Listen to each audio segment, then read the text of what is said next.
Hey y'all. I'm here by myself. I don't know where Andrea is. Andrea is supposed to be here, but it is the very, very first Moving Day Mafia Miracles Webathon. And I'm just so tickled. I'm actually looking for my phone because I have a feeling they're gonna be texting me and telling me where Andrea is. Let me just make sure I have access. Oh, my phone is in a whole other room. Okay, so it's just gonna have to wait. So is this is the very first, and what's crazy, sharing?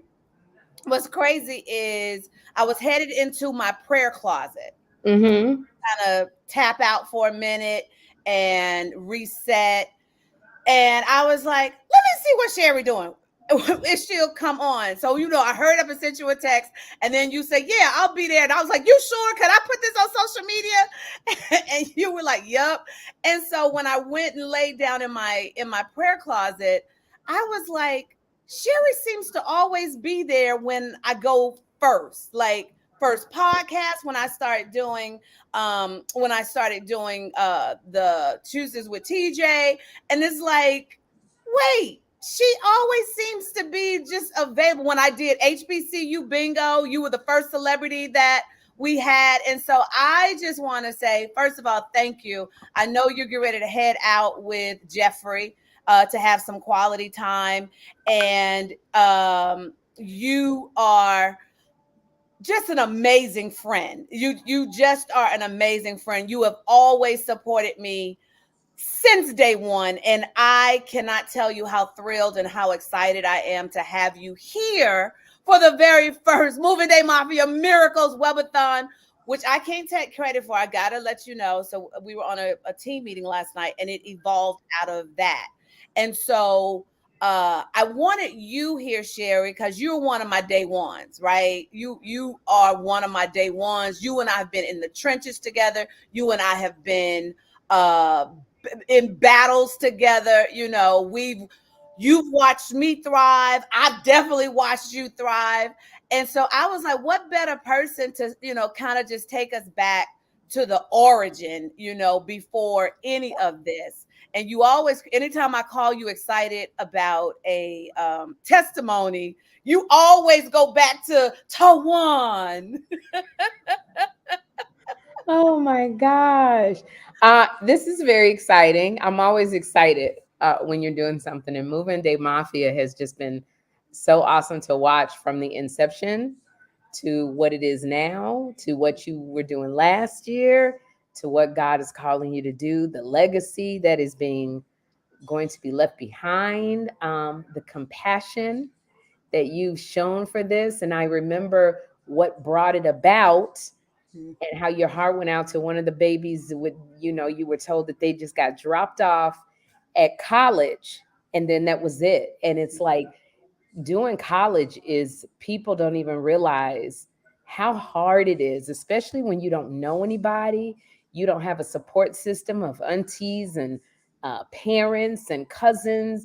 You're just there, especially coming out of the foster system. So you haven't really developed a community. And the fact that Moving Day Mafia is the auntie, is the parents, is the community, it changes lives. So every time you call me with a testimony, I'm excited because I remember when God told you to move to Atlanta and you didn't know anybody, kind of like the kids you're helping with Moving Day Mafia. You didn't know anybody, you didn't have a community, but God said do it. And one thing you're good for, Tawan, is when God says so, you go win. Where? You don't think about it, you just do it.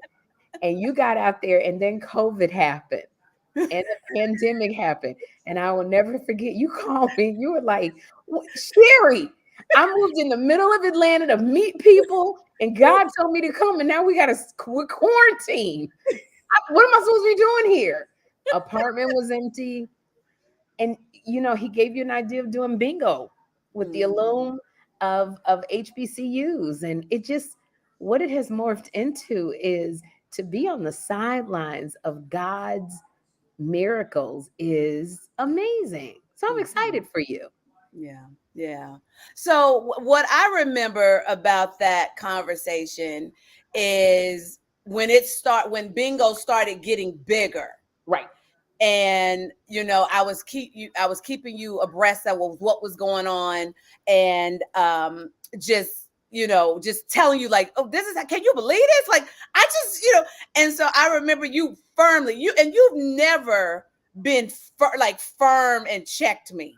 You were like, Tawan, you need to put your name and brand this as yours. You giving away money. This is yours. This should be yours. And you don't even see. And I was just like, and then I remember telling my friend Ren, because at that time I was still trying to play it down, right? Mhm. And so remember my friend Ren sending him, I forwarded him the text, one of the text messages. And so he was like, well, I think you should do what she says. And I was like, but it's just for this. And he was like, you acting like she Pookie and Ray Ray up the street. This is Sherry M. and Shepherd. You need to listen to what? And the next day, we had created a graphic and really began to own, TJ's HBCU bingo. And so what the other thing that I wanted you to share from your journey, because one of the things that my social media people who have rocked with me for years has always seen, that I do lead with faith, but it's not a straight path. Right. It's wavery and everything.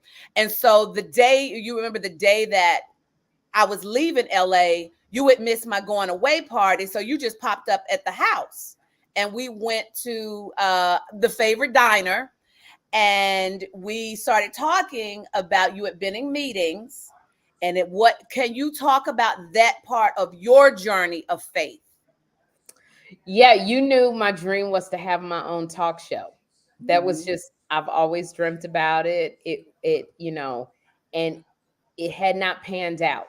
And I was extremely devastated. And I remember we went out with your mom and you, because you were leaving later that day or the next day. Mhm.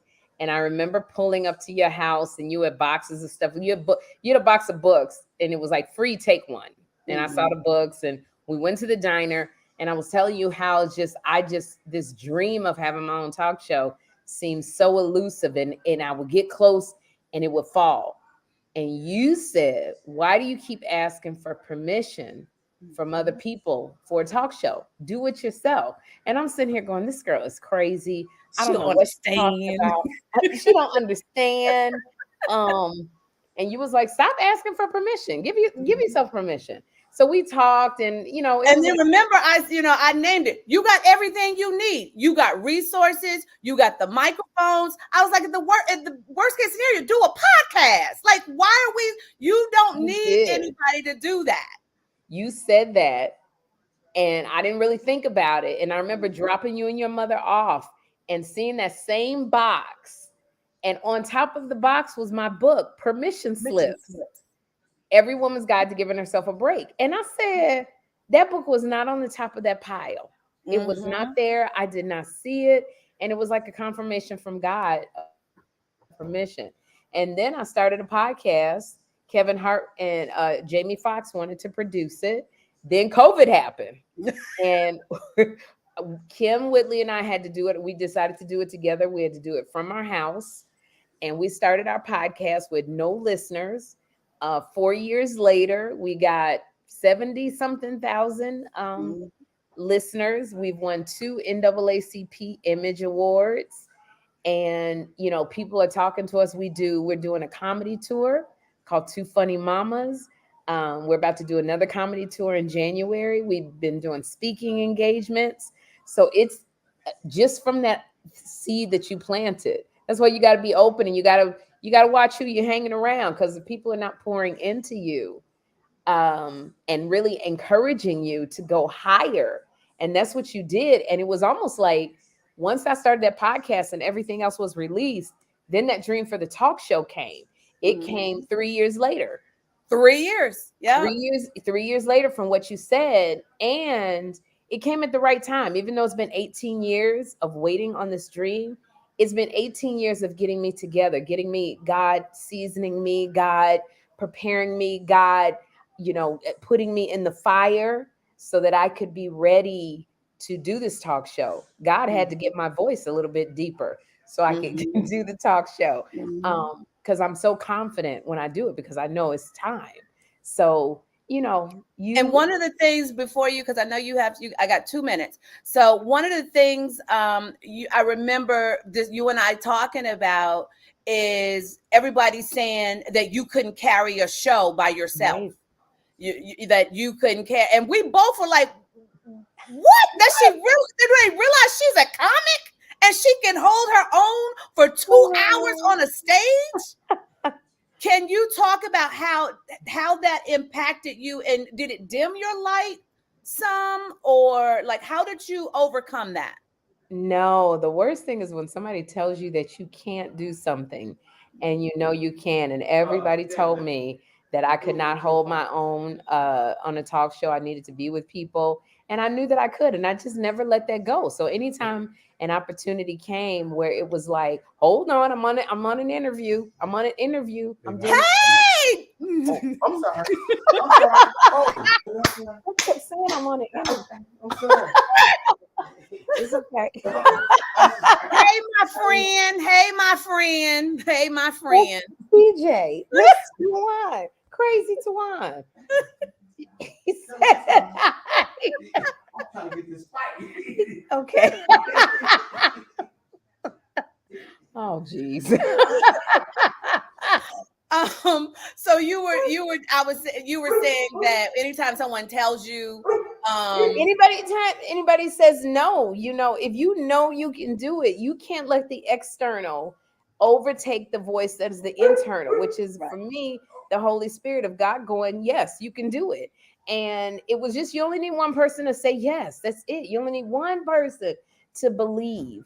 And so, don't let anybody downplay what you're being gifted with. And so people would offer me, I remember somebody was like, oh, we're doing a cooking show and we're going to make you the person that can't cook and you learn how to cook with America. With the rest of it. And I was like, first of all, I don't even like cooking. I order DoorDash. So I'm not trying to learn how to cook. And I was so confused. And I kept saying no. And then, now I'm doing my own talk show. I've been nominated for an Emmy for I was going to say, outstanding talk show host. I can't, half of my show is me talking by myself. And it's because I knew that I could do that. And I didn't let the no affect me because I knew that I could hold a talk show on my own, that whatever I have was interesting enough that people would watch. And I held on to that and I did not waver. But all of the other stuff that I did that was panel helped me. It just, I don't know the word, welcome to 56. It just, it really, really helped me in order to be a solo talk show host. And I love being a solo talk show host. Of course. And quiet as it's kept, I watched the first act religiously because I want to hear Sherry's take on hot topics. The guests are extra, but hearing you is just gold. And it's not because you're my friend, it's because you are genuinely funny. And what I want people to know as you're exiting is that who you see on TV every day, that really is her. Behind, the first week, I got to spend premiere week with her, and hopefully I'll be spending premiere week this season with her. But when just watching her and how gentle she is with her, she genuinely cares about her staff. She genuinely cares about the people who love her. She genuinely cares about the audience and what they think. So, friend, man, Mom's here. She's saying hi, Sherry. Oh, I see Moms. Hey. So she genuinely, you remember I told you my mother came to your sitcom, and when she got home, I said, did you tell Sherry and wave at her? She was like, no. And I was like, why? I was like, she looks so glamorous. I didn't know what to say. And I love her. I know we're leaving it. You set your alarm. Welcome to the life of motherhood. Yes. And you're not gonna have my buddy mad at me. Give me 2 minutes. No, I love when people come up to me and say hello. That makes me really, really happy.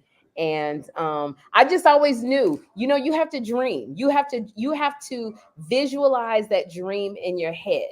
And I knew that I wanted my own talk show, and I knew down to the detail of how it would be when I talked to my guests. What would it be like, the couch? What would my set look like? What I wanted to do, what segments I wanted to do. I would always have that in my head so that when it got rough and when people said no, I still had that dream here. I still hung on to it. And that's so very, very important. It's just like even with you and Moving Day Mafia, like you said, there were so many twists and turns, and you were here, but it still was God still had that path that you were supposed to be on, that legacy. So everything is still coming together towards what you're trying to do. This excites me so much, Moving Day Mafia. It's like so many people need this. So many young ones need this. Somebody just to believe in them. Yeah. It means a lot. For the fans in the chat, Sherry, what can we expect from season 2 of Sherry? Season 2 of Sherry, we're really focusing on a lot of human interest, because I'm always on social media and I see stories that just touch my heart. And I know if they touch my heart, they're going to touch my audience's heart. And so I want to know what happens beyond that moment of my heart being touched. Like I saw a man he was in his 80s and he fell in love with a woman in college and they lost touch. And he found her on Facebook in his 80s and they started talking. She was in her 70s, like 78. And he said, I'm going to fly you out here to meet me. And when she got to the airport, he put a pillow on the ground, because when you this age, you need a pillow for those knees. And he proposed to her. And he said, I don't want to lose you again. And I, just watching that. Yeah. And they got married. And so I want to know, well, what happens now? What's going on? Yeah. So we're going to have a lot more of that. We're going to have a lot more. It's going to even be more fun. Expect the unexpected. So, it's a lot of me talking. I probably am going to increase my talking time on hot topics. So I'm looking forward to next season. I'm very excited. Yes, as am I. So I'll see you in a month or so. And in the meantime, thank you. Thank you for cramming this in. Please, please, please, everybody share. Go donate to movingdaymafia.org. We got 39 scholars coming that we have to take care of. Sherry is an HBCU supporter. Her niece was at Virginia State. The green and the gold, Norfolk. Okay, so Norfolk. Yes. So, friend, thank you. Please share this with your followers so that they will know that I am legit and I'm not some scam. Not at all. You are the last thing. It's so wonderful what you are doing, and so genuine and authentic. And anything you need from me, girl. I know. All right, it's on my Facebook page now, so you can share it. Absolutely. Can I do it when I get back from the movies? I promise, Jeffrey, we got to go to the movies. Yep. So have fun. As soon as I get back, I will. Text me about the movie, though. I want to hear what you thought about the movie. All right, baby. I love you. I love you too. And bye, everybody. It's okay. All right. We officially have kicked off our very first Moving Day Mafia Miracles webathon, y'all. I can't believe it. We are starting. My crew is coming in the house now. I think it was very, very, it's crazy because I literally had just texted her about an hour ago and she was like, well, I'm going to the movies. I got to take Jeffrey to the movies at 8:30, so I'll pop in right at the top. And she beat me here. So of me logging in. So I'm so thrilled that she was able to get here. So something hit me while I was in my prayer closet that I really want to start on it while we finding our rhythm, because this is our first time. This is our first time doing this. And for those of you who are new, let me introduce myself because we launched right into Sherry. I am TJ Mercer. I have the privilege, the honor, and the joy of being the Chief Joy Officer of Project Dreamlight, which is home to Move In Day Mafia. Move In Day Mafia is an organization that I founded because, as Sherry mentioned at the very top, I did an HBCU bingo, met a young grad who told me that she had aged out of foster care when she went to her HBCU, and her social worker had pulled up to the curb, let her unload what little she had, and then just left her. And for me, that broke my heart. I was like, God, you got to show me how to do something about that. And Move In Day Mafia was born. This is only year 2. So be gracious and patient with us as we learn and we grow. Last year, we started with one school, Paul Quinn College in Dallas, Texas, moved in 13 scholars. This year, we are rocking with 39 scholars across, originally it was 3 HBCUs. I'll tell you a little bit about that later. But Howard kind of snuck in, and Morgan State has kind of snuck in this last week. So we'll still have 39 scholars, but it's going to stretch out over 5 schools. Fisk University in Nashville, Paul Quinn College in Dallas, Prairie View A&M near Houston, Texas, Morgan State in Baltimore, Maryland, and of course, the one, the only, Howard University, where I am a proud, loud, unapologetic, insufferable, obnoxious, and will get on your last nerve graduate of the best HBCU in the game. But I stand for all HBCUs. Obviously, this is my life's work. And so please, please, please start donating. We have movindaymafia.org/donate, or if we want to do Cash App, Zelle, or Venmo, that's the hashtag or the handle for that is Project Dreamlight. Project Dream, not green, Dream Light. And so with that said, Andrea, will you pray us in, please? It would be my pleasure. It will be my pleasure. Father, we just thank you. We thank you for today. We thank you for waking each and every one of us up today. We thank you, Father, for all of the many blessings that you are throwing our way for Move In Day Mafia. We thank you for the people that are involved. We thank you for the scholars that you have given us the opportunity, the honor, and the pleasure to serve. Father, we thank you for TJ. We thank you for her heart. And Father, we thank you for what she is doing and all that she sacrificed to make this happen. And we thank you for all of us that have come together, all of those that are here with her, that help her, for us to do what we do for these scholars. God, we ask you, Lord, that you would bless this time together. Father, that you would send the people from the north, the south, the east, and the west. Father, because we have a great need. You know what that need is. I ask you, Lord, that you would send the people that would help us to do what it is that you've called us to do. In Jesus' precious name, amen. Amen. Amen. So for those of you who don't know, that's Andrea Harrison, the bling slinger. And Andrea slings $5 bling like it's crack cocaine out of her trunk. Hence why I named her the bling slinger. And Andrea just rocks hard with me. When I do things like this, I'm the type of person, I like the engagement with an audience. So at some point, hey, in our WhatsApp, does everybody on the team have the link of where they will be coming in live? Did somebody put that on the WhatsApp? I forgot. But also, besides Andrea, we have the one, the only, LaTerra Wise. And LaTerra, I'm going to be on my good behavior tonight because I can't really see you good or what you wearing or what hair you have today.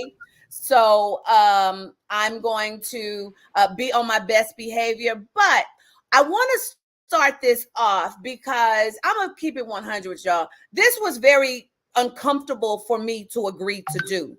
And my team had to really convince me last night. This idea to do this only came last night at an 11 o'clock meeting that wasn't even supposed to happen. But here's the thing about God and how he gets down. We have to move when he says move and move how he says to move. And so one coming at me like, let's do this. Let's get on and talk about the miracles. I think Audrey had said it, the miracles that happen as a result of, you know, this journey. I didn't just wake up and decide that I wanted to do Move-In Day Mafia. So I didn't get to finish Latera. Latera is the dawn. So all of our community chairs in Mafia, so our committees are called families. And so, you know, in the Mafia, it's the family, then there's the dawn of the family. So Latera has been named the dawn of all things TJ because she balances everything out for me, and she's kind of making sure that I don't get too far in, you know, the stratosphere, and I stay completely zoned in on what, you know, I'm supposed to be doing. But good luck, because she was having pray for me, pray hard for me. Because just today I was having a hard time focusing. It was like I was having 3 conversations at one time trying to tell her something important. And so finally she goes, ma'am, I just need you to finish this part of the story. Don't focus on nothing else, because I'm trying to tell her 50 million things. And so I wanted to show you one of my favorite Facebook friends is a woman named Terry King Hunt. And let me see, which one is Terry here? I want to share the screen so that you can have visuals. Okay, well, maybe I can't. Let's see. Because I'm just trying to share a Chrome tab. So hold on.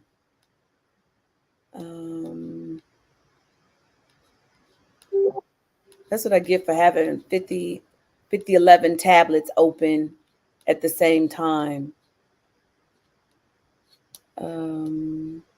Andrea, entertain. Start dancing or twerking or something while I try to make sure I can. You're going to start twerking? You're on mute or something, because we can't I just realized that. All right. So we are here for one reason and one reason only. Okay. Sometimes when you have something that you are so passionate about, it is hard for you to ask for help. Okay. But we are here for one reason and one reason only. We need your help. So while TJ's about to show you something on your screen, what I need you to do for me is I need you to share this broadcast.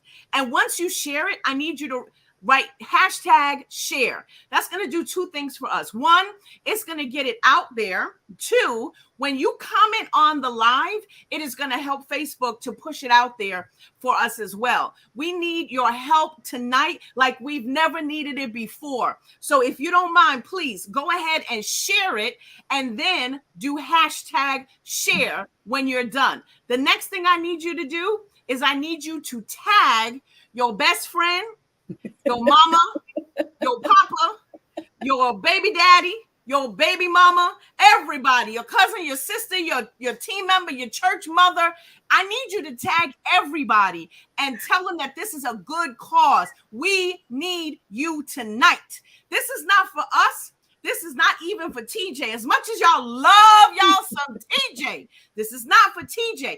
This is for the scholars. These are for the students that we serve. These are students who have had a rough time. That's when you hear the stories. These are students that even though they've gone through really rough times, they are focused on getting a college education. These are the kids that you see on the news and you say, man, I wish I could do something. I wish there was something I could do to help. Guess what? Tonight is your night. You get to help.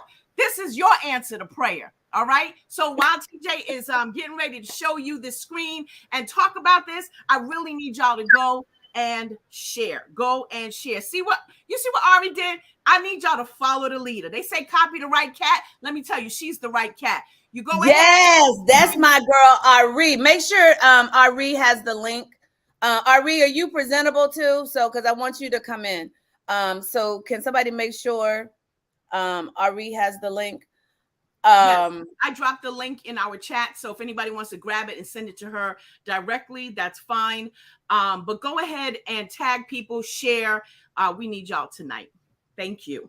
Andrea, actually go ahead and drop the, or Latera, the branded link. Drop that in the chat, because, you know, we get to control who's coming in. So go ahead, make that link public if someone wants to pop in. But in the meantime, I saw this morning, and it was, for me, it was a confirmation of what I got in trouble about after my Roland Martin interview. So I'll tell you about that in a second, but I need to just kind of jump off with this.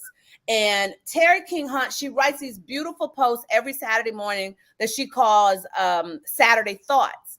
And so the first thing I saw when I opened up Facebook this morning was this post. And it says, the young lady's dress was beautiful, but it was the way in which she was wearing the dress that really impressed us. She exuded confidence, and in the sea of theater goers, she stood out. Quote, I want to take a picture with her, but I'm afraid I'll sound weird if I ask, Sanaya said. That's her daughter. Immediately, I reached out to stop her as she passed. I told her that we were admiring her dress and asked if my kids could take a picture with her. After taking the picture, I thanked her and said, my daughter was afraid to stop you. She didn't want to seem strange. What the lady said next is what I want to remind you of today. She grabbed my daughter's hands, looked deep in the eyes, and said, never be afraid to ask. You never know how much the ask will benefit both you and the other person. This young woman walking with such poise in this beautiful gown told us that our compliment made her night, that the week had been challenging and she wasn't feeling emotionally strong. She said it was our question, our willingness to stop her, that lifted her spirits that evening. Never be afraid to ask. Is it you who needs to hear that? Asking the question can make us feel awkward and vulnerable, but there's so much power in our vulnerability. Ask the question, make the request, raise your hand. There's a blessing for you and others in the ask. I thought that was quite fitting, simply because that's what tonight is about, asking. And me getting comfortable in the ask. And so something funny happened last night. And this is how y'all are here. This is how this has come to be, because I did an interview on Roland Martin Unfiltered last night. And for those of you who don't know the other side of what I do, I spent 25 years in Hollywood working on some of the biggest shows on TV and films like Shrek, Chronicles of Narnia, The Tonight Show, The Bachelor, Cars, Princess Diaries, My Cat from Hell, Night School with Kevin Hart and Tiffany Haddish, Shaft with Sam Jackson. And so I leveraged that. I turned that into a media coaching platform where I teach authors, experts, coaches, and entrepreneurs how to book themselves in the media. And I show them how to rock their interview. Now, listen, I'm a beast at it. I'm really good at what I do. And so I have clients all over the world, actually, because I have international clients. And so one of the things that I teach them is when you do an interview, it's not about you. If you're showing up as the expert, you are there to serve the audience. Make it about the audience. You are there to dispense information that is beneficial for their lives, that's transformational for their lives, and everything. I drill this. I don't know how many media mavericks. Oh, there go Dr. Cosette. So Dr. Cosette will testify that I drill this into my media mavericks, right? And so I'm doing the interview, and I got it. I don't have a problem just talking, right? And so I got it. And so my plan was to sit down in the chair, get comfortable, and go watch some segments of Mr. Martin's show, because I hadn't seen it in its entirety. I've always seen clips here, clips there. So I just kind of really wanted to sit down and do it. But I was putting on my shirt and I get a call from Kim Whitley. Y'all know Kim Whitley had a show called, what's her show on OWN called? I forgot. But Kim, she's on a new show on Bounce now with, I forget what that's called. My mind is going to blank. Let me tell you something. Perimenopause is from the pit of hell. Let me just tell you. So you have these brain freezes and you forget what you're supposed to be knowing and what's on the tip of your tongue. I will have a brain freeze in a heartbeat. So, but Kim Whitley. And so Kim is a graduate of Fisk. And I had sent her a text message, and knowing that Sherry had told me that Kim and Sherry have the podcast, Two Funny Mamas. Knowing that Kim and Sherry, knowing that Sherry had told Kim, I knew Kim was out in Hawaii on vacation. She called, I'm walking over to get into my chair, had just put on my shirt, and it's Kim. And I'm like, okay, it's Kim, but I got 5 minutes before I go on. It's Kim, but I need to talk to Kim. So I was like, I just got to talk fast. And so the conversation went longer than it should have. And so I didn't get a chance. That's right. Brittany is telling us Raising Whitley was her show on OWN. So I didn't get a chance to look at the clips. So I do the interview, and if you saw the interview, I'm sitting right here. We had adjusted the camera, and I'm just like, okay, I just gotta, wing it, but I'm a media maverick. I know what I'm doing. So I'm having an interview, and everything, goes well. We disconnect. Producer tells me you did wonderful. And, my phone is going up, blowing up, during the interview, people are, talking, congratulating me. And so then I call, he was supposed to be here. I forgot to text him. I was supposed to text Ren, Andrea. So he going to be relieved that I didn't, because I was going to have him come on and tell his side of the story. I'm talking to him right now. Oh, because he was like, I don't really got to come on. You going to do a good job just telling the story for both of us. And so he got his wish, because I totally forgot to text him. So he calls me. How many of y'all got that friend that they're your truth effect, basically? They going to tell you the cold, hard truth, whether you want to hear it or not. And they're not going to always tell you that truth in a way that it feels good to your soul. They're not going to always tell you the truth in a way that's going to leave your little feelings intact. So that's this friend. Okay, so she says he's coming. So I'll let him tell from his point of view. So what happened? And I'm trying my best to kind of not say the conversation like it really went down, because I need to make it a little bit PG. So he was like, what the F were you doing? And I was like, what are you talking about? He had sent me text messages how good it was. So I was calling him like, let me get the other side. So he goes, you act like you got everything you need for these students. You didn't ask for money. Your ass needs money. And I'm going, what are you talking about? And he says, you forgot you were there for the money. He teed you up several times. He asked you, what do you need people to donate? You didn't say that you needed money. You start naming all other things. And by that time, I'm just shrinking, and I'm just shrinking, and I'm just shrinking. Like, dang, I thought I did good, but he's right. He got a point. And so then as we talked through it, I realized what had happened was I went into media maverick space. I wasn't there as an expert, right? I wasn't on the show to be the expert in anything that I needed to be the expert. I was there to tell folks we need money. Like, and he was just going off. Blah, blah, blah, blah, blah. I can't believe it. You acting like your bank account got everything you need to take care of these kids. You still got to move 13 into Fist next weekend. And your ass didn't ask for money, not one time. And I'm trying to go, but I told this story and I'm trying to explain. Then, okay, so I don't know about y'all, so I'm gonna just tell on myself. Okay, so I don't know about y'all, but if this is you, then I'm getting mad and defensive. Cause I'm like, I'm shrinking and you wrong, so I know he got a point. But then I was like, oh no, MF, you about to give me my credit because, and in any of my Mavericks here's the lesson I need you to be aware of.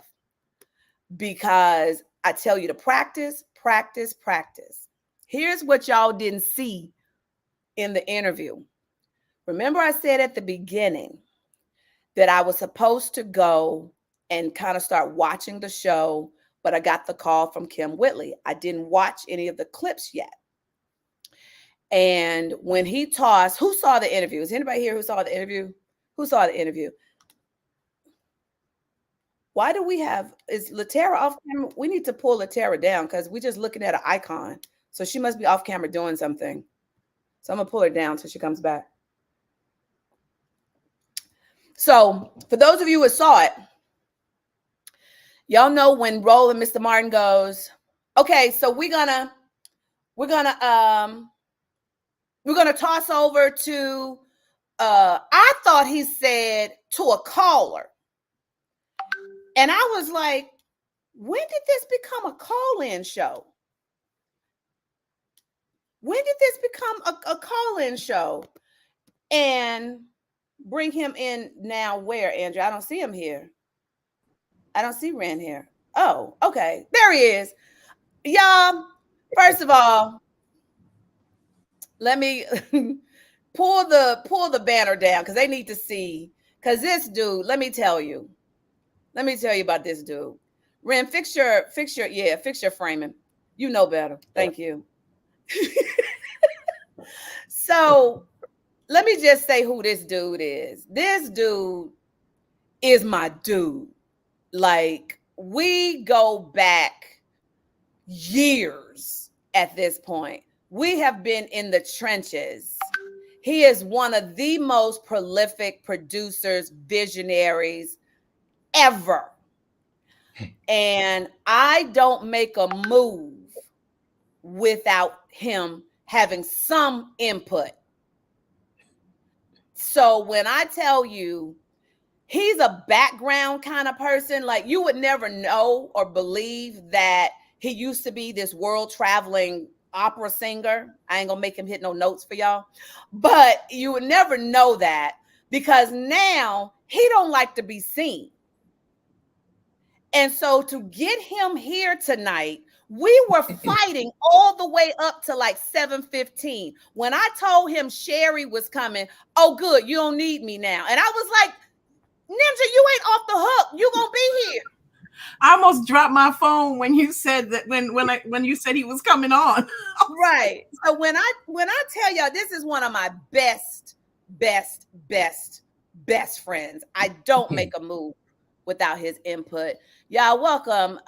What we calling you? We calling you D or we calling you Ren? What we call? Okay, so I see we calling you welcome Ren Young, the yin to my yang, the comedy. Like man, if y'all could hear some of our conversations, we'll go from fighting like cats and dogs we'll go from fighting like cats and dogs to I'm boohoo crying. He'll never cry with me. And you know how men, they don't like you crying. So he'll immediately like change gears. And I have to tell him, I need you to stay in this crying with me right now. So Ren, I'm gonna take a swallow. You tell them your side of the coin, and because I haven't told them why I should get credit. Okay. I was getting ready to go to that when you popped in. So tell them from your point of view where I went wrong. I'll say it in one sentence. She did not ask for money.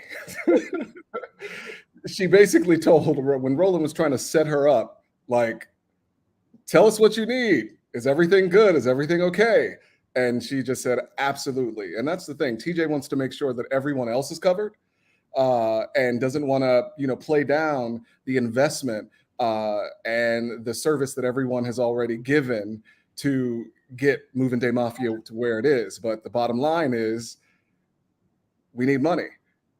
We need resources. This is a very big deal. This is generational changing that we need to do.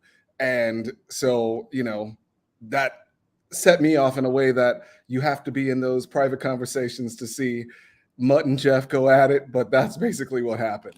And then she said, no, I didn't. I said, yeah, you didn't say you needed anything. You said everything was absolutely fine. and we argued back and forth enough that she said, well, fine, I'll look back at it and I'll determine what I did. I did. By that time, I was getting mad because he was just going hard on me. And I was like, I don't believe you. I don't believe I did that. And then I was going over in my head some of the questions, and I'm like, I thought, but then I refused to just admit that I blew it.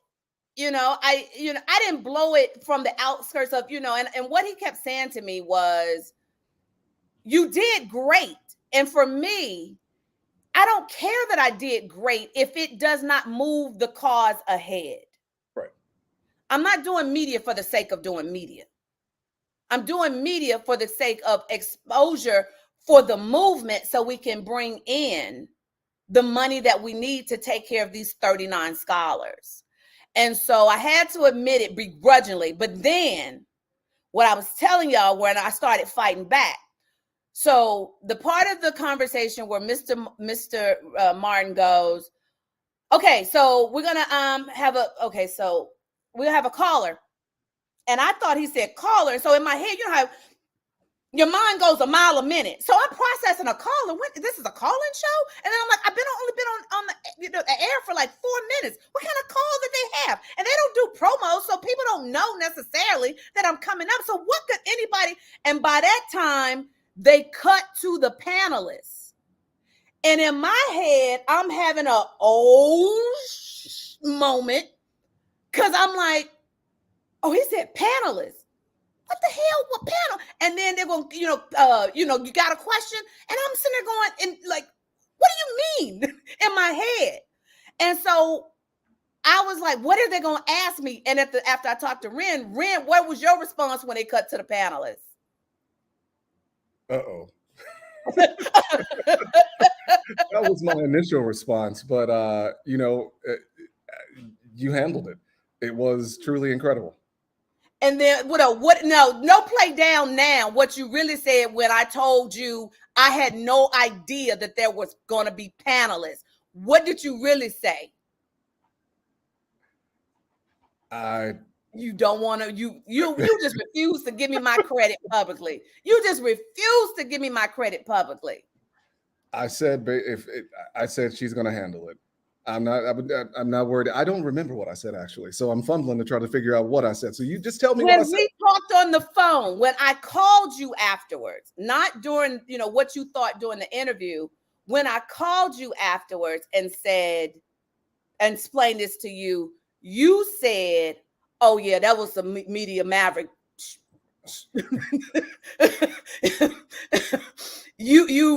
And because I did. I said that was a masterclass by the media maverick. That was definitely a master at work, because the minute that he threw to the panel, I said, I know TJ's probably thinking it was just going to be me and Roland. And here she goes with rapid fire with a gang of very passionate people who will want to dig. And you were prepared. I mean, it was as if you were you had talking points and you're ready to go. But that just really shows your connection and commitment to what you're doing. It really is in your DNA to do this. And it's just a testament to why we're all here, and to why the response has been what the response has been. And and I'm really excited and happy for you and ready to get off this call. So can I get my real credit? I handled that part like a boss. I may have fumbled the other part, But But remember what I said. You did not fumble. This is a process, like you said at the jump of the event, the live today. This is round one. This is the beginning, and you grow and you evolve. Just like with what Jerry Lewis, what was the Jerry Lewis telethons when we were growing up? I mean, in the beginning, it was you heard it every so often, and before you know it, by the time we were in our teens, they were like, give me money, give me money, give me money, we need it now, you know, because that is the goal of this. Like I said, this is a really important project. This is a really important thing that you guys are doing. We need to help these kids. These kids are the anchor to what happens next for all of us, and it's super important. And one of the things that you said that was incredible is killing that foster to prison pipeline. You know, and when people realize that that's just not you bringing that something up like an idea, that's facts, it's data, like it's real, and this changes everything. So it's just really important that people give. Can you say that again, Ren? What you just said? The foster. No, the other part. We need money. We need money. We need money. We need money. We need money, and we need it now. And although it seems like everything's going smooth, but that's just TJ. That's just the team. That's TJ's investment. That's her giving life to service for this. But there are real resources that are needed to make this move. And when you look at any Black organization compared to a mainstream organization, they don't run unless we invest. So this is a real opportunity to give that you will see traction immediately, literally next week. Yes. So TJ, before you go any further, I want to ask everybody right now. I know a lot of people have Cash App. So if you can go to your Cash App, all you have to do is give whatever it is that you can give. You know, if you have $5, we are grateful because every little bit helps.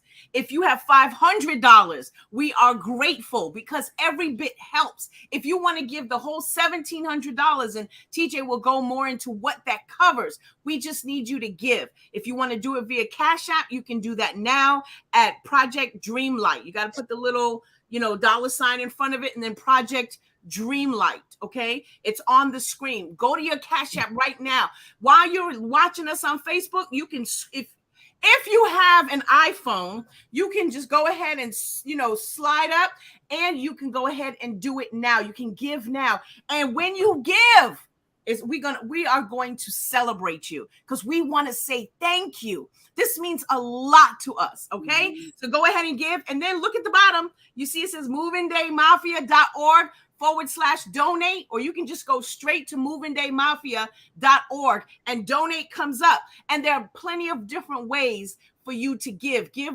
the way that you feel most comfortable. So TJ, back to you. I'll just say this: 3 grande caramel lattes at Starbucks, $17. 3 2-pieces and a biscuit, $17. If we can get 100 people to do that, we got one kid. You can do it. If you can do it 13 times, it's just that more impactful. But we make some sacrifices because they're making sacrifices. Dr. Stevie, thank you. I just saw your donation come in. Dr. Stevie Mills, thank you. Ren, anything else you want to say about just how good of a friend I am and how wonderful I am to you and how I'm the greatest friend ever? You've just said it all. And with that, I say goodbye. All right, babe. I love you. All right. Take care, guys. Bye. And what Andrea said, so it takes about $1,700 to take care of one scholar. And what that $1,700 actually includes is their entire move-in essentials, as well as, you might not be able to see it really good on the screen, but pretty much everything. We're giving them, the whole room design is done by Nikki Klug Design Group. We're giving them towels, sheets, hygiene, TV, refrigerator, microwaves, if allowed. Like FIS doesn't allow microwaves, but Paul Quinn does. So it just depends on what the school allows. Basically, I want to make sure, and what we as a group want to make sure, and you being in the Mafia now, is that these students can just go to school. They don't have to worry about things hanging over their head. Tamika, are you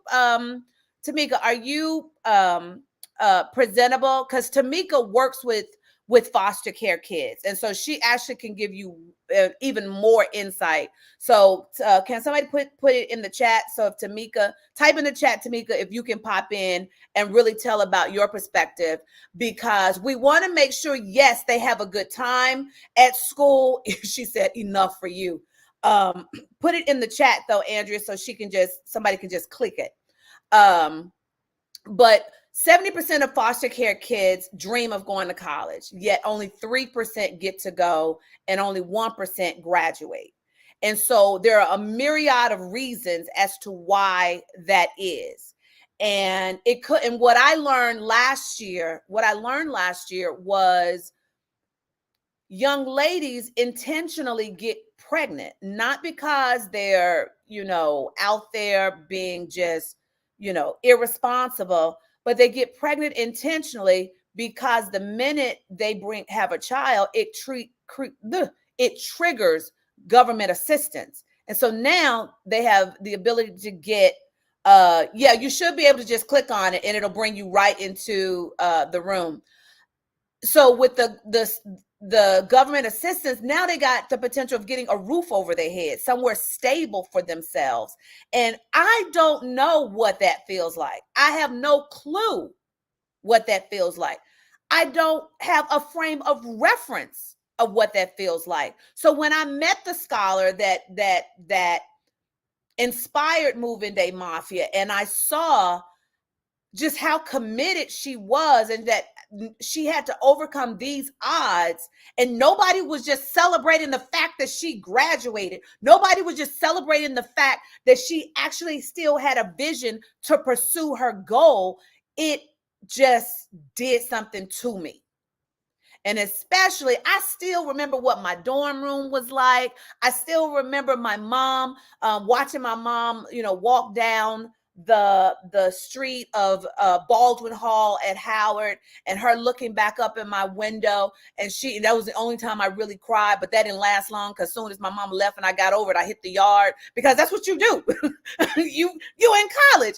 And so I want these students to be able to just have fun. Like one of our members on the Mafia, she couldn't be here, but her experience at Howard was different.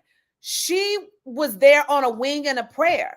So on weekends, she just in the dorm or the library because she didn't have money to go anywhere. That should not be the college experience. It just really shouldn't. They should party.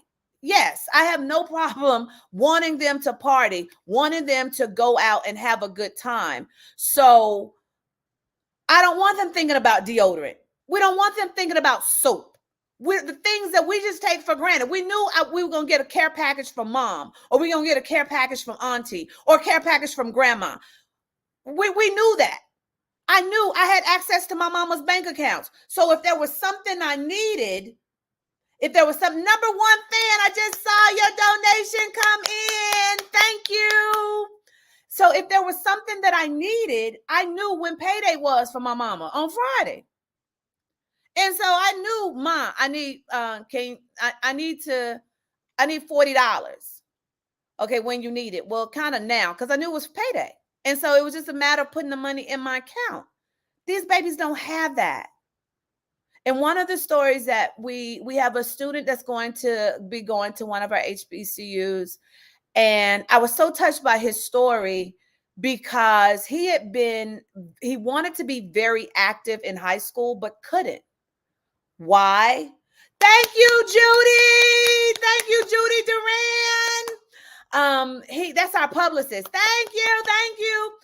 He couldn't be that active because his parents were not supportive of what he wanted, and they eventually just kind of disowned him. So everything that he would do, it was his Taco Bell job. And so that limited the things that he wanted to do or he could do. Fast forward, he gets to his HBCU and he's taken in by a group of men from Alpha Phi Alpha. They see the potential in this young man. They make sure, they cover his pledge fees. But here's why he said he wanted to, when I asked him, why do you need Move-In Day Mafia? His answer was, because I never got that experience of people moving me into my dorm, taking care of it, setting it up, and making, it decorated. I never had that. I want that before I graduate. And so for me, this kid is admitting what he wants. This kid is admitting what he needs. And even though he's going to be a rising senior, he's going to be a senior. For me, I knew we needed to help him, because this baby should be able to finish his last year without worrying about taking care of his needs. He's couch surfing right now. He's waiting for the dorms to open at his HBCU because he's couch surfing, and he's been couch surfing even through high school, through COVID. He was seriously couch surfing with friends. So I got it. So Tamika, I'm gonna let you chat because I don't have my phone right here. So the team is sending me messages and I don't have it right here. So I'm difficult. So I need to run and get it. But can you talk about, and you are Media Maverick, so I expect you to just go. But talk about your experience with working with your scholars who have aged out of foster care. What have you seen that Move-In Day Mafia can fill the void? Absolutely. So all the things you shared, that and so much more. When we say that they don't have support, and when we say they're literally trying to figure it out moment by moment, day by day, it is not a, hey, I know I got my mama's back, my mama got my back, or they don't have none of that. And so when I'm talking to my babies, I actually talked to one this week who had the opportunity to go abroad. She's hustling. She's working several jobs, selling art so she can make ends meet. She's trying to figure out what her next move is going to be. And she's on the positive side of things. Unfortunately, we have foster care babies who don't even have that to even fall back on. So they're literally scrambling. And so when I think about what Moving Day Mafia is going to do for these babies, it's not just the tangible things we're going to give them. I need y'all to understand this right here is transformational emotionally, socially, spiritually, et cetera, et cetera, et cetera, because they have trained themselves to put a guard up of protection because they don't trust anyone. They think that, oh, you're going to do something for me, you must want something in return. There's an ulterior motive. So this right here is showing them that, hey, just because somebody want to do something for you, somebody want to bless you, somebody believe in you, doesn't mean they want to take something from you. Because when I tell you the stories, the trauma that these babies have encountered, they can't help but to think that. Yeah. So what you're doing is not only providing an immediate need, but it's planting a seed to show them that there are good people in the world.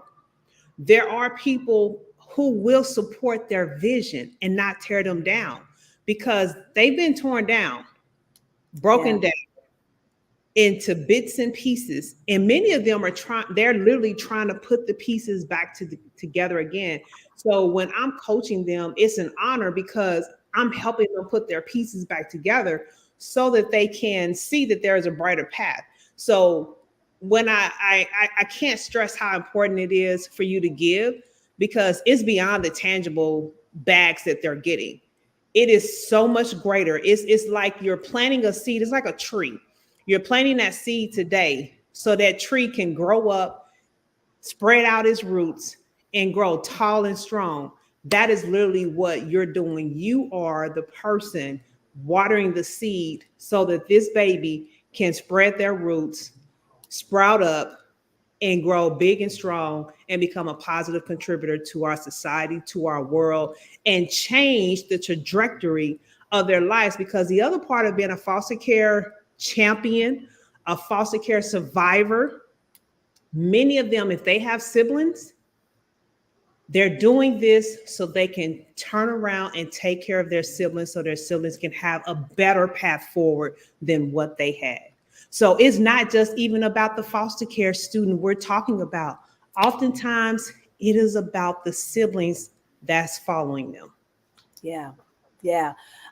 You said it, you girl, you teed it up really, really well because, and I see Mina typed it in the chat, because one of the first things that we got was when we interviewed a young lady who is the epitome, and some of you saw my post about this, because Moving Day Mafia was founded on a scholar that was dropped off. During our interview, I was a hot mess during this interview. We discovered that this young lady had been dropped off at her HBCU, and when she was the only person that asked us 50 million questions. And when she finally asked us, like, okay, so Andrea, where are you located? And Andrea had to tell her, okay, Tamika, where are you? And she's like, well, where am I right now? Like, where are you sitting on this interview right now? Who was there? I think Latera was there. Mina may have been there. Where she was like, right now, where are you? And so finally I was like, where is this going? And I realized she didn't trust us, because finally she goes, so all of y'all are all over the place and y'all just gonna come here just for me and these others. And this is the same kid that was snitching because at the beginning of the interview, she asked us, did we know her dean? She's like, do you know Mr. personally? And I was like, well, not personally, but I've been working with him through this. And she goes, well, I don't know. I just feel like y'all should know I'm not a freshman. And I said, okay. And she's like, so I don't want to take, and this, am I lying? Who was there? But because this is how she talking. So I don't want to take a spot from a freshman who deserves it. And I'm just like, this baby, out of all that she's been through, foster care her entire life, has 9 siblings, don't know where any of them are. All she is concerned about is not taking a spot from a freshman. When she said that, Tamika, I knew, I'm like, this baby ain't got to say nothing else to me, because she's already proven her character. She don't have to say another word, because that demonstrated her character. And then to your point about they want to go back and get their siblings, when I asked her, what is your dream? Her response, I want to go find my siblings and make sure they get an education too. That's who we're fighting for. That's who I am learning that I'm not TJ the media maverick per se in this season. I am TJ the philanthropist that has kids depending on me to ask boldly, to get y'all to dig deep. That's just one of the stories. And through, as we continue, I'm gonna tell more stories. But before you go, Tamika, I just want you on screen, because the other part of what you said, I'm going to show one of the notifications from one of our scholars. He's going to be headed to Fisk, and his backstory is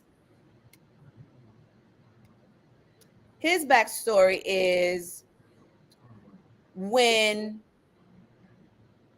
he was in high school or coming out of high school, his public defender, there was a crime that happened that he got blamed for that he didn't do because he looked just like his older brother.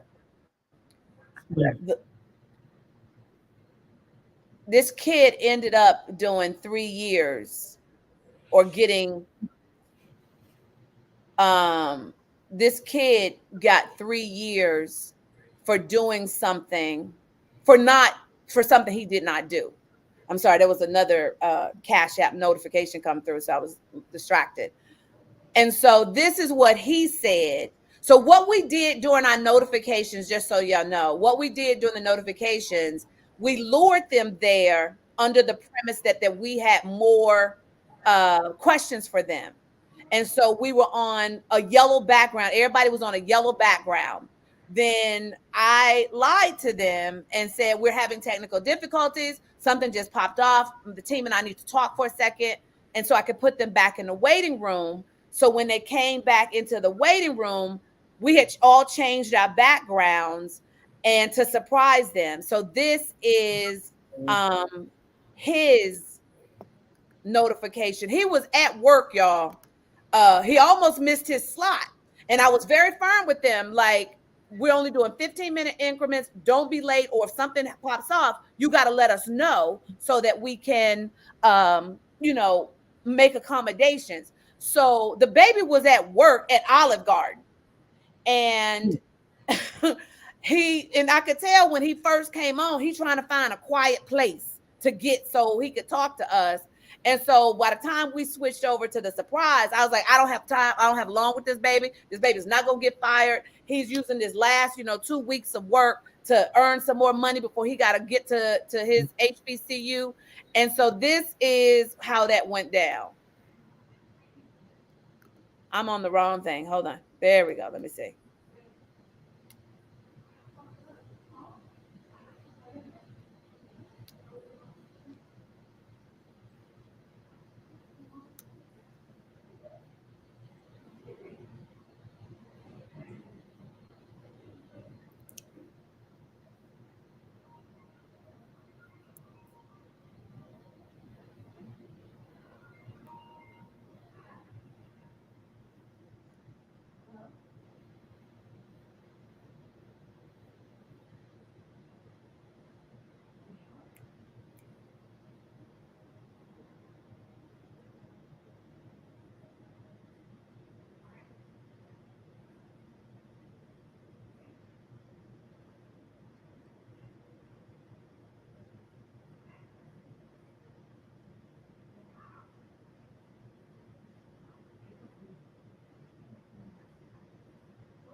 So are you aware there's no sound? No, y'all didn't hear none of that? No. Why? It's likely a setting in Y'all didn't hear none of that? No. Well, that's going to affect what we have.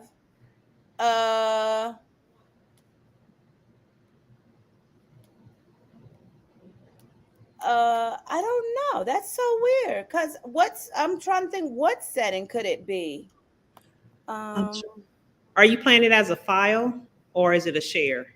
It's a share. It's a window share.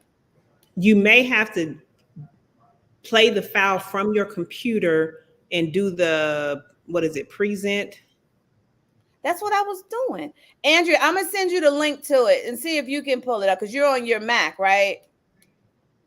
Okay, so hold on.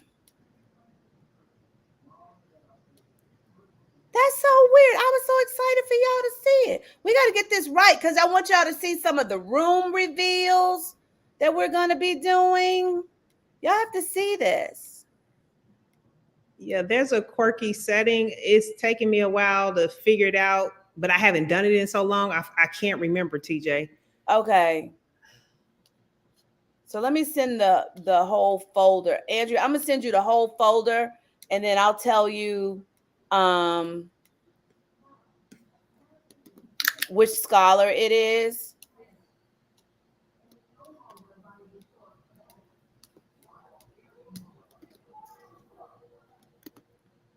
Okay. So in the meantime, Tamika, is there anything else you want to share before I just let you go? Before you go buy your next I used to call it $5. It's Starbucks is six. You can't get a drink under $6, so we might as well say $7. Before you go splurge on your next whatever your splurge item is, your meals. I mean, shoot, I think about we don't pay about $300-400 in food just in 2 days. Think about these babies. You're sowing seed in good ground, so know that do it with a cheerful heart. It's gonna come back to you because they don't have anybody else. They only have us. And if we don't do it, then they're not gonna have the hope that they deserve.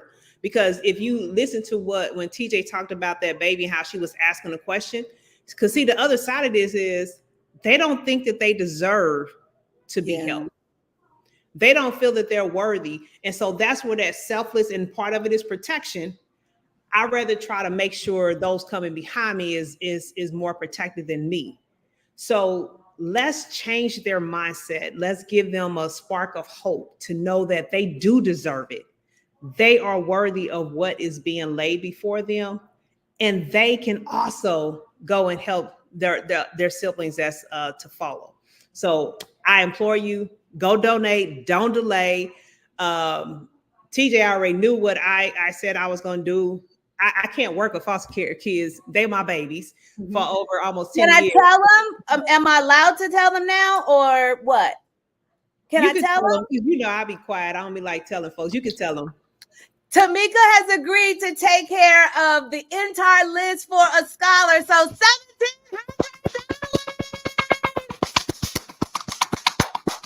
yes. So that is one less scholar that we have to be concerned about taking care of. So Tamika, I thank you. You told me that months ago or weeks ago, or however long it was, that was what you were going to do. And so I'm so grateful. I'm grateful for every dollar amount, but it's that 1,700 that is like, okay, I don't have to worry about the deodorant now. Like, I don't have to worry about if somebody's going to just pick up the deodorant. I know that this particular scholar has all of his needs taken care of. So thank you, Tamika. All right, Pumpkin. All right, now who's joining me? That's what I'm putting. That's my challenge. If you listen, if you know me, who's joining me? Mm-hmm. So speaking of that, if you go to movingdaymafia.org /sponsor a scholar, that's where you can put together a team. If you know, you may not have, the 1,700, but you're at your church, your fraternity, your sorority. My mom is getting her sorors of Delta Sigma Theta to get together to take care of one full scholar. So you can actually form a team to get together and take care of the whole list. So if you're in some kind of organizations, your alumni club, your church club, your rollerblading club, your beach club, your Magic City Get on the Pole Twerk Club, whatever club that you're in, please, please, please pull together and share this. Please share this and don't just share it as a generic thing. Share it and tell them you know me, because they need to know we are not too good to be true. Like these scholars think, y'all too good to be true. There's no way that y'all could be willing to do this for us, which is why I believe that we've had a challenge, Tamika, filling all the slots, which then leads me to what I was going to say while Andrea is trying to figure out the tech issue for me. Okay. I'm trying to be diplomatic with this. I just need the name. You didn't send me the name. Khalil. Okay. Last week, some of you may have seen the post that I posted on Sunday, and I ended up taking it down because of a God whisper. That there was a woman who has a business who basically stole our whole flyer. Nadine says she can't hear. Is it her? I'm thinking, Nadine, the rest, like everybody else can hear me, right? So maybe you just got to go out and come back in. Andrew, what you taking a picture for? Are you confused? Is something confusing in there? I didn't tell you right? I just wanted to confirm that's the right one.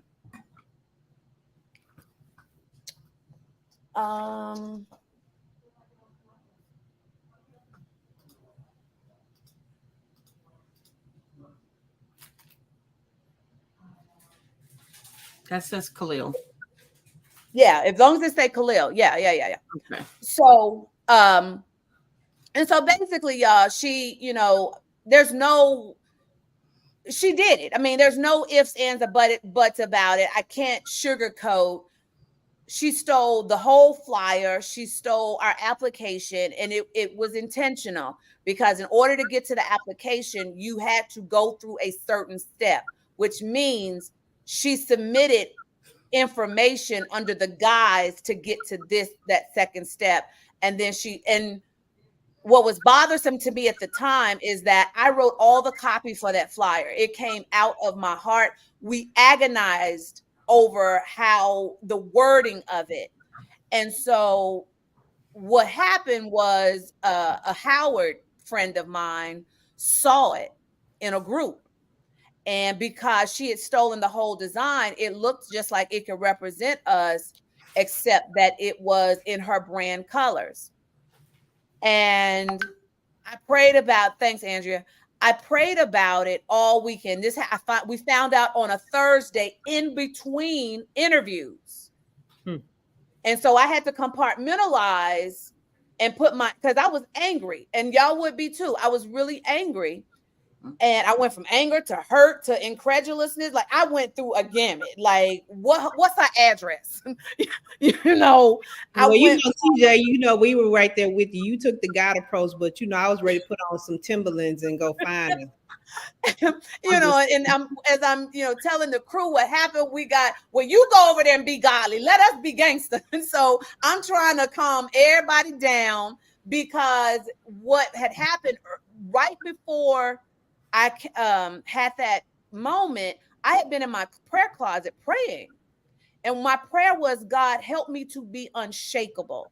Help me not to have knee-jerk reactions to things that tick me off, or like, I am a leader of what will be a multi-million-dollar organization. So increase my leadership ability. I came from a perspective, I never wanted to be a leader.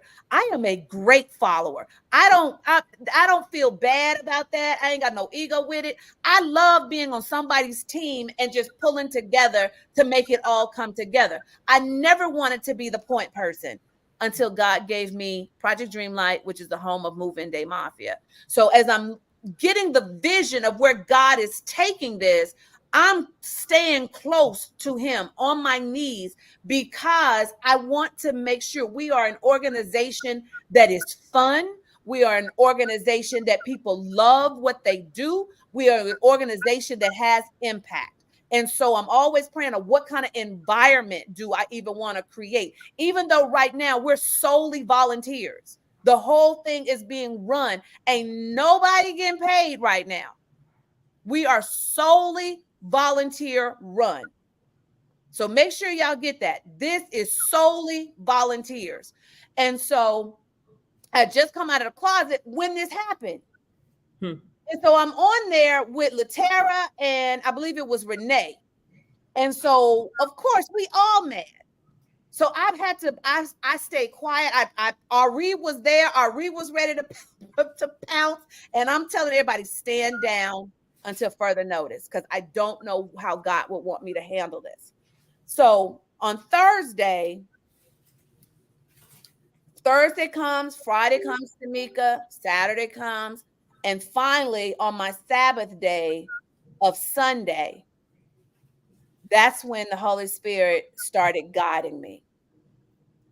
And at first I was going to do a video, and then I just kept hearing, stick to the facts. Don't make it emotional. Stick to the facts of what happened, because you have the truth. And you're not doing this to burn her down, which is why you will never hear me say who it is publicly, ever. The intention is not to burn her down. I don't know what her intention was with this, because this application was asking a lot of information from these babies. Why does she want that information? I don't know this woman. And if you're starting out doing something that's supposed to be honorable, you don't have to start it off based on cheating and lies. No.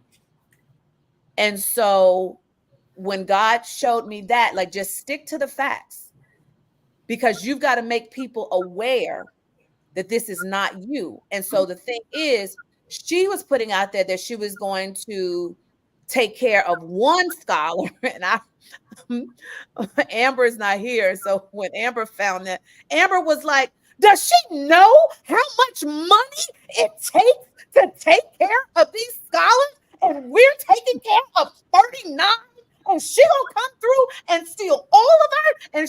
And then I put on the post, y'all don't say nothing. So now my inbox is blowing up because, and Amber sent me a message.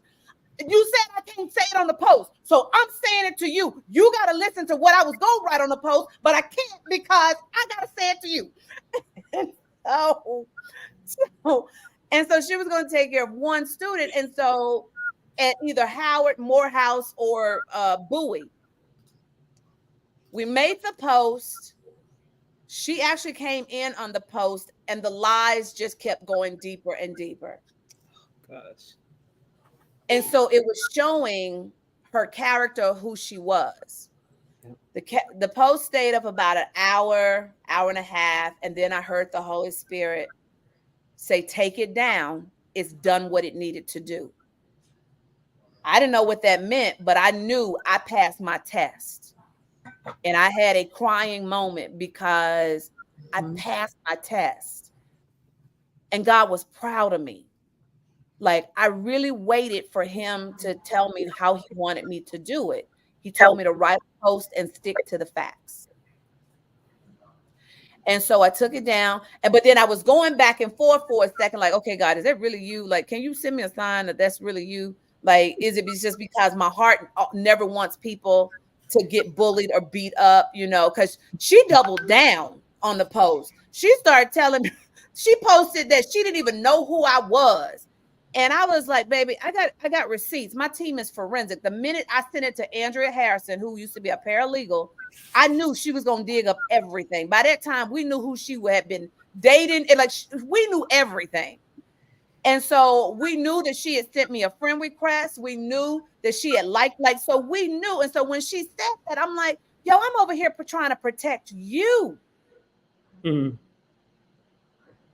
And so when the Holy Spirit, so I'm wrestling like, okay, Holy Spirit, is this, me feeling guilty? Because my friends are not being as Ari, and this is me talking to Ari. I'm looking at my friends are not being as diplomatic. So I'm watching this thing take a left. And so just as I was having that thought, another good friend of mine who, knew nothing, all she did was she saw it on social media, but she is one of the people that helped me build the foundation and is always my go-to of watching my back. She just sent a text to me and she said, watch what's happening on social media. And I said, what do you mean? She's like, the post. I said, are you saying I needed to delete it? She said, you need to let legal handle this because you're going to have partners that's going to be watching. Say less. I took the post down immediately. However, what happened is what I thought would happen. And Amber had said something to me. Ari had tried to warn me. I got a message from a student that had applied through her application. Apparently, she sent an email to them that basically put the responsibility and the blame on us.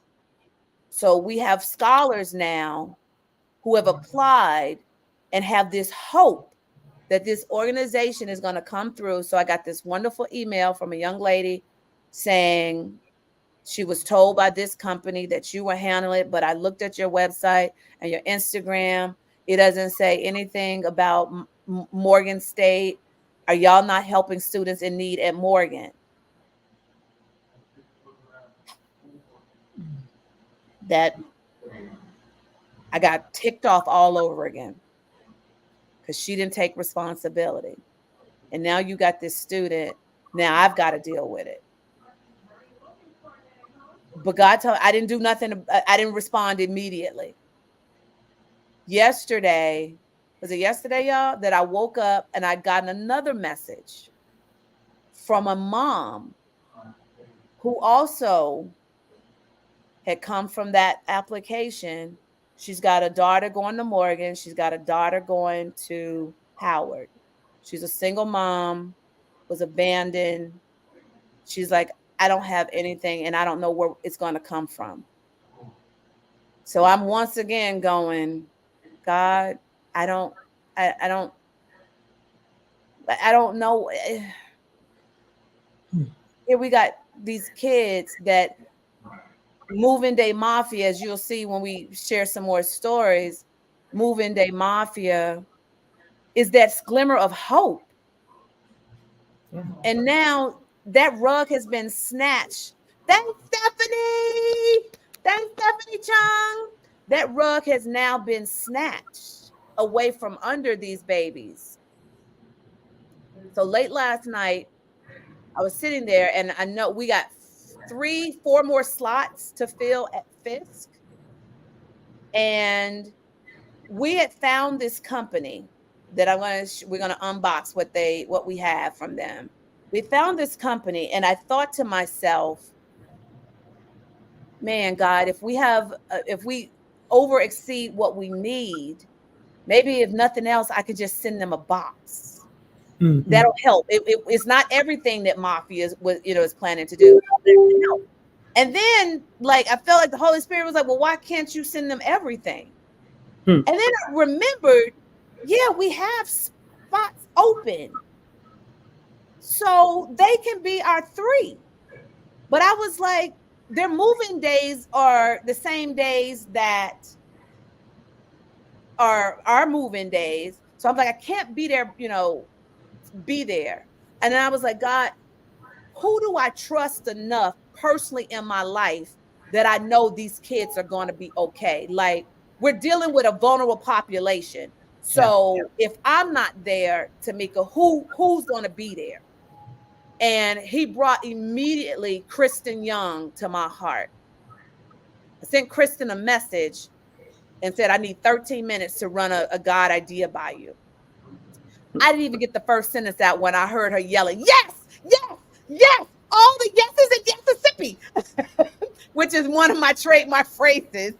And so she's like, yes, yes, I was trying to figure out how I was going to get to Nashville, but yes, it would be my honor. It would be my honor.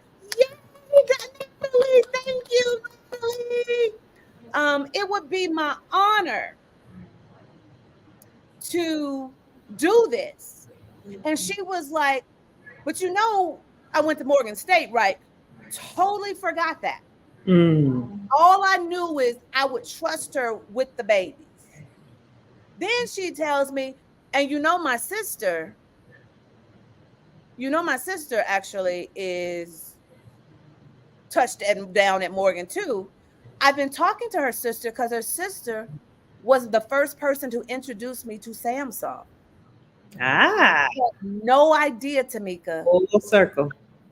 Had no idea. So she we taking all kind of pictures on our Samsung phones so that And so that's why when I said earlier, we've slid 2 more HBCUs in here because we got someone that's going to stand in the gap for the main team. We're still taking 39 scholars, but now, and so I immediately, what's crazy is I have been asking God, I don't know what this looked like as we expand. And he just showed me they're just going to be places where I'm going to have key people that I know I can't be there, but I trust them. And so I'm like, oh God, so wait a minute. You solved the problem. You expanded our reach all within one thing that this to me was the ultimate plot twist. Yeah. What someone meant for evil, God turned it around, did a freaking plot twist that I could never have written. No. never conceived. And people would ask me, are you going to do Howard? No. I would say, no, not anytime soon, is what my answer would be. No, not anytime soon. And yet, had that woman not done what she did, God knew that these particular babies needed us. And so for me, also, he loves them enough that he went through all of this to actually bring them back to get their needs met. Had no clue. They were just reaching out on the hope that we could do something. So this is what we do. So I'm appreciating all the cash apps, the sponsoring of Scott, all of that. Thank you. Thank you, thank you, thank you, thank you, thank you.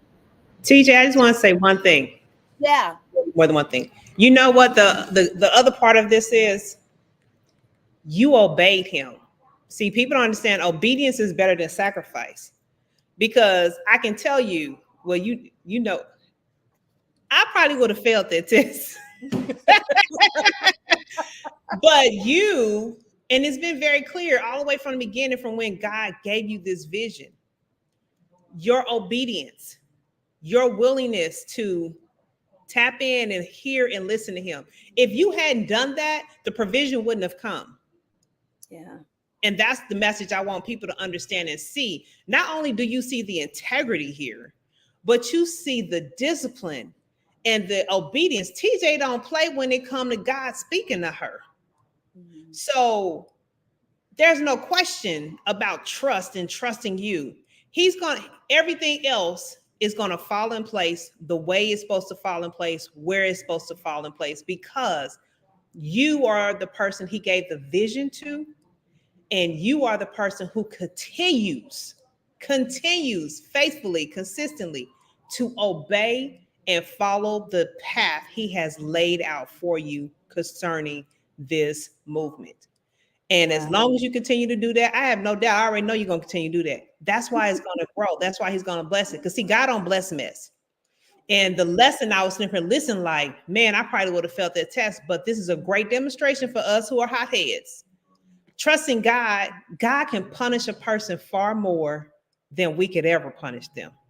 He going to take care of that girl. Matter of fact, he already taking care of that girl. But out of that, what the devil tried to mess up, God now has given the increase because he's changed your plan. I wasn't planning on doing Howard, but see, our plans are not his plans. Because see, everybody expected you to do Howard because you're from Howard. Mm-hmm. So look how he wove it in. It wasn't even part of your initial plan. God shifted it to make it part of the plan. And he's bringing the provision to make sure it happens. Yeah. Yeah. So if y'all don't trust God, y'all know who God is, I hope this helps you to understand it's important to get right with him. It's important to have a relationship with him. And I'm going to stop preaching. But it goes back to your discipline. Mm-hmm. You obeyed him. Yeah. Yeah. So what I want to do now, thanks, Tamika. I love you. Love you, ladies. All right, baby. What I want to do now is I want to show the Khalil video, and then I want to tell you kind of the origin of, because can somebody text Nikki? But look, Latera, can you text Nikki and see if she's gonna be able to come? Because I want to tell that story, and then I want to tell you, for the new people, how I knew that God is faithful. Like I knew, but then he really proved himself last year. So Andrew, you got it queued up? Hello? Where you been? I'm at work and I kind of scheduled this. Is that as big as it can go, Andrew? I'm so sorry. Okay. I'm available. Where you working? I forget where you working. Olive Garden. Oh, don't go. I'm sorry. Don't go. Don't start at the top. Go Olive Garden. Yeah. We're just gonna go all the way to like go to almost towards the end. Keep going. Okay, so play right there. Let's see. Okay, so let's stop right there because it may be. have to at least tell the server, give you 2 minutes. Okay. So I don't look bad. All right. Hurry up, because I don't want you to lose your job. Hurry up. Back. We'll go back a little. See, I don't know why I can't hear. Okay, right there, maybe. I'm so sorry. Can you hear me?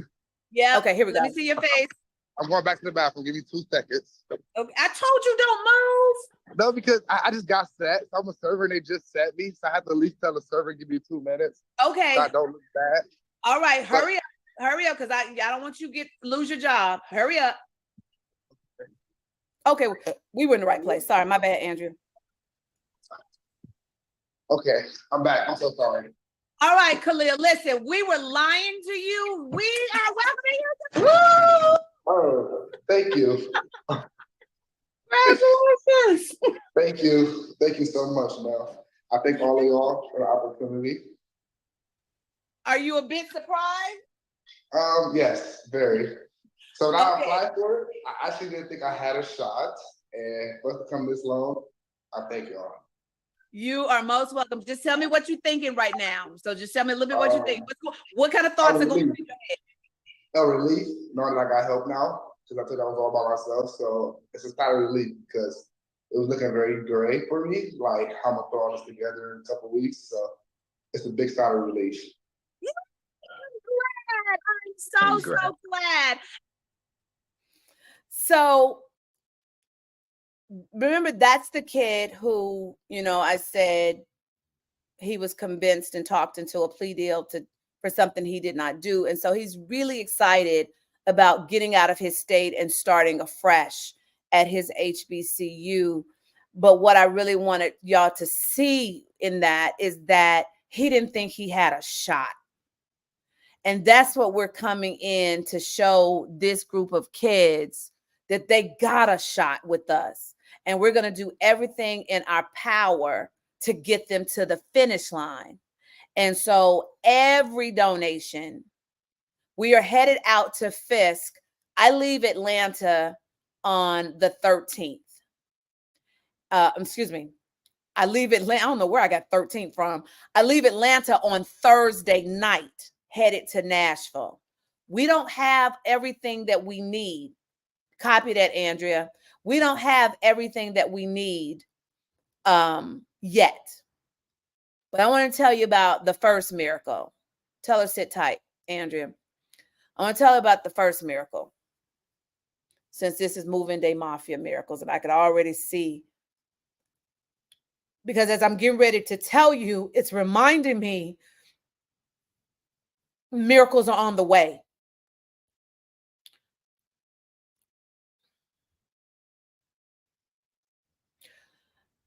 At this time last year, what I was clear on that God, let me even go back a little further. One day I was walking around. I had just come back from LA. I had come out of a major depression to the point where before I went to LA, I was in my closet figuring out the least painful way to die. Andrew, can you give me full screen? I was trying to figure out the least painful way to die. And you got to understand how I am, of how I process and, my humor. So it was right after Miss USA had died by suicide. And this is nothing new for the people who love me, because I've told this is for the new people who have never met me. So I'm not freaking nobody out. They know I'm okay now. So let me just say that at the beginning. But I had experienced like a darkness that I'd never experienced before. It was like, for me, my hormones were out of whack because of, perimenopausal, COVID, being in a new city, still not know anyone, being an extrovert, can't get out. So I just believe it was a compilation of a whole bunch of stuff. And so I was in the closet thinking about Miss USA. So I was like, okay, no, I'm not going to walk off of a building because that's painful. I ain't trying. If I'm dying, I'm already in pain. So I want to die painless. So then I thought, okay, you were not going to lay down in the car because you don't have a garage because you live in an apartment, so you don't have a garage where you can just, slip off until you're not gonna throw yourself in front of a train, because that's gonna be painful too. So the only thing that was left as an option was to go in the medicine cabinet and just take a bunch of pills. Problem with that is I didn't have nothing strong enough to do the job. So then I had to think to myself, okay, so that means you got to walk across the street to Target to get more, and your ass is too lazy. This is my thought process. Your ass is too lazy to do that. So get your black ass to the phone and call your doctor and tell people you are not okay. So let me just say to people who are going through some things, it is okay for you not to be okay, but you gotta let people know. It is okay, but you gotta let them know. And so my friend Reneka whisked me off to LA. I spent 3 months in LA, and what God showed me in that time is that I was being afraid to walk into my assignment. And my assignment was what he had planted in me for Moving Day Mafia and Planet Bougie, which is my TV production company that's dedicated to all things HBCU. I was still holding on tightly to trying to do it all. Media Mavericks as well. And God had already told me and had warned me, you need to do what I'm telling you to do. The minute I made that pivot and I told everybody that needed to be told, I will move home and live with my mother. But it won't be said that I didn't try to do what God told me to do. So I get back to LA. I'm happy now. Like the darkness had, really lifted. So I'm happy at this moment. And one day I heard God told me to go study the book of Nehemiah. So I went in my prayer closet, stayed in there all day, studying Nehemiah. Still didn't know what he was talking about. Like, okay, you had me studying Nehemiah, but I don't know. But one thing about the book of Nehemiah that stood out is that they took something that had been years in the rubble. They rebuilt it in 52 days, and they built it with average everyday Joe Blows that didn't have the skill set that was needed. What they had was the mission and the assignment plus the supernatural skills that God told them, and Nehemiah led them through this process of rebuilding the Jerusalem wall. So all day for the rest of that day, I just kept hearing 52 days, 52 days, 52 days. And I'm like, God, what's 52 days? What is 52 days? And finally I said, well, let me see how many days was 52 days from this point. And it was June. It was not the actual Juneteenth. It was the Monday after, because last year Juneteenth fell on a Sunday. So the holiday for, everybody was celebrated on that Monday. So I counted and I was like, okay, so that date is August 10th. Okay, what now, God? Okay, so I know 52 days from now is August 10th. What? Like, what now? What that mean? So he told me I had taken a tour of this school called Paul Quinn in Dallas, Texas. And it was pitched to me because of the way they approach education.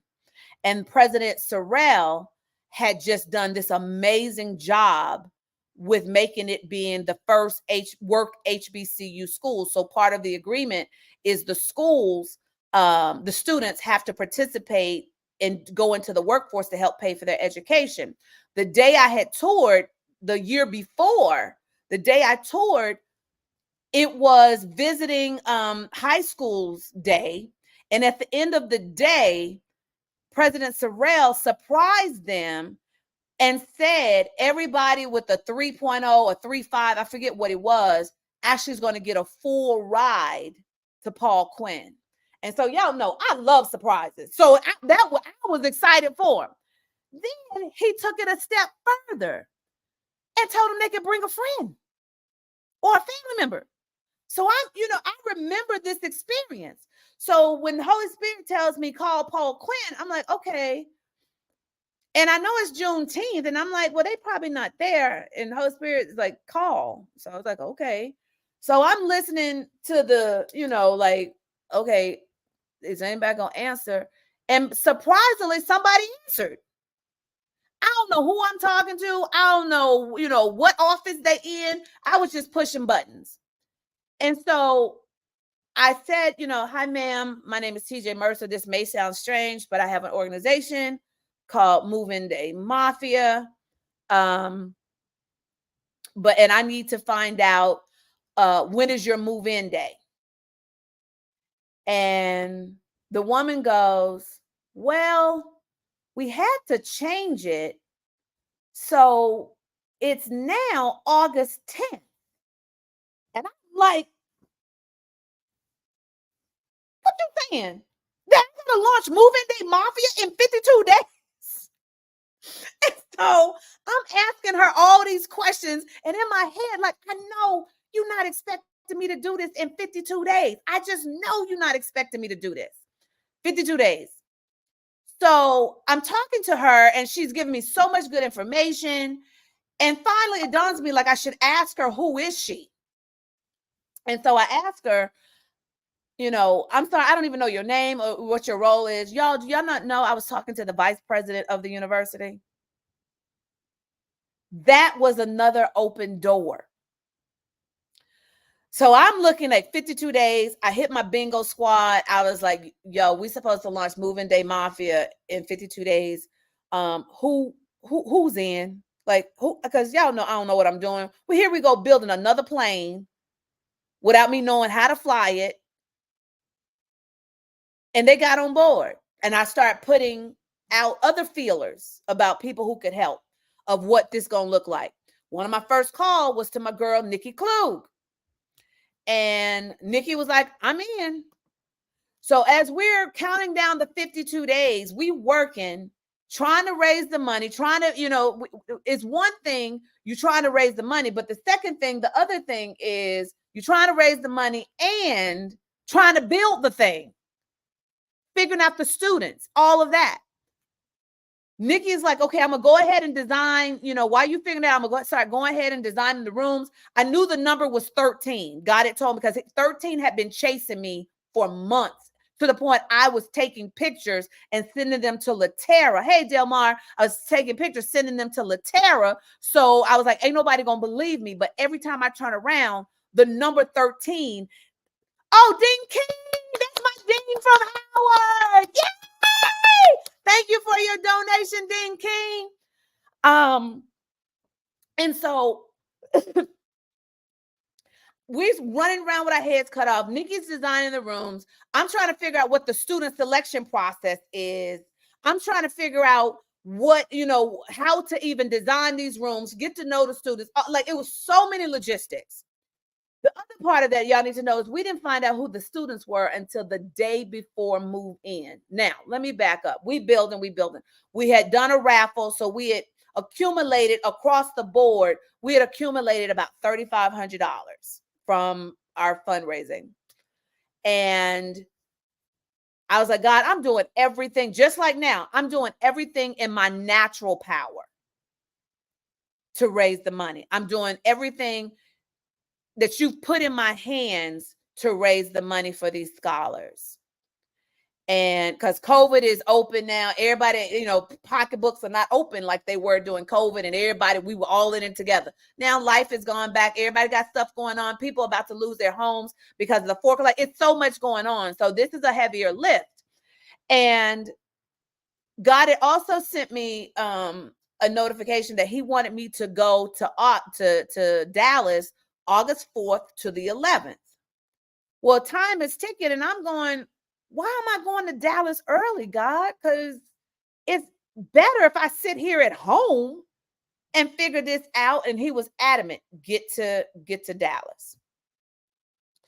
So I get to Dallas, and I tip down in Dallas with $3,500. Nikki has been texting me every day. Do we know who the kids are? Do we have the money we need? And I'm trying to put on a brave face and, but in the closet, I'm like, God, you're going to have me out here looking like a fool. Like, my faith is on fleek. Can you tell us, sister, something? So we trying to raise the money. And Nikki, every single day, I'm like, Nikki, I can't get any answers from the school. All I know is we got 13 kids. It got so bad to the point, I was going in the closet like, okay, I need a sign that it is 13, God, because I feel like I got $3,500. That's like 2 or 3 kids, maybe stretching it. But you sure it's 13? And now I forget what it was, a clear sign that the number is 13. Latera, I don't know if you still here. Yeah, of course she's here. But I don't know if you remember what I said. Nope, the number is 13. God has not backed off that number. And so I get to Dallas, and Latera was flying in. Nikki was like, well, I'm coming. We just got, and I was like, Nikki, I got nothing for you. This, and I'm in reality with my people. Like, this is what the bank account is looking like. But all I can tell you is God hadn't changed his plan. And we were going shopping, and I had gone into the room by myself. I'd gone into the room by myself, and I was like praying, like, God, so I don't know if this is going to be a 2 fish, 5 loaves of bread situation.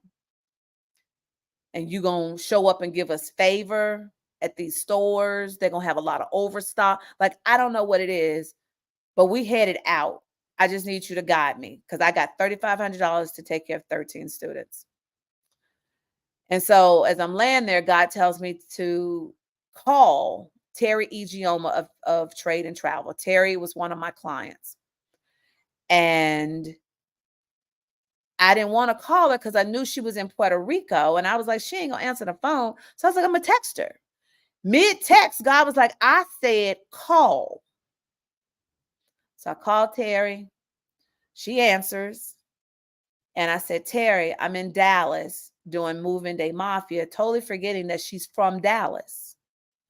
And I said, I got 13 scholars I'm supposed to take care of, but I don't have what we need. And she said, how much more do you need? And I was so scared to say the real number. So, because I was going to like play it down. We just going to have to make it work. And I said, we need about 17,000. And without missing a beat, Terry goes, you'll have it in an hour. And I just started screaming, to the point Nikki heard me from outside. She was outside working out. I just started screaming. I was like, are you serious? She was like, yes, text me the PayPal address and I'm going to PayPal it to you. That's how we took care of that first 13. That's how we launched Moving Day Mafia, just on faith and rocking with people who roll with me. And sometimes they stand on the faith I have, because Nikki admitted it later. She was like, I'm so sorry. I didn't share it as much as I should have, because I just didn't want to be out there and it didn't go through. She just kept apologizing. When we saw each other recently and with her husband, she started telling her husband, I just didn't believe. She said, I should have known though. I should have known because of just how you are. I should have known. And so we're standing at the Red Sea. I leave on Thursday. I need y'all to dig deep, share. If you don't have it, share, pull together as a team. Because I have to leave here Thursday night knowing I did everything in my power. Y'all know, some of you know that my motto is use what's in your hands.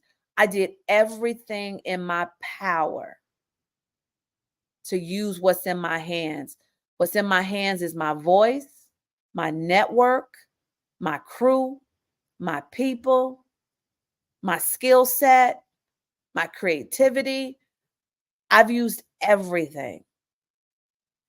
And we're here tonight because my crew rocks the same way. I actually called them and I put a notice like, nothing serious, not mandatory. Can y'all just dump on Zoom? Because I want to tell you what happened on the Roland Martin show. So that was my intention, just telling them the story I told earlier. And then because of them, hey, Ma. So I can't pay attention to my mom because I know my mom. I know my mom. So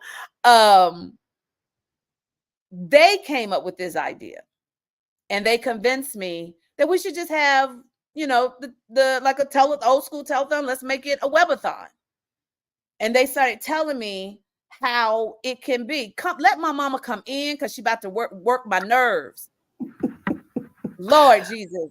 Oh, Tony, Well, first of all, I didn't ask you to be here. I just want to know. I want to remind you that I was here. You've been asking to come in. No, you text me that I was coming on tonight. No, I said, are you coming? Well, good night.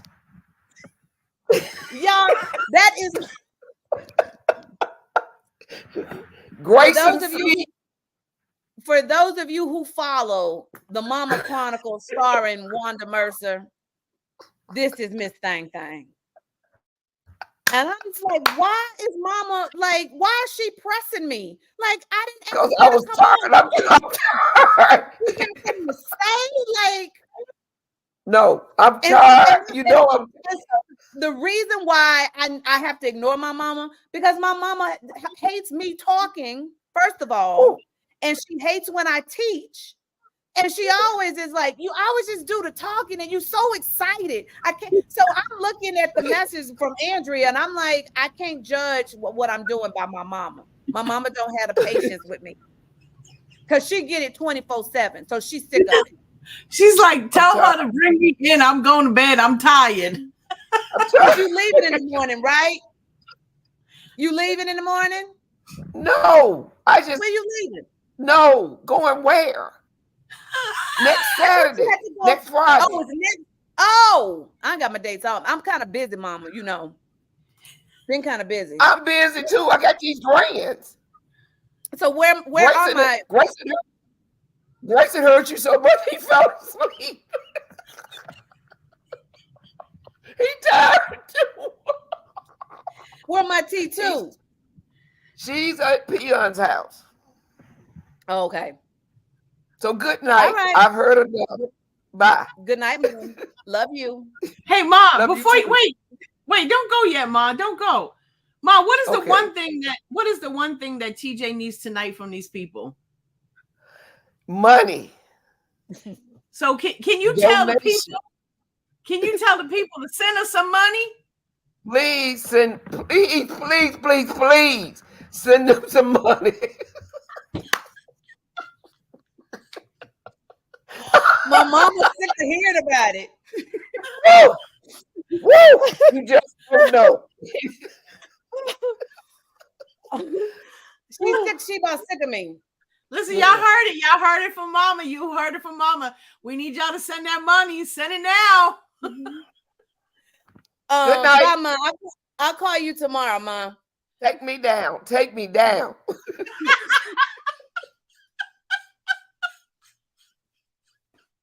That's my mama, man. Oh my God. So Andrea, can you tell me, can you pull up one of the reveals from last year? From that I sent you in WhatsApp. I sent you a folder and said reveals. That same link. No, it's a different link. I put the before we went live, I put it in WhatsApp because I'm afraid they're not going to be able to hear audio if I do it. Well, they may, because I downloaded these to my computer. So let me try it. And then if they can't hear it. So this is never before seen, because I've never shown this because we just been so busy. And then what did Ari say she was available, or what was her? Because I see she's still in the chat. I thought she had gone, but was she able to come in? Somebody talk back to me. I don't know. She said she can. Oh, okay. So did somebody give her the link? Ari, did you pick up the link in the chat?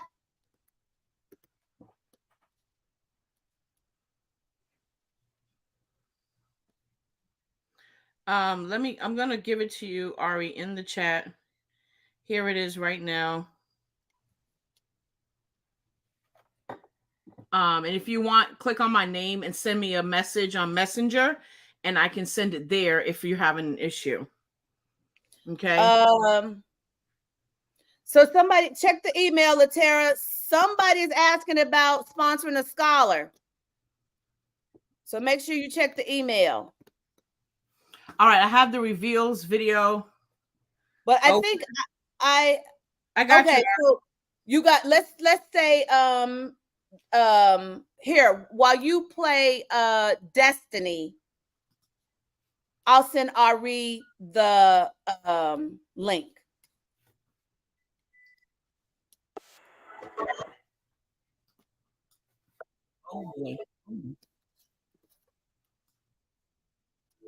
Trying to pause it. Okay, let me share my screen. Here we go.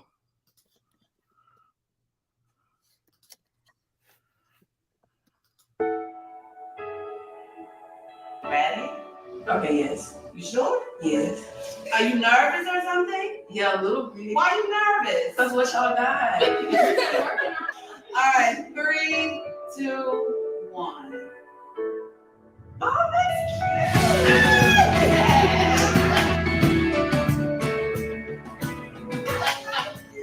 Oh, good. Yes. So that's one of the reveals. We didn't have time to like show it because we're going to use it for other stuff. But you can see the joy on these kids' faces. And this was last year. This was last year where we scrambled at the last minute. Me, Latera, and Nikki, and a handful of volunteers. And that's the other thing that we need, y'all. We need volunteers to actually move the students in. And so this year, one of the things that we learned that our moving days, as much as we can, we have to put them on the weekends, because otherwise it's hard to get people on the weekdays. And so this year, the timing worked out that all of our move-in days over the course of the weekend. So if we can't get, I'm gonna let Ari come in, or if we can't, and it's actually the perfect swing for Ari to come in, because I was getting ready to start unboxing some things that we have a new partner. We have a new partner, and I'm gonna let Ari come in and show it. So while she's getting situated, so it's this company. It's called Dormco. Actually, while Ari's coming in, let's show one more reveal, Andrew. So can you pull up Tiana?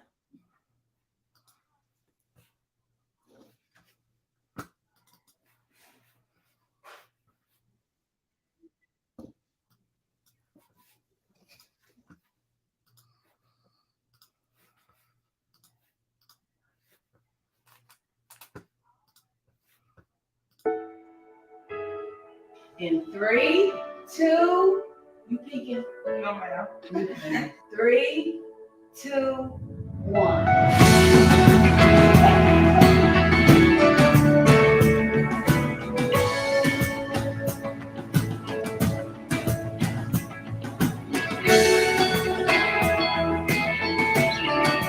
You like it? Yes, ma'am. Wow. So the other thing about last year that we got there and had to build the rooms as we went, and things were still coming in on Amazon, because we didn't think to build an Amazon list until like a day or so after we were there. We were like, yo, we can ask Amazon, we can ask the people to just buy stuff. And so we were building the rooms as we went. We did. Nikki had to revamp her whole plan because we had to go shopping on site and not get everything ordered. So the miracle in this is like it got done, and these kids were really, really grateful. And last year I didn't know anything about them. I didn't know anything about them, their likes or dislikes. I had a young man named Patrick who his sister we met because she worked the front desk. And so we were introduced to her as, one of her brother is one of our kids. And so I started asking her questions to try to get to know him and found out he was into vinyl records. So I put on my social media, hey, I have a kid. I just found out he's into vinyl records. Will somebody buy us a record player and get it to us in 2 days, or order it and let me go pick it up? Like 8 people hit my inbox saying, I'll buy it. I'll buy it. I ran to Target, got it, showed up with it, because it was important that these kids also would walk into their rooms and see things that either they knew we had to find out about, and know that we cared enough for them to matter, that they mattered to us, that we would do that. And so those are the kind of things that, we're collecting all the information that we can, but at the same time, is Ari here? Because I heard it beep, but I didn't. She is here. Okay, see, my problem is it's not showing up at the bottom, Andrea, of people coming in anymore, so I don't see people. You want me to bring what you say? I was reading Nadine. Nadine is, yeah, you can bring Ari in. Do you have an Amazon list for a student set? Nadine, okay, so wait a minute. Tell me what you mean. Elaborate, because what we've done is we've had to shift. Now the Amazon list has to have closed because we're so close to move-in day for FIS. So we need money. We need money at this point, so that we can pull it all together and divvy it out as necessary. So as opposed to the Amazon wish list. But I am going to tell you, if you're asking about something else that Nadine, you've already been generous. So Nadine gave us the money to buy all the sheet sets for the students, which we were able to use and get more because she sent us the money. So, but with us now is our brand manager for all things TJ, Miss Ari Squire. Hello, everybody. Thanks, everybody, for their donations, because we do need it. And we need other kind of support, too. We need partners, which we're about to get into now, which I'm so excited about. But we need hotels for our volunteers. So if any of you guys have some hotel points or the hookup, please contact me. Contact TJ. Contact me. Contact me. Contact me. Anybody on the team. We need all the resources, all the volunteers, all the money, all the support that we can use, you guys. We truly do. So I'm gonna let Ari tell us about the next miracle. We got money.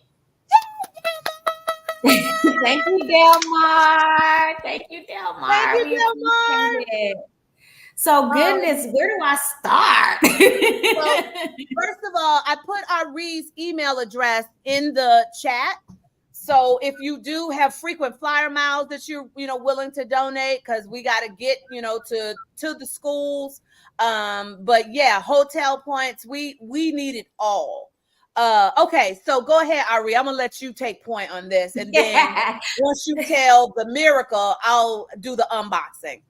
Okay, all right. Well, long story short, TJ had contacted me like, oh my God, Ari, we found this company that has these basically dorm rooms in a box where they provide all of this bedding and all of the things that the scholars need in like one location, and it's just unbelievable. Like, and they're in Nashville. That was one thing because Fisk is in Nashville, and that's our first university that we'll be supporting. So she said, we need them as partners.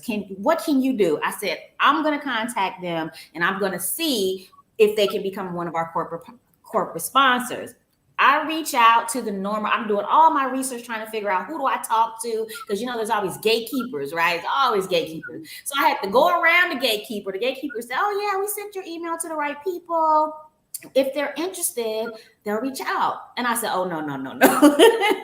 we need this. We need this partner. So I found the CEO. I reached out to the founder, y'all, to the founder. And he immediately got back to me. I shared with him, you know, TJ being on the NBC show there in Nashville and her heart and her message. And he got back to us. And now long story short, after several emails back and forth, after a midnight session last night. I was going to say, no. You know, we the story. No. You can't jump for them.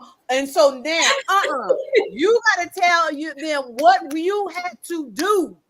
And how often you had to keep going back and forth. Yeah, I would say probably it was about a week or two back and forth, at least 12 emails at the minimum. I was not giving up. Once I saw that he had interest, I knew I had him. But then it came where I was like, okay, I feel like I'm losing him. And I was like, okay, you know, I'm just a brand. I'm a business person. So I know in order to do deals, you got to build relationships. And so I knew that he needed to meet TJ. You guys see her heart. You see her energy. You can't help but fall in love with her. And he needed to hear the story from her. Hearing it from me is cool. I'm a brand manager. I'm a business person. Like, it doesn't come off the same. And so we still had a deal, but it wasn't what we wanted. Right, TJ? It just wasn't. Yeah. So Ari is, you know, she's keeping me updated, you know, and I handed it total over to her and God. I was like, I couldn't explain it, but I knew I wanted to work with this company, especially we ordered a test box. And so it comes with 81 pieces. And when I saw me and Latera, where Latera? She's still, she behind the scenes wrangling. Okay. Latera was like, I ain't got to be there. She don't need me. She need me behind where I need to be. So I called Latera. We jump on Zoom and I was like, Latera, I need you to vet this company. Latera's in the chat like, I'm working. We need to vet this company because there's something unique about it. I was like, so look at it, see if it's real. And I was like, because it's saying it's in Nashville. And I'm like, if it's in Nashville, they are fully aware of this. And I want to see if they would be willing. I don't know, but just vet them. So we and Latera on the phone in Zoom at 11 o'clock one night, and she going through the website, and we get more excited by the minute as we're looking at like. So all of this comes in this box. Like, this would solve a lot of our problem, you know, of all this little stuff that we would have to pick up. It would come in one box. And so I was like, I'm going to put Ari on this because I don't have time to chase this. I'm going to put Ari on it and see how far she can get. And then me and Latera kept talking. So we decided we were going to order the test box.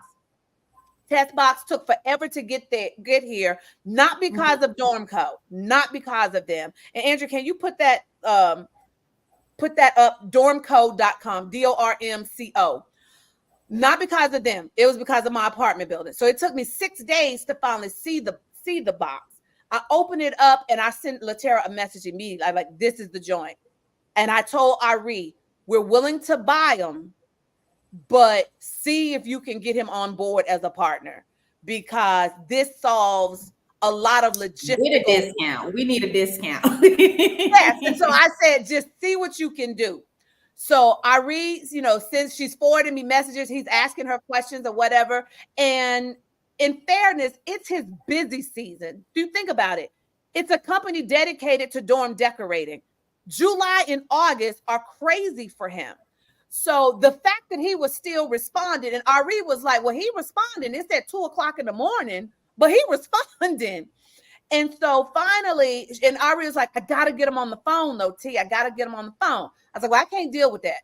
You let me know when that meeting is. And so finally, she was so excited. I woke up to the text. She was like, here are our options. He can do midnight on Zoom or these times on a phone call. I didn't hesitate. Midnight on Zoom, Ari. She was like, I know.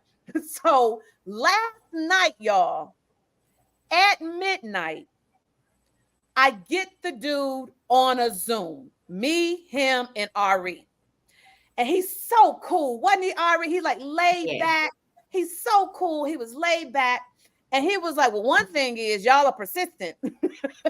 And he was like, he said, when Ari responded back to, he was like, wow, midnight. Oh, okay. So, because it was 11 p.m. for him, 12 a.m. for me and Ari.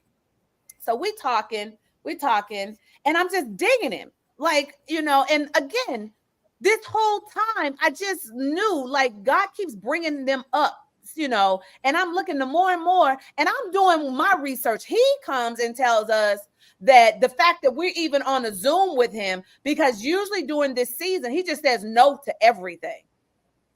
It's just a no. So the fact that we're on the Zoom, so I'm talking, and, for me, I'm also trying to figure out what's the win for his situation. What would be the win?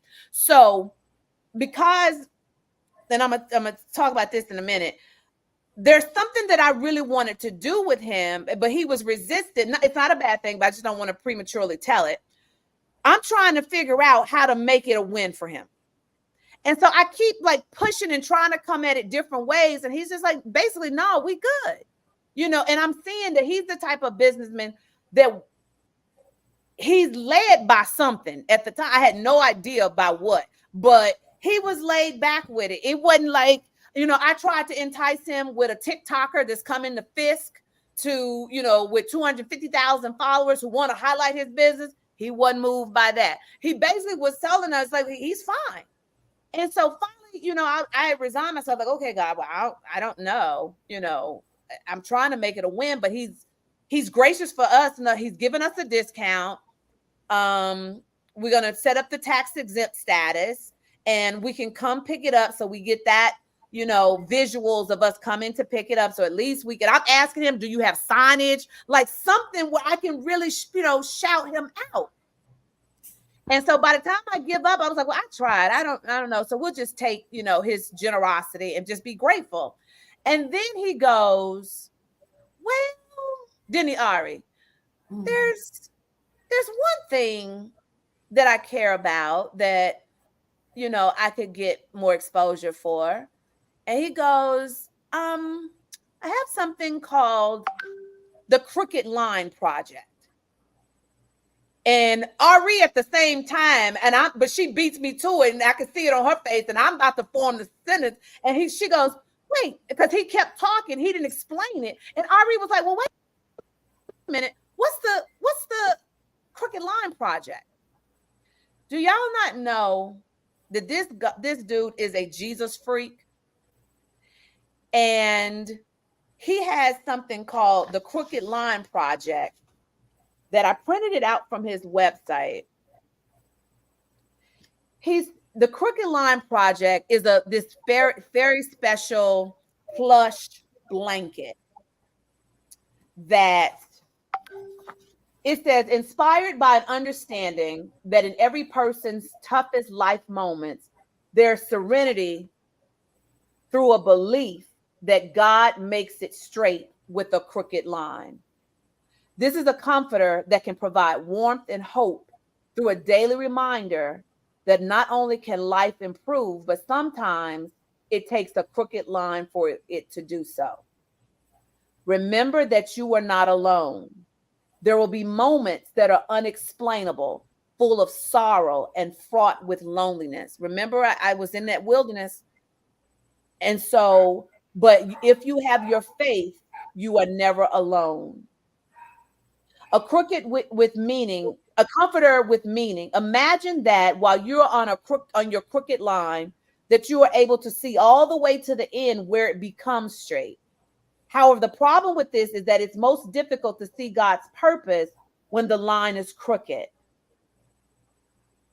Jump down to his message. He talks about having faith can often be frustrating and a difficult journey. Hello, I'm in that position. But when you're in the midst of a difficult time, that crooked line, it is important to stay strong in your faith and believe in your heart that all things work together for good to those who love God. Have you ever had a gut feeling, something that overwhelmed you in such a way that it couldn't be ignored? I like to think of these life moments not as gut feelings, but as God feelings. It is a lot more compelling and logical to believe that God speaks to each one of us versus believing that our stomach organs have such authority. In being open to and accepting a God feeling, I set out to design a comforter that would provide not just a warmth, but also one that provided encouragement and a purposeful hope. At the time, I had no idea what I would do with such a comforter once it was made, but I remembered that didn't matter. I guess that's why I call it a project. And here's what resonated me today when I did some digging. He says, what it lacked in planning, it made up for in meaning. We had no clue that this man believed this. I've done my preliminary research, didn't know anything about his Crooked Line project. Likewise, Jeff said, because I asked him, like, do you know? By the time he's describing it, I'm bubbling. And and I said, well, do you know how Moving Day Mafia started? He was like, I'm gonna be honest with you. Normally, I would have known everything about you before we got on the meeting, right? Didn't he say that, Ari? Yeah, he said he would have known your middle name and everything. Everything. He said, so no, I don't. And so I knew then, I was like, God, that's why you've been highlighting him to me. That's why, because I told Ari, I was like, I couldn't explain, like, why am I hunting somebody down to actually do business with them while we got to pay? You know what I'm saying? It's like, but I knew that there was something unique and special about him. And so then Ari could tell I was just like about to jump out of my seat, because immediately God showed me the full vision. And our beginning of our partnership is these blankets normally retail for $70. He started telling us, and he sent it to us, but I couldn't open the drive, Ari, so I didn't get to look at some of the things that he sent. I couldn't get the drive open. But he started telling us stories about people getting his blankets, unprovoked, unsolicited testimonials of how the blankets have really helped them. And so it's these real plush blankets, and they have the Crooked Line and other affirmations in the blanket. So Andrew, if you can find a really good picture of the blanket, put it up. And so so they retail for $70. And so I remembered that the A of ABCs of Audacity, my series that I teach on Tuesday nights, oh my gosh, we just got a $1,700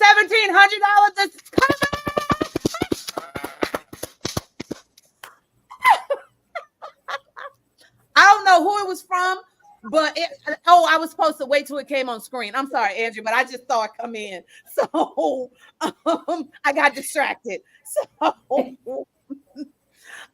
you show the color one? Because that looks bland. That looks like a black and white screen. Are you able to pull up the other color? Ooh, so that it can pretty. That is so pretty. Yes.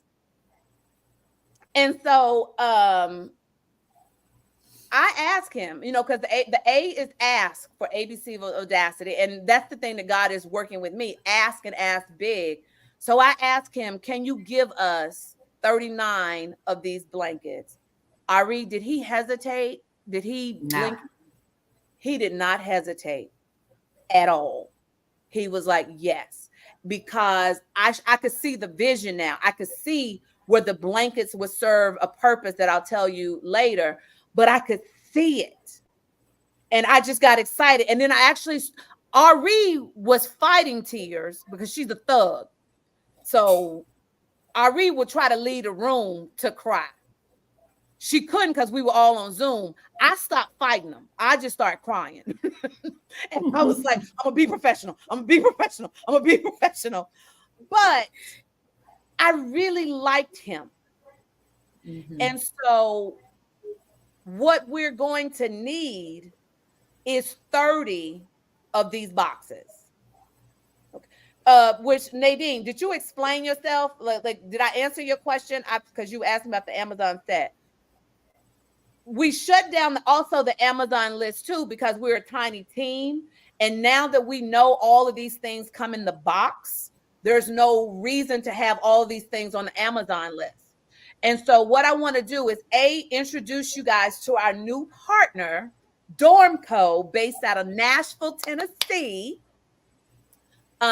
He's given us 70 blankets, but we still have to buy 30 more boxes to cover, the students. Okay, so I'm gonna unbox them and show you what all comes in this box. So if you got potential college kids, make sure y'all go support our new corporate partner, Dormco.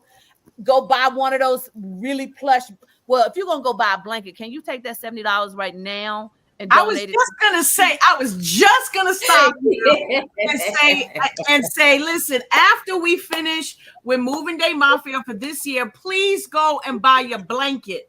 But right now, you can send that Cash App, Venmo, or Zelle. You can send that $70 right now. Facts. I caught myself, so I'm learning. I caught myself. But yeah, we can't wait for Christmas because I need y'all help to stuff their Christmas bags too. So buy them next year. Next year. But yeah, if you got $70 to spend a blanket, please just give it to Moving Day Mafia. Stay cold. Tune in to Chooses with TJ. I'll give you your affirmations and your inspiration. Get it somewhere else for now. So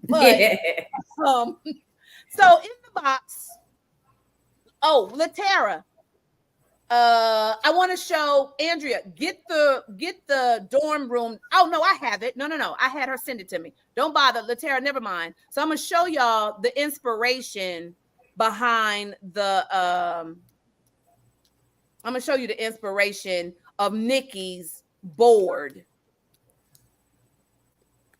of what we're gonna hopefully get close to.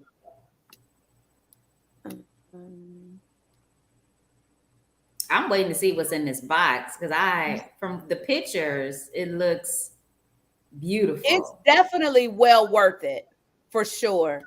How much are the boxes, did you say? Each box, the ones we want will cost us about $500 each. Okay, so I'm having a problem finding.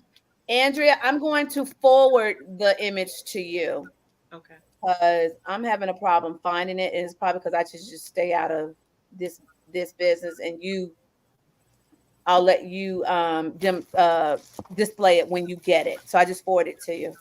Okay, so in the box, it's 81 pieces. So we have two very plush pillows, and these things are thick. Very plush pillows.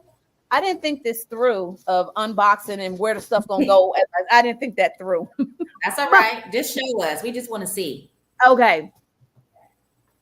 Then it has pink towels, and you'll see the design plan when Andrea brings it up. But it has two sets of towels. It has a 42-pack container set in it for their food storage. It has a shower tote, for them, the students, especially the students at 5th, to carry their shower stuff in. It comes with a laundry bag as well. It comes with shower shoes. These are like coral looking shower shoes. And they not the flimsy ones. Like these things are thick and heavy. It comes with some kind of like little pin pack that you hang on the doorknob or something.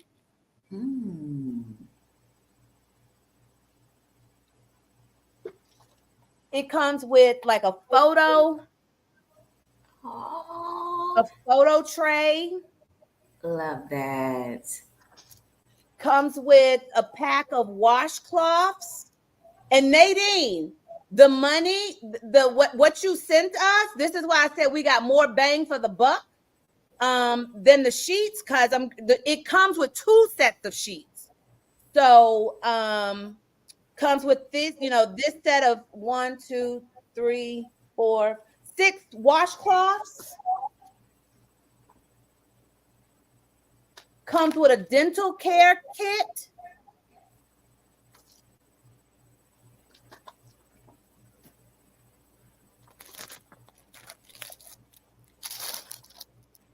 A jumbo storage, kind of, those storage block things. Mm-hmm. Yes, that they need. One super soft, this is the first one, super soft sheet set that matches our design. Now we can get these in different colors too, right? Yes, because Nikki has all the design plans. And if Latera is not busy, she can maybe bring up some of the design plans. Oh, Andrea, is it ready for me to show? I see it up here. Okay. So is there a way to make it bigger? Yeah. So this is one of the baby's rooms. So this is what we're buying to design this room. And so then it has another sheet set. So once again, thank you, Nadine Luke of NJ Luke Publishing.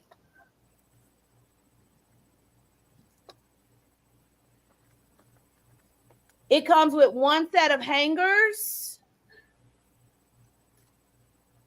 It comes with a flatware set. Wow.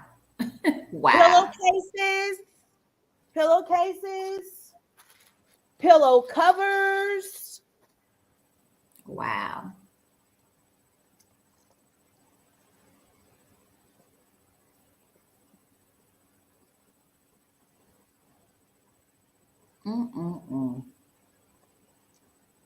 A desk fan.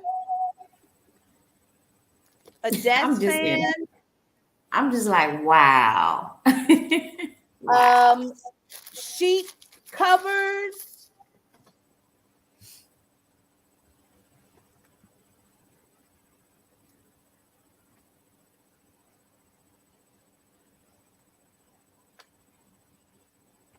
A sleeping mask.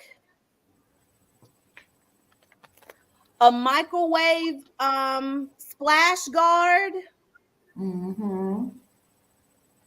The pillowcases that match the comforter. The waterproof mattress cover. Wow. Wow. They're gonna just be so a mattress protector.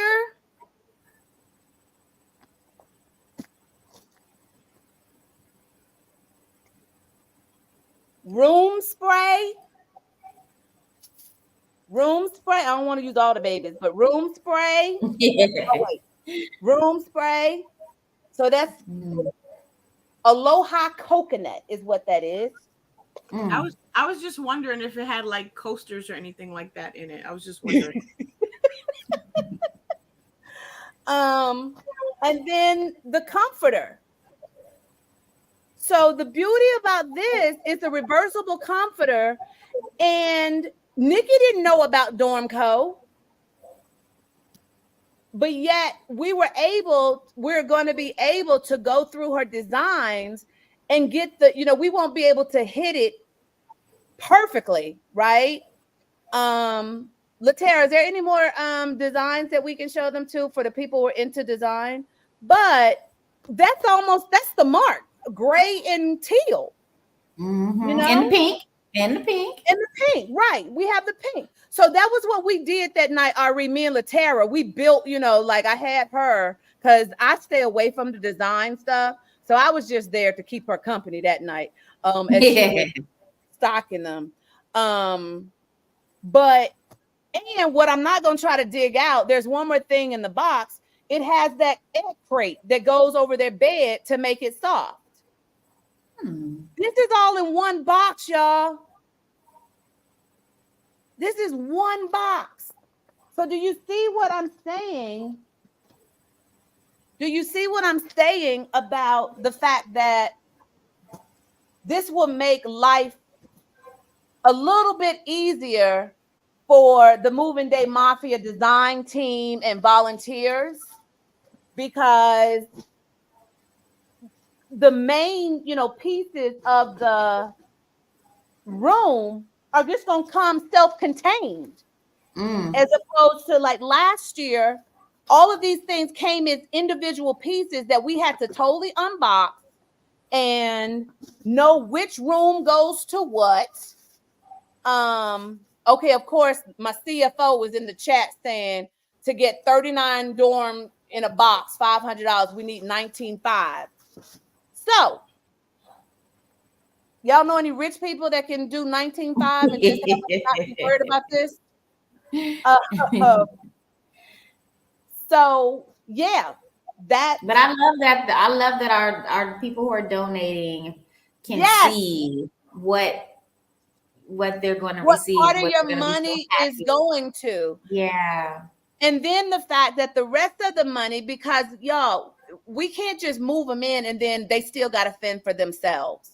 So we are, that 1,700 covers their first few months of care packages. It covers us putting actual cash in their hands so that they don't stay in the dorm rooms or the library on Friday nights when they want to go to a party or they want to go to a movie or they want a DoorDash. Like, we need all of that. The gift cards for their DoorDashes, all of that, y'all. We need that to make sure. And then we've got Christmas coming up and we want to make sure. By the way, Patrice Johnson bought 13 of the rolling backpacks already for Paul Quinn.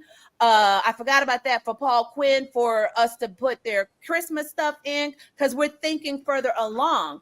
So even if you don't have the money, you got a Rolodex. Mm-hmm. You got, opportunities to make introductions to RE to reach out to. We would love to have, like, it's called box.com. It's a subscription company that has the household and hygiene products. So even if we can just get them to donate that part, I'm grateful. I am so grateful of where we're headed. But yeah, the $1,700 is going to cover the snacks, that they need, the study snacks. Y'all know if you went to college, the night studying, all night studying.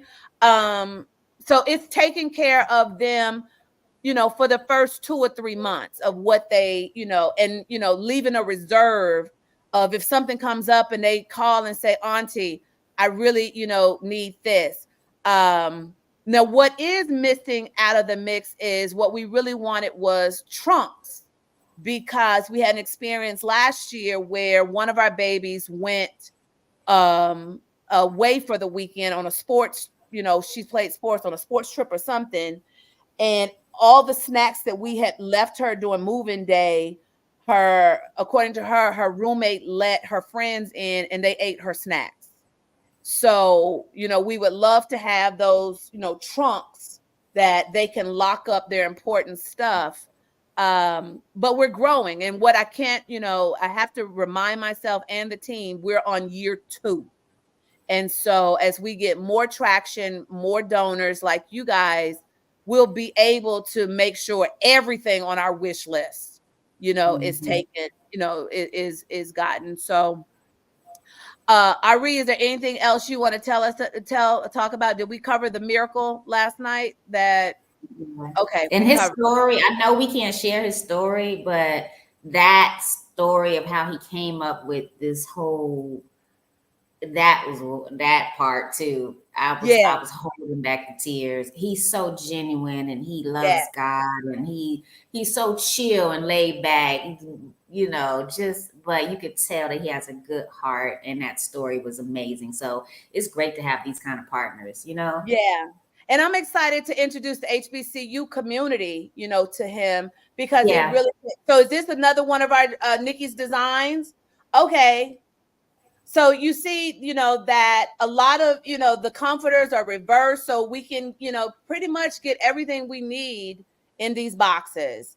We'll need to buy, the lamps, the waste baskets, not necessarily the chair. Because when I saw chairs on there, I was like, Nikki, you know they have chairs, right? So, but you know, Nikki is extra. Yeah, they have chairs. Nikki is extra. Yeah, Nikki's she's just extra.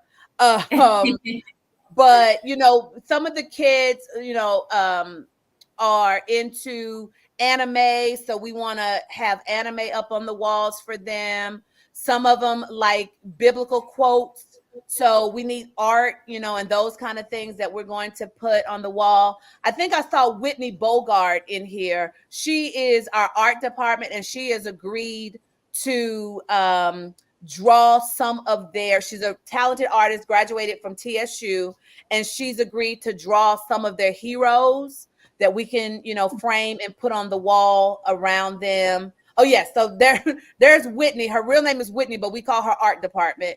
And so we're really grateful for that. You know, we just want to surround them with things that make them feel comfortable. So with that, Ari, your heart clear? Yes, I'm feeling good. I'm feeling good. I'm like your friend. What's his name? The one that's like, can I go now? This has been great. I've been enjoying this I've been here since you started. This has been a great. Oh wow. Yeah, I think people. I'm just excited, y'all. Just keep donating, keep sharing, y'all. We can't do this alone. That's all I can keep saying is keep donating, keep sharing. Contact me for any kind of corporate sponsorships you may have. We all know somebody that works somewhere. It's a general manager somewhere. There's so many different people that can still help us. It's not too late. We don't want you guys to think that it's too late, and that's why we're here tonight. So thanks for coming on and letting me share. Thanks, Ari. So I'll be talking to you soon. All right. Good night, everybody. It was nice. It was nice. It was nice meeting you virtually. I know. Okay, we'll talk. So I'll see you guys in Nashville I'll be there Friday. Oh, did I know that? Yes. Yeah, me and my I told you me and my son were coming. Yes. Yes. Because I was like, I'm gonna put you on the design team. That's right. Right. Yeah, we'll be there. We'll be there. Okay. All right, baby. All right, guys. Good night. So I see someone named Krishna just logged in and saying good morning. So Krishna, where are you that you're logging in saying good morning? And then, so the last thing I want to share before we say good night, and I know my team is laughing at me because they had to convince me to commit to an hour, and we're going on 3 hours. So, and then Andrea, these are the design plans. Okay. Oh, Krishna, you're from India. Okay. So how did you end up over on the live? In the meantime, so let me tell y'all, when Nikki reminded me of this, and I should have found this picture of me and Nikki sitting at my desk in Los Angeles. But Tara's going, oh, trust, we have been talking about you. They really had to convince me to. Oh, before I tell this story, I want y'all to see, Andrea, can you pull up Ayana? Can you pull up Ayana Jones, not the reveal, her notification? Is that her name? Let me see. The first link that you sent? Yeah, the first link. Anaya Jones. Can you pull her up?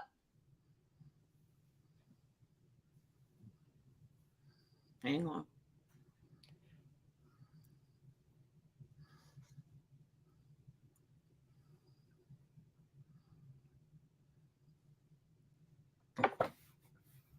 And what I have to tell you for the $1,700 donors, it's going to be, just a wonderful thank you.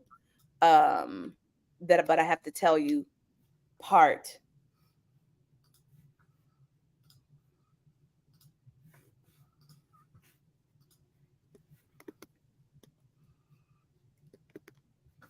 Do you want me to go to a certain part? This is 919. Yeah. So go. We wait. I got to get to. Wait, I'm on the wrong screen. I'm sorry, baby. Hold on. Go to we got to get into the pink.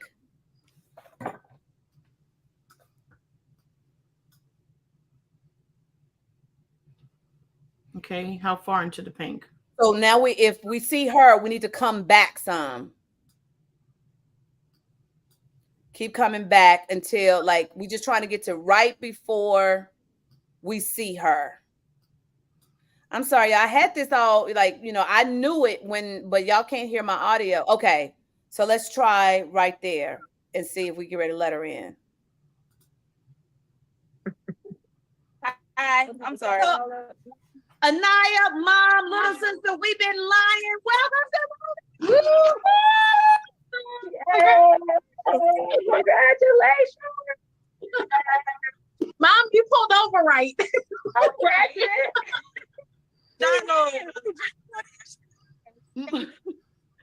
Are you surprised?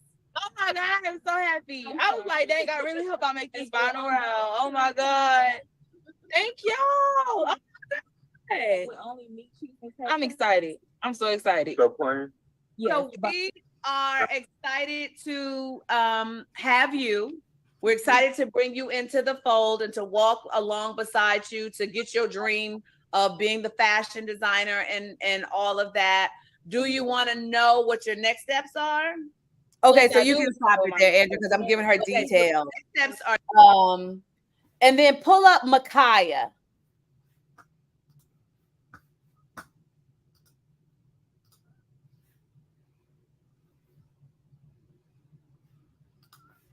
So while Andrea's pulling up, Micaiah's backstory is she is later going to college. And so find the same place, Andrea, we're in the pink where she's later going to college later because the baby was shot. And in the hoopla, whatever happened, she ended up having to call 911 for herself. And she still is in hot pursuit of her education. So, she ended up, being put on life support, had a trach, in her throat. And she is just a wonderful, wonderful young lady. So that probably is where it is because she had her head down and then she looked up when we were back. So you were good wherever you were. Yeah. So play from there. Micaiah, unmute yourself. Yeah. Girl, we lied to you. Welcome to the Mafia. Congratulations. Thank you. Welcome. Congratulations. Thank you. I'm gonna cry. That surprise? Tears of joy. We like tears of joy. Tears of joy. Tears out. Congratulations. Yes, congratulations. Thank you. Congratulations. I'm happy for you. Congratulations, Sunshine. You really made an impact on us. And we knew immediately that we wanted you to be one of our 13 at Paul Quinn. We are super excited to walk along beside you on this journey. That's why you gave me a heart attack when you were like, I'm about to head back to Minnesota. You said it with such like, I'm done. I'm headed back to. So I was like, well, whoa, wait a minute.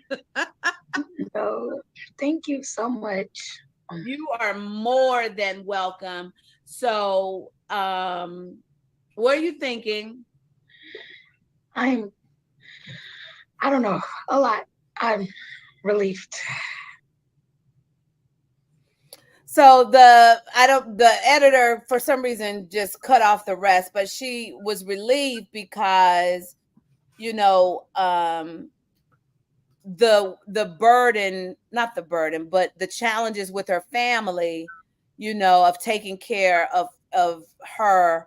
And if memory serves correctly, her, she's by herself, a single mom, and the medical bills and all of that.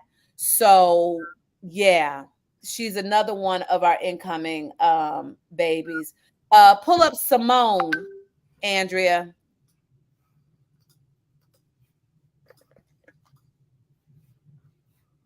S-E. She spells it a little different.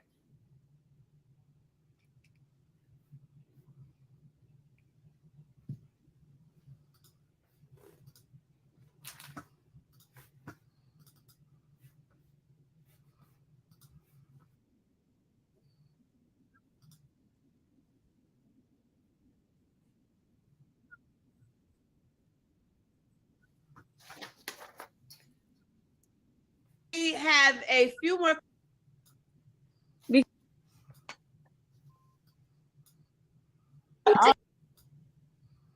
I ain't trying. You are making us go like we need to just move on because I ain't trying to chase Simone to go back to her. I'm so happy. Go back. Yeah. This time. Give back. Yeah. So the backstory on Simone, while you're finding it, Andrea, the backstory on Simone is like we have to recognize that We lied to you. So she had every reason. She's at a school that I have direct contact with who she was volunteering with. And I was like, girl, if you don't go tell them, they were trying to call her Renee. And I was like, tell her to tell the dean that you need to get on and finish this interview. And so when you hear us teasing her, that's where it's coming from because she almost missed her slot. All right, go ahead, Andrea. Roll the tape. Simone, we lied to you. What?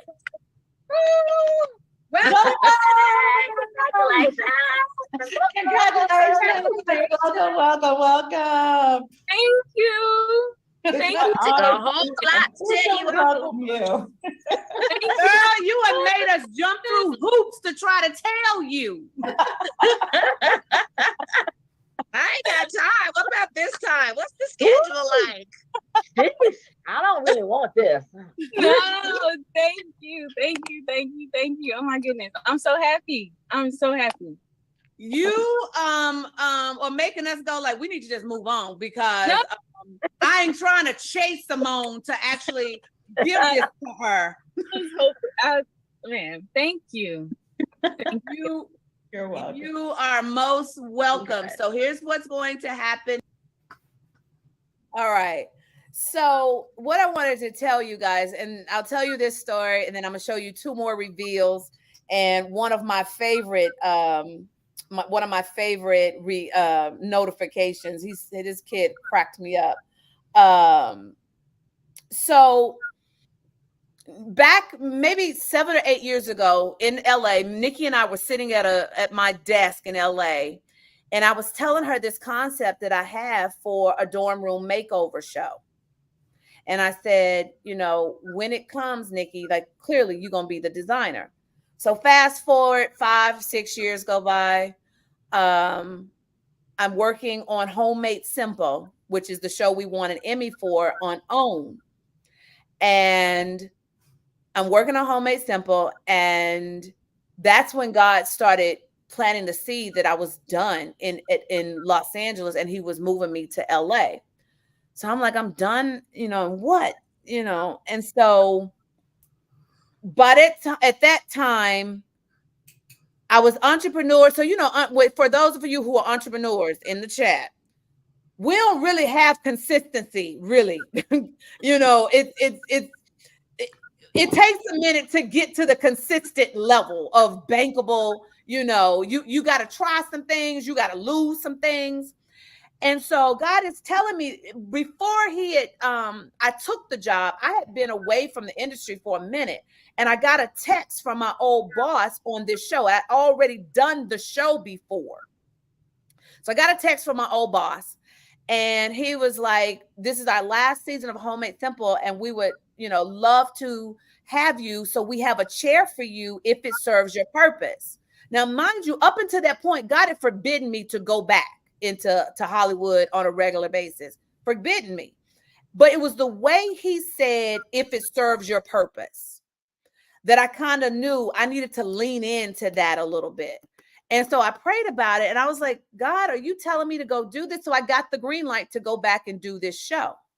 So it's on this show that I worked consistently for 3 months. And that's when the show concepts and the ideas were coming to me. Now, a year before that, God had me write on I had these long closet mirrors, and he had told me to write, "Do not alter my instructions." That was on my mirror for a year, and I had no idea what it was for. In big red letters, I sent pictures to Andrea, "Do not alter my instructions." So, I'd forgotten it was there, because he never said anything. So I'm working on this show. I tell it, my concept for dorm room makeover, but I tell it to him from an HBCU perspective because God was downloading it. And so I'm talking to my executive producer, who is, a cool white cat that I'm crazy about. His name is Mancini. So Mancini is like, "Yo, I'm telling you, this is good. Why are you going to limit it to HBCUs?" And I started going like, "Yeah, right. Like I can do this at a bunch of other colleges, like, right, And so I go home and I get off from work and I go home and I walk into my bedroom and I just glance up and I just stop cold. It was like in that moment is when the Holy Spirit reminded me, "Do not alter my instructions." So I was real keen about protecting it then. Like, okay, I don't care what nobody said. God, whatever part you give me, part of this journey is my expertise. I put 25 years, in the game, and I've done all kinds of transformational makeover shows, but I still want to be led by you. So fast forward, I moved to Atlanta, and one of the miracles that happened, that it was like nothing but God, that I knew I was moving, and I had been watching Airbnbs because I said, okay, I'll get to Atlanta, be there a month, figure out where area I want to live or what have you. So I looked at Airbnbs, but they just wasn't sitting well of where, it wasn't resonating with me. And so, but then it was getting closer to the time for me to move. And first of all, my house sold in 6 days over asking. Out of the blue, I get a call from Tish Hammonds when God had told me I was wrestling with, I hadn't told nobody I was moving to Atlanta. Tish calls me out the blue and said, "God told me to call you and tell you that I'm supposed to come pack up your house because he's moving you." So by then I was just like, okay, God, clearly, because you got to understand, I love LA. This was my home. And it wasn't like I was tired of it or, tired of what I was doing. And so fast forward, I get here, and the time frame for my apartment where you need to prove you have a steady income was the exact time frame that I had done that show. And I found the apartment because I was getting ready to go ahead and just settle for this Airbnb, and something told me to refresh the page. I refreshed the page and this apartment came up. Now, mind you, if you know anything about Airbnb and you live in an apartment, you ain't supposed to be subleasing and putting your apartment out on Airbnb. It was there a split second and they posted the exterior stock footage shots of the apartment. So I was able to see what the apartment name was. I then Googled, found the apartment and started looking at the pictures on their website. And I was like, God, are you saying I don't need to stay in an Airbnb? Go ahead and sign a lease. I had another good friend come over to the apartment who lived in Atlanta and took me on a video tour. So I got my apartment sight unseen, and I love it. I love it better than my house. I don't ever want another house. I knew that. But there was so much energy. That's where my house is where, and I didn't realize that part of the energy of my bad stuff was because I was in a house where my ex-husband almost killed me several times. And didn't realize that was part of my life I also needed to fully let go of to move into the new. So I love where I live in Atlantic Station. Now, I get here, we meet the young lady, and that's when God is start re-whispering about the TV show. So I'm like, I don't know what this looks like. By that time, Samsung gets on the market. I pitched to them something that has never been done in TV before. We're still, those kind of, corporate deals They may take, God is just, I've turned it over to God, how he gonna let this Sam. So those of you who don't know, Samsung is my sponsor. They just don't know it yet. We ain't signed a contract. And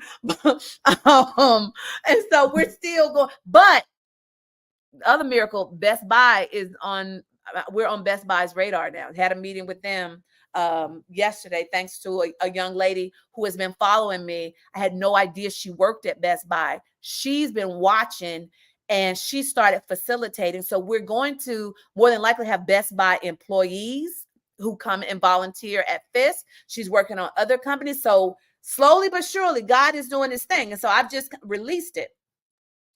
So in the meantime, I'm, planning on shooting the TV show. But remember, I told you earlier that we don't know how it's all going to work out. And I didn't know how I was going to take care of the kids. So the TV show concept just fell backwards. Terry Egioma, when she gave us the 17 grand, she also hired a camera person who shot the first day. We had no kids the first day. So he didn't get he was only available like the first 1 or 2 days. I can't remember. But whatever day, he wasn't there for none of the kids moving in. So we didn't have any footage on his camera, but I caught the footage on my Samsung phone. So we start building a reel around that. And that's what I use to pitch Samsung this idea that has never been done with technology. So, and I still have hope. It's going to come to pass. It's going to come to pass, but it's going to come to pass in God's timing. So I'm thinking about the show, and I was like, clearly, God, the show is not a first-year thing. I'm good with that. No problem.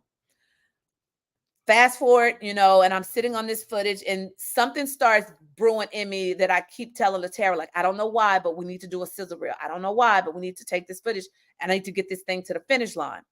Mind you, I'm in my closet. No, I went on a walk. I went on a walk late in the day. And y'all know we hadn't got the money we need yet for this year. So I was talking on my walk. I was talking to God going, okay, so I'm assuming you don't mean that this is not the TV show. I don't need to be thinking about it, a word about it, because the only way it's going to get done is if somebody donates the equipment. And I just continue on my walk. I then decide I'm going to detour. I'm going to go to the grocery store. While in the grocery store, I decide I'm going to get me a plate at the deli. So I'm, being delayed. As I'm walking down the street, I get to the corner. And at the same time I'm coming at the corner, I feel like I recognize this dude that's coming out the back door of the hotel to sit on the patio. He look at me. I look at him. And at the same time, TJ,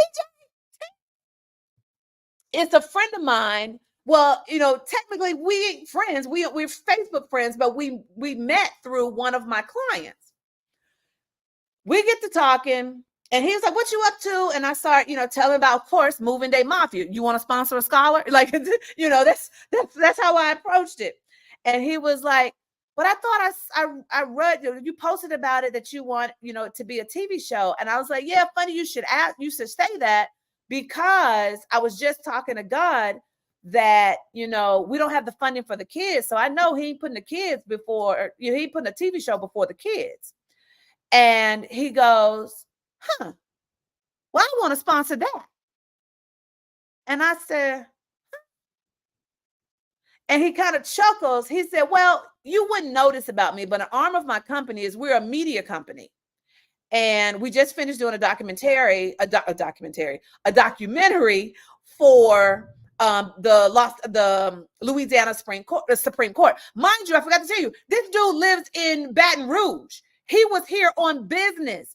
You can't tell me the lengths that God will go to get what you need to you. And because God knows I am a kid of his who loves surprises and appreciates the effort he puts into getting a surprise to me, he always gonna go around the block for me because he know I just love it. And I love to tell, like, let me tell you what had happened, because the intentionality of this. So he said, so we got cameras and everything. And I said, wait a minute, Terry. I just kept going, wait a minute, Terry. Wait a minute. wait a minute, Terry. And then of course I'm tearing up. Wait a minute, Terry. Wait a minute. Wait a minute. You mean to tell me that I literally just asked God 20 minutes ago what I need to do? And the only way that this show is going to happen is if somebody comes through and donates the equipment, the cameras, and the crew. And I said, okay, so wait a minute. I need you to think about what would make this partnership valuable to you. And what it would, because I'm a collaborator. So it has to be a win-win. So I need you to think about it and then let's meet. So he said, okay, bet. We'll meet when I come back to Atlanta. We met not this past Monday, but the Monday before. And he said, okay, so, and we getting to know each other because we don't know each other except what we see on Facebook. And so I thought he was like strictly a business, like consult coach, development kind of person. Turns out he's got this massive footprint in Baton Rouge, where my brother lives, has a whole studio down there. And he said, okay, so I thought about it. I was going to spend money on advertising, but why not just be a part of something good that's actually moving social causes forward? And you'll find that pretty much everything we do is tapped to a social cause. So I just want to be able to be the company that does it. Well, hell, I was going to get after you anyway. So wait. And so we had, y'all, it is official that, and then, so I knew I was moving forward. But here, let me tell you, before that meeting, let me tell you how, the enemy or ourselves, our self-sabotage, because I don't like to blame everything on the devil. Some of it is just us. I had been on the floor in my prayer closet, and this was after me and Terry's first meeting. And I was on the floor, and once again, I just kind of started doubting, like, God, do you really want me to focus on the show? Because we don't have the money for the kids. And I don't know, God. I don't know. That's a lot of energy that I'll be pulled in a whole other direction. So I got the mission of Moving Day Mafia, which is most important. But then I got the producer host side of Moving Day Mafia. Wait a minute. I don't know, God. And money is still funny and you didn't come. I don't know, God. And so I get up off the floor, and about 3 days later, I'm sitting at the airport getting ready to fly home. And my girl Unitha calls me. And I wasn't going to answer the phone because I was trying to get some work done. And some told me answer the phone. And Unitha is a prophet. So I could tell in her voice she was calling to tell me something. And so I was like, go ahead, Unitha, what is it? And she said, God, and mind you, I ain't told nobody what I've been thinking in the closet. I didn't tell nobody what I was putting before God. She said, God told me to tell you it's time for you to focus on the show. And of course, I just started crying. Because she didn't know. And that's how wonderful our God is, that he'll even come in your doubt and send you that next sign. He'll send you that next nudge that you're on the right track, that you heard him correctly, because he knows his kids and he knows we have every intention of being obedient. But there's some things that just get in our way. And when we overwhelmed and we don't know, and I track back to the day that I had a whole other show years ago, 10 or 12 years ago. I had done the whole sizzle reel, had gotten the top NFL combine trainer on my team, shot all the footage for a sizzle reel, let my ex-husband get in my head, talk about what I'm not capable of, how can I do it? And I then got scared and didn't finish producing that show. 2 years after that, I'm sitting at home on my couch. I turn on the TV, and what do I see? My exact show that God had given me as an assignment, but I let somebody talk me out of it who actually had a vested interest in tearing me down and getting in my head and telling me I wasn't good enough to do it. I should never actually try to be a producer. I need to stay in being an editor, and I let him. And so I sat there and I cried on that couch like a baby.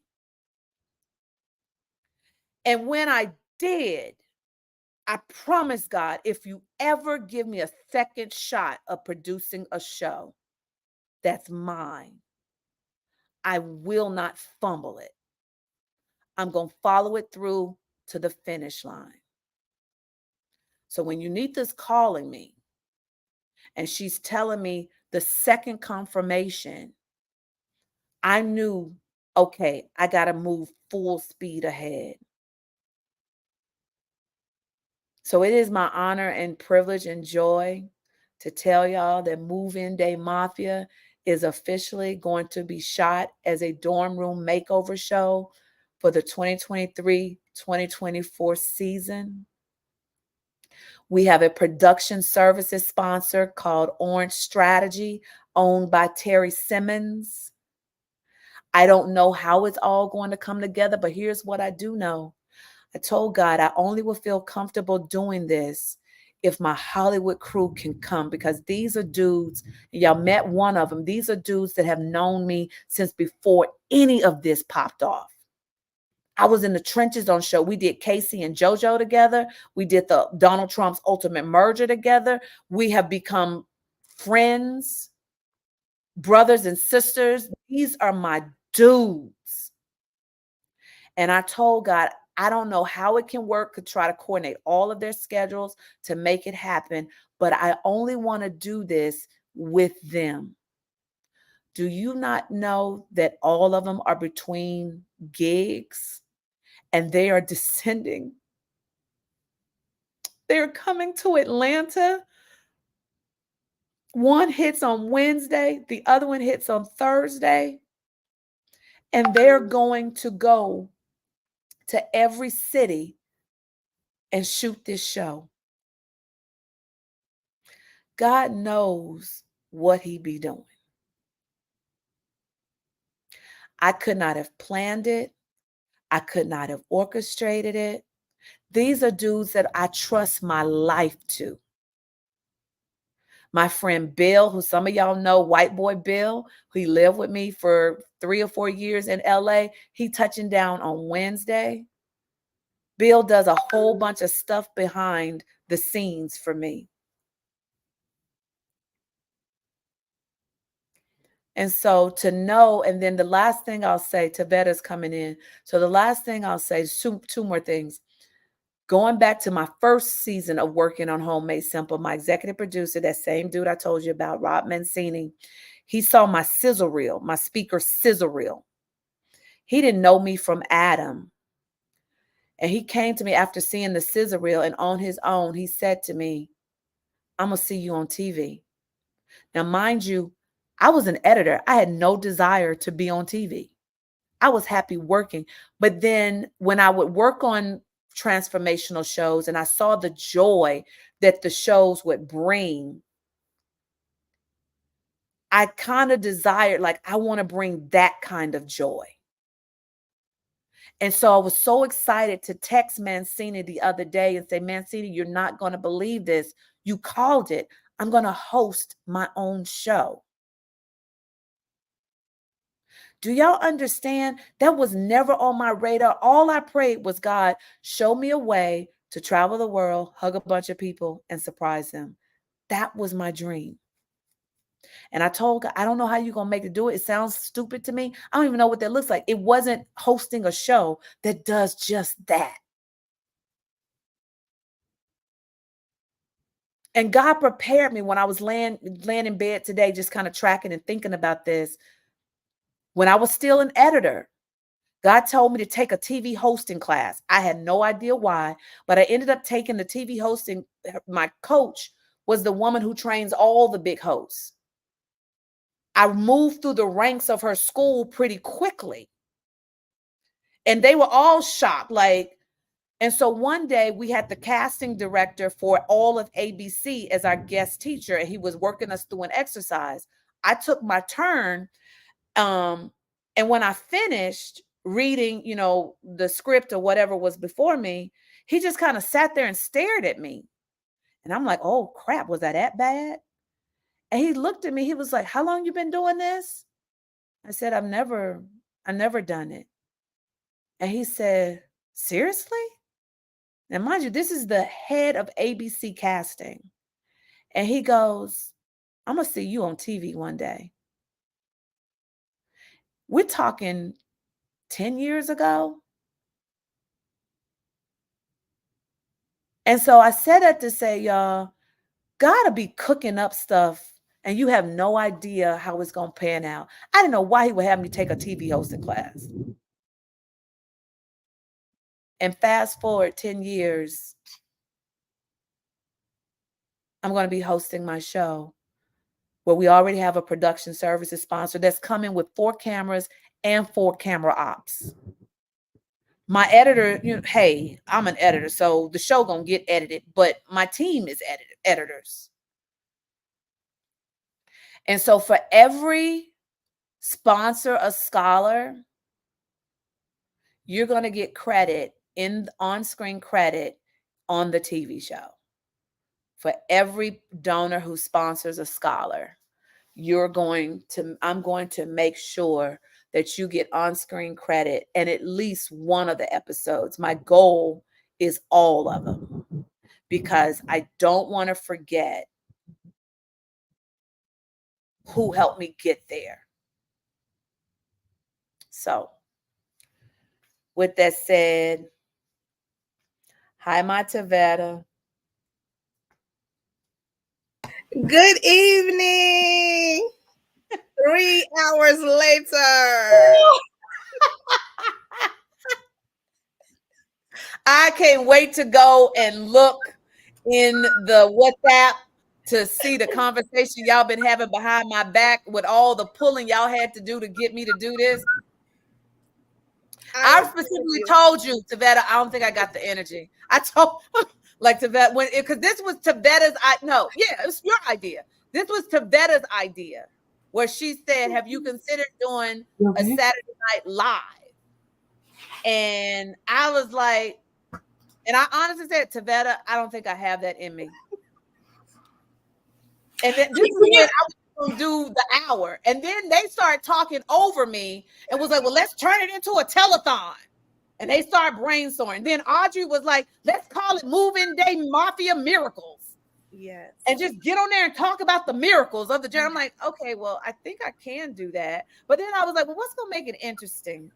Like, what's... And so I will say that I'm glad I listened to you, Tavetta. I'm glad that you have the spirit that you can get through to me. I'm glad that y'all, my whole crew behind the scenes that y'all ain't seeing right now in the chat behind the scenes, that they believe in me. They hold the space and believe in me before I can catch up to them. Because part of the meeting last night was them just actually trying to get me on board and how we gonna do it. So, Tavetta, what you want to say? Before Tavetta starts, I just want to ask anyone that is on right now, if you are just coming in, what we need from you, if you've heard what TJ has said, we need cash money for this initiative. So if you are able to donate now live via Cash App, Zelle, or Venmo, is that how you say it? Venmo, like give us some more. Yeah. It's at Project Dreamlight is the handle. Project Dreamlight is the handle. Okay. And so this is what we need right now. Okay. So and I'm even gonna take it a step further because I forgot it's my show. So I'll be able to figure out how to make it happen. But all the donors who have come through in this pocket of time, I'm going to figure out how you can get an on-screen thank you for being a part of this first season of what this is going to look like. And so in full transparency though, because I want you, when God does it, I need y'all to see this. He hasn't told me how it's going to be distributed. He hadn't told me what network. He ain't told me how we going to do it. He ain't told me that part. And so even with my team, they are so far ahead. They laugh at me because I go, all I know is we supposed to do the show. He ain't told me. He shoot the show. That's what I've been telling him. # shoot the show. That's it. He ain't told me anything past that. And so as I'm listening and I'm thinking like, yo, this first season, I gotta take the people who rock with me with it, who believed in the mission, because there's no show if there's no mission. Right. If the mission doesn't get done, what's the show about? Right. So go ahead, Tavetta. What were you gonna say? Give now, today, in this moment, and I am here to tell you the why. There are children who have lived so much in a really short time that they wanted to be sure that we are real, that we are who we say we are. There are children waiting right now who are thankful that they get dorm room makeovers, but what the move-in day Mafia provides on move-in day is what they were concerned about. The question that just about every child asked is, will you be there? Will you be there? Yes. And so They we want to did. sit in that. They want to know that on moving day, they won't be alone. And so even if you cannot physically go, your dollars will go and speak on your behalf and transform their dorm rooms and transform their lives, because the move-in day Mafia will have a mob of volunteers there to be family for them for move-in day, so they won't be alone. The second thing I want to say is that one of the children asked about, when asked about how they wanted their room to be, she said a safe bed. And so the move-in day Mafia is providing a space where they feel safe. The third thing I want to say, why you should give and give now, is because of the statistic that was shared with me. That 70, as in 70, 70% want to go to college. That 3% make it, but that 1% donate. And so we're dealing with a group of children that deserve every opportunity in the world to be given to them. But up until this point, a series of people have disappointed them that should have or could have helped them, but did not. However, we are here to transform the situation. And so I am just here to say, please give now, Cash App, Zelle, or Venmo. And it's needed now because next weekend is the first weekend for Move-In Day Mafia for 2023. And if you're in the areas of Tennessee or Texas on the move-in weekends, I invite you to show up and be a part of the Move-In Day Mafia family, because they need to know that there is hope. And there are people that love them enough to show up and fill in as their family. And the name of that organization is Project Dreamlight, and the initiative is Move-In Day Mafia. I am Tavetta, and that's everything I came to say. Now, what did you want to ask me?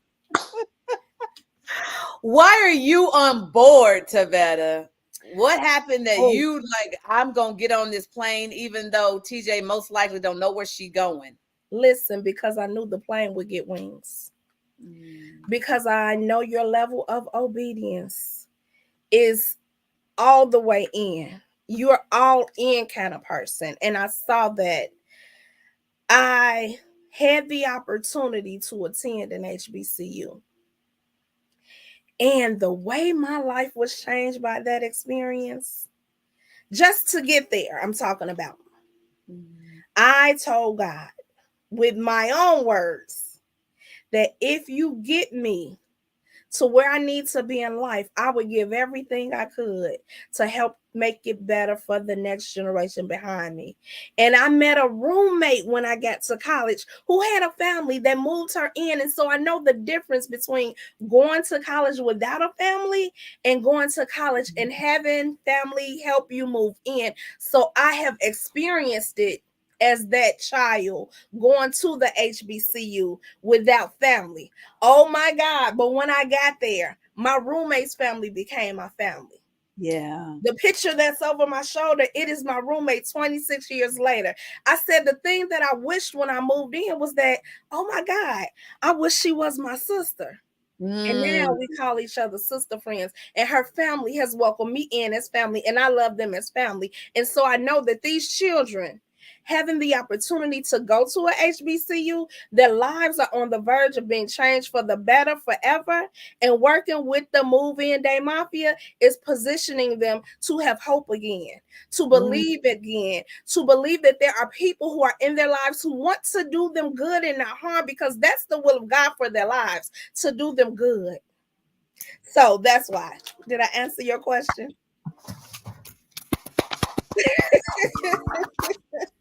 So the doors of the church are now open, and we're going to simultaneously take up an offering as well. For Move In Day Mafia.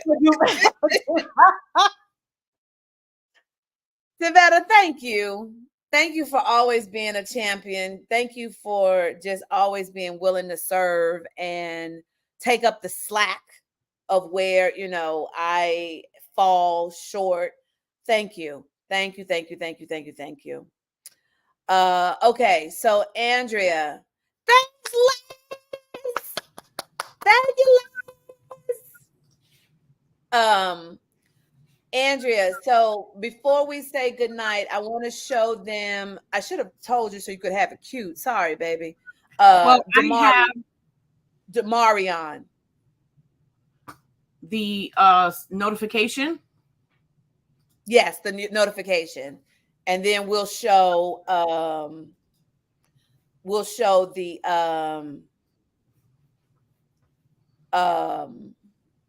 the last two reveals. We got two more reveals.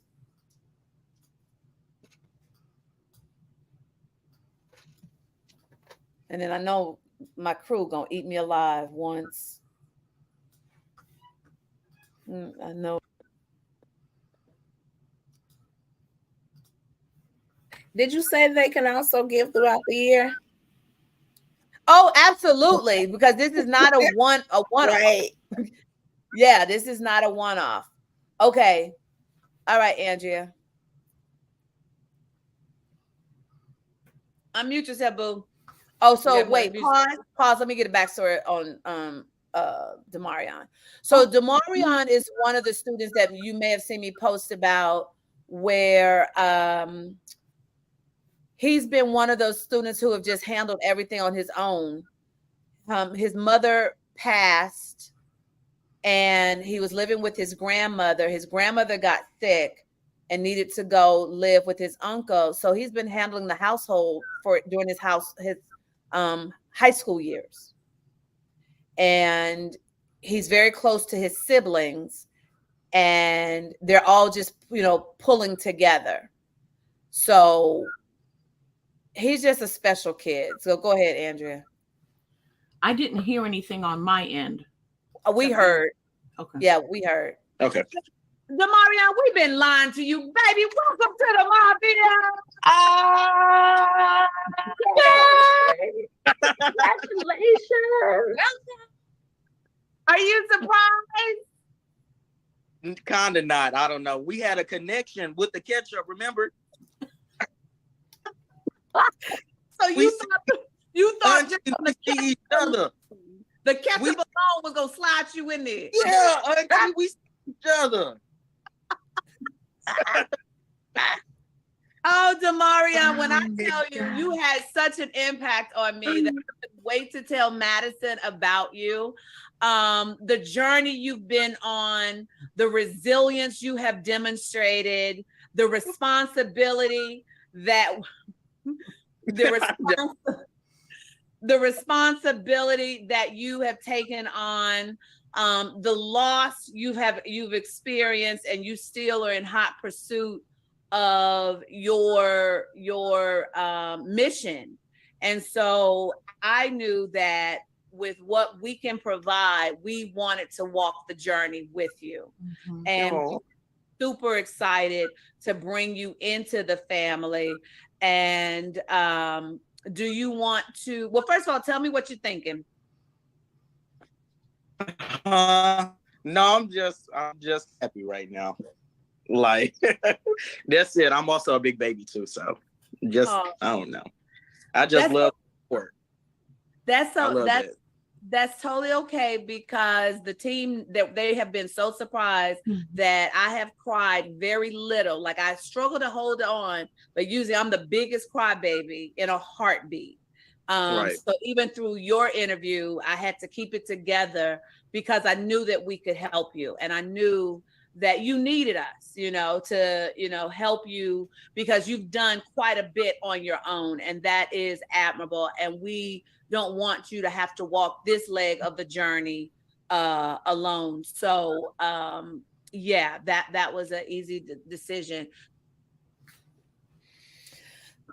So that's Demarion. One, I should have told you. I'm sorry, Andrea. I got to think ahead, because I had these planned out for myself. So Destiny is the last one I want to see of the notifications.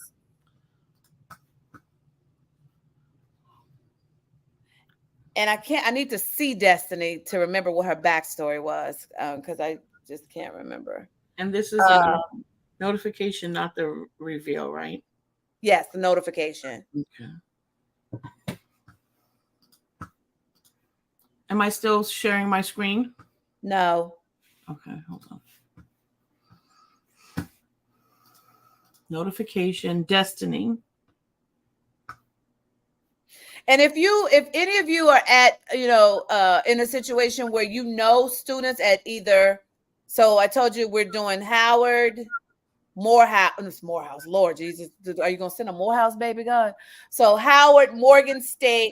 Oh, while we were on, I want to read this text from Sade Adu, because I love when people, I'm getting okay. So Sade sent me a text message and says, I was about to call you. Then I saw that you were live. I saw the original post about your copycat. God had already told me that it is a yes to your request, and I don't even know what the request is. I'll be up for a couple of hours packing. So I love people who are like, that they know if I'm asking, it's definitely something that's not necessarily for me. It's for, the benefit, mostly likely it's going to be the benefit of Moving Day Mafia.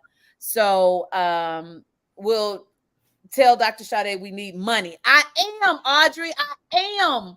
I know. She's a Morgan State alum. So yes, I was reaching out to her for money, Audrey. I know.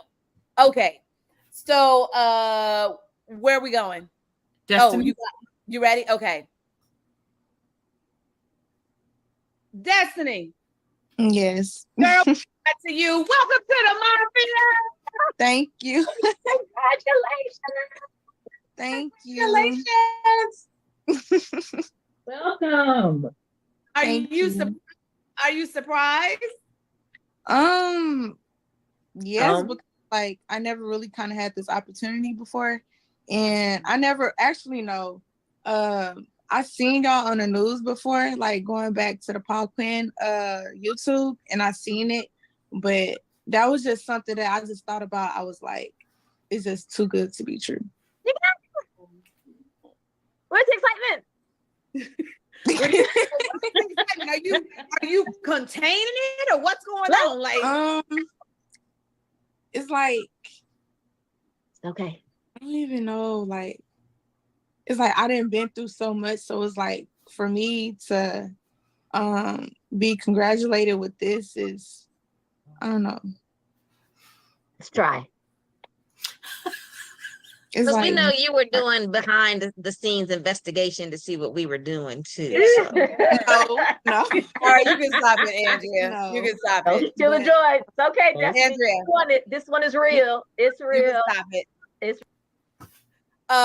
So Renee is a hoot, and I can't remember, Latera, if you remember which one it is, because we can probably show her.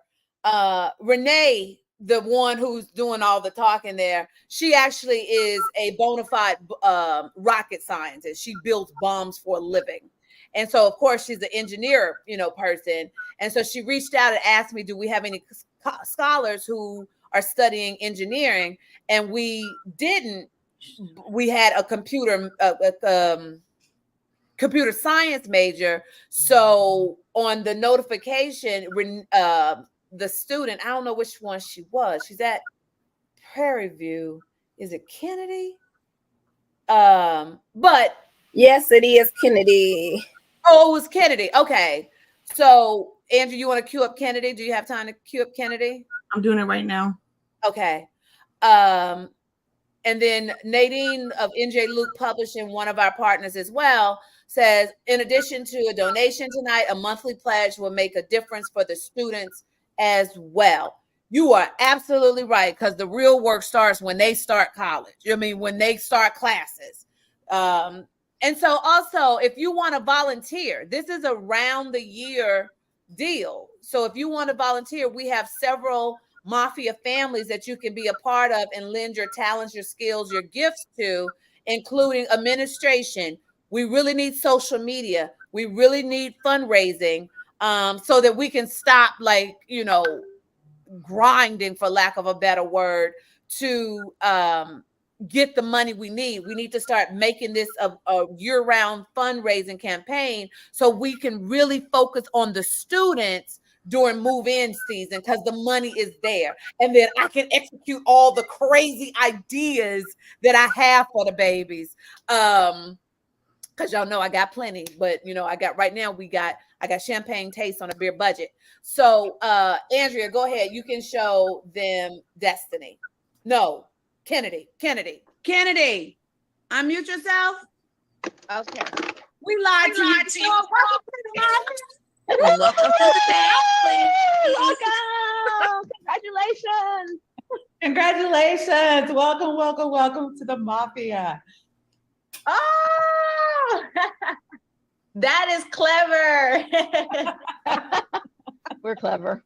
Yes, So welcome, honey. Yes, we just needed to lure you here so that we could officially notify you that we were so impressed by you, and we are thrilled to be able to bring you into the family. I do have someone here special who I want you to meet. Her name is Dr. Renee Rogers, and she is your specific benefactor that's covering your move-in day costs. And why she's special is she's a bona fide rocket scientist, and she went to Tuskegee. And when we saw that you entered your major is computer science, I wanted you to meet her face to face. It's nice to meet you. Hi. Nice to meet you. Congratulations again. Nice to meet you. So why are you interested in computer science? Is that the end of the clip? Did you want me to keep going? No, you can leave it there. Okay. Katina says, I'm wondering if a partnership with the National Sorority of Phi Delta Kappa is possible to support any any ongoing, probably. Support any something going into education. Any scholars, Katina? Is that what you mean? Absolutely. But Katina, we're in year 2. So please get on the join a family, because all of this is great until we got to try to execute it with a tiny team. Mm-hmm. So absolutely, we know that we're going to be growing. God has already shown me that the TV show is going to have HBCUs reaching out to us. It's going to be a big deal of which HBCU campuses are we going to undergrads. Okay. Which HBCU campuses we're going to be going to. So then organizations, we got to build the proof of concept. Organizations are, they want to see that what we're out there doing. So absolutely, Katina, come over and join the Mafia. Get on one of these families. If this is something you can help facilitate and execute, my crew knows I am not a micromanager. I let people do what they're supposed to do. Right, Tavetta? Like, hands off. Exactly. If you suggest it, She'll suggest you receive the assignment to get it done. And thank you for viewing. She's viewing from Missouri. Nice to meet you, Katina. But yes, I am the type you suggested. If it's feasible and in alignment with the mission, and God says we got the green light, then I'll be like, okay, so you taking point on this, right? Because I got enough on my plate. Okay, so Katina says, how do we join the family? Katina, go to movingdaymafia.org/volunteer. movingdaymafia.org/volunteer. You will see a year-round button that you can, submit for your year-round task as opposed to the school specific. Okay, Andrea, let's do the last two reveals, and then we're going to celebrate that. I didn't believe y'all, but we did do a webathon. We're going to celebrate that. So Monet. But as far as the rest of the crew, is any of the other crew behind the scenes want to come in and say something? Because y'all were on the meeting last night. Y'all were like, you should bring the volunteers in, and ain't none of them showed up yet on camera. So let me just say, we're going to wrap it out. But if y'all are coming, come in now. Because y'all were talking big bad talk last night about you gonna bring in the dons, and you gonna bring in the volunteers, and only Tavetta is the only one from the meeting last night that's here. So Monet. Audrey said, yeah, Monet is fine. Audrey said, I already made my contribution. I named the thing.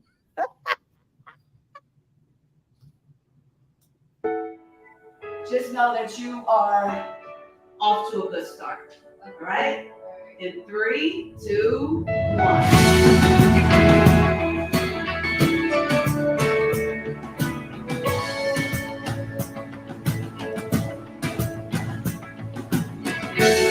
Did we do okay? Oh yeah, y'all did. That is the best feeling, because you're nervous up until, they see it. And it's the best feeling when, in their own way, their own words, they tell you they love it. Kids are cool. So their own way is like, you feel like you've arrived. And there's no other feeling greater than when I hear the babies who just now meeting me coming through with a auntie. No greater feeling. And then lastly, is it Taylor, Andrea? I think so. Okay. Yes.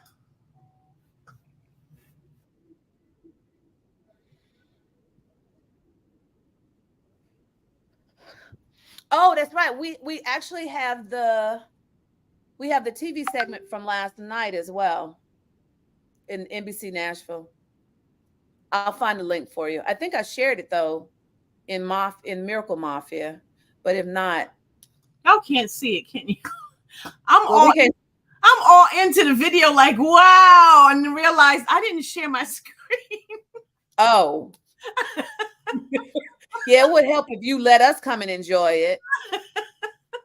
Sorry for being selfish about it. Here we go.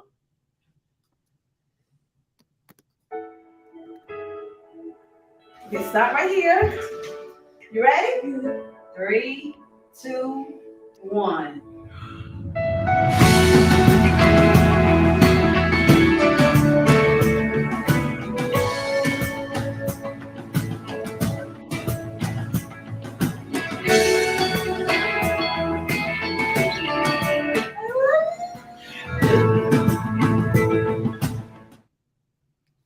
That's Taylor. So the beautiful thing about Taylor is the kid.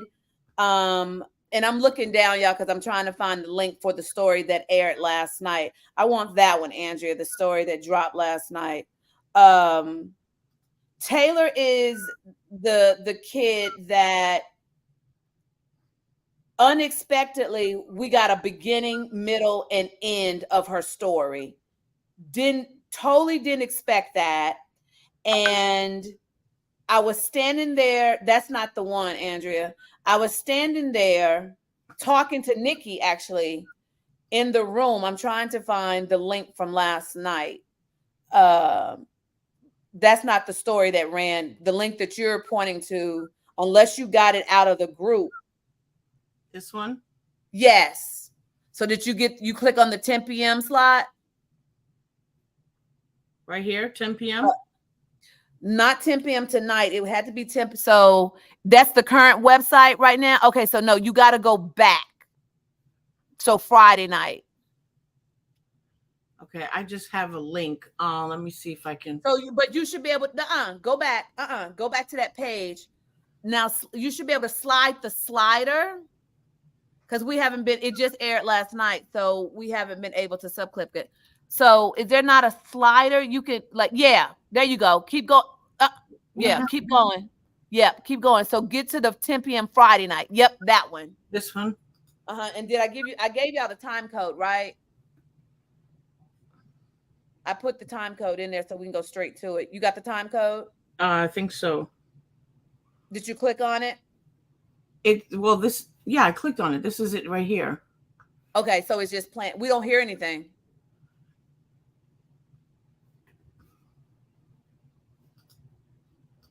So as she's queuing it up,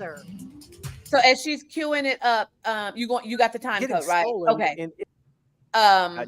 We've gotten so much love from NBC Nashville. So they already ran a story a few weeks ago, but that's the start of it. The producer, has grown fond of TJ, and so he's showing us love. And y'all be proud of me. I was telling him, we need money. So he revamped the story.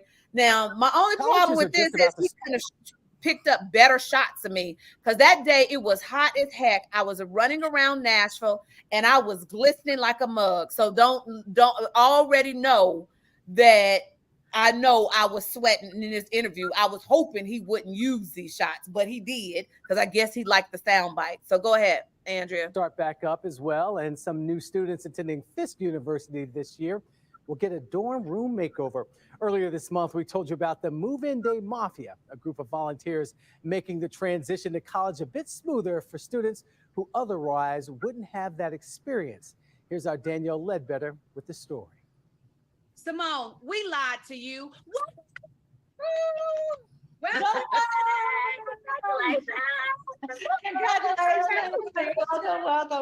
A surprise for Simone Robinson, who just learned she's part of the Move-In Day Mafia. The group's godfather, TJ Mercer, hopes to help take care of first-year college students dealing with financial hardships. They know that they matter to at least a group of people who are taking care of them. And that will hopefully inspire them to keep going when times are hard, keep going when everything is looking a little murky, or when they get that F in that class, or whatever. Now in its second year, the Move-In Day Mafia started in Texas and is headed to the Volunteer State.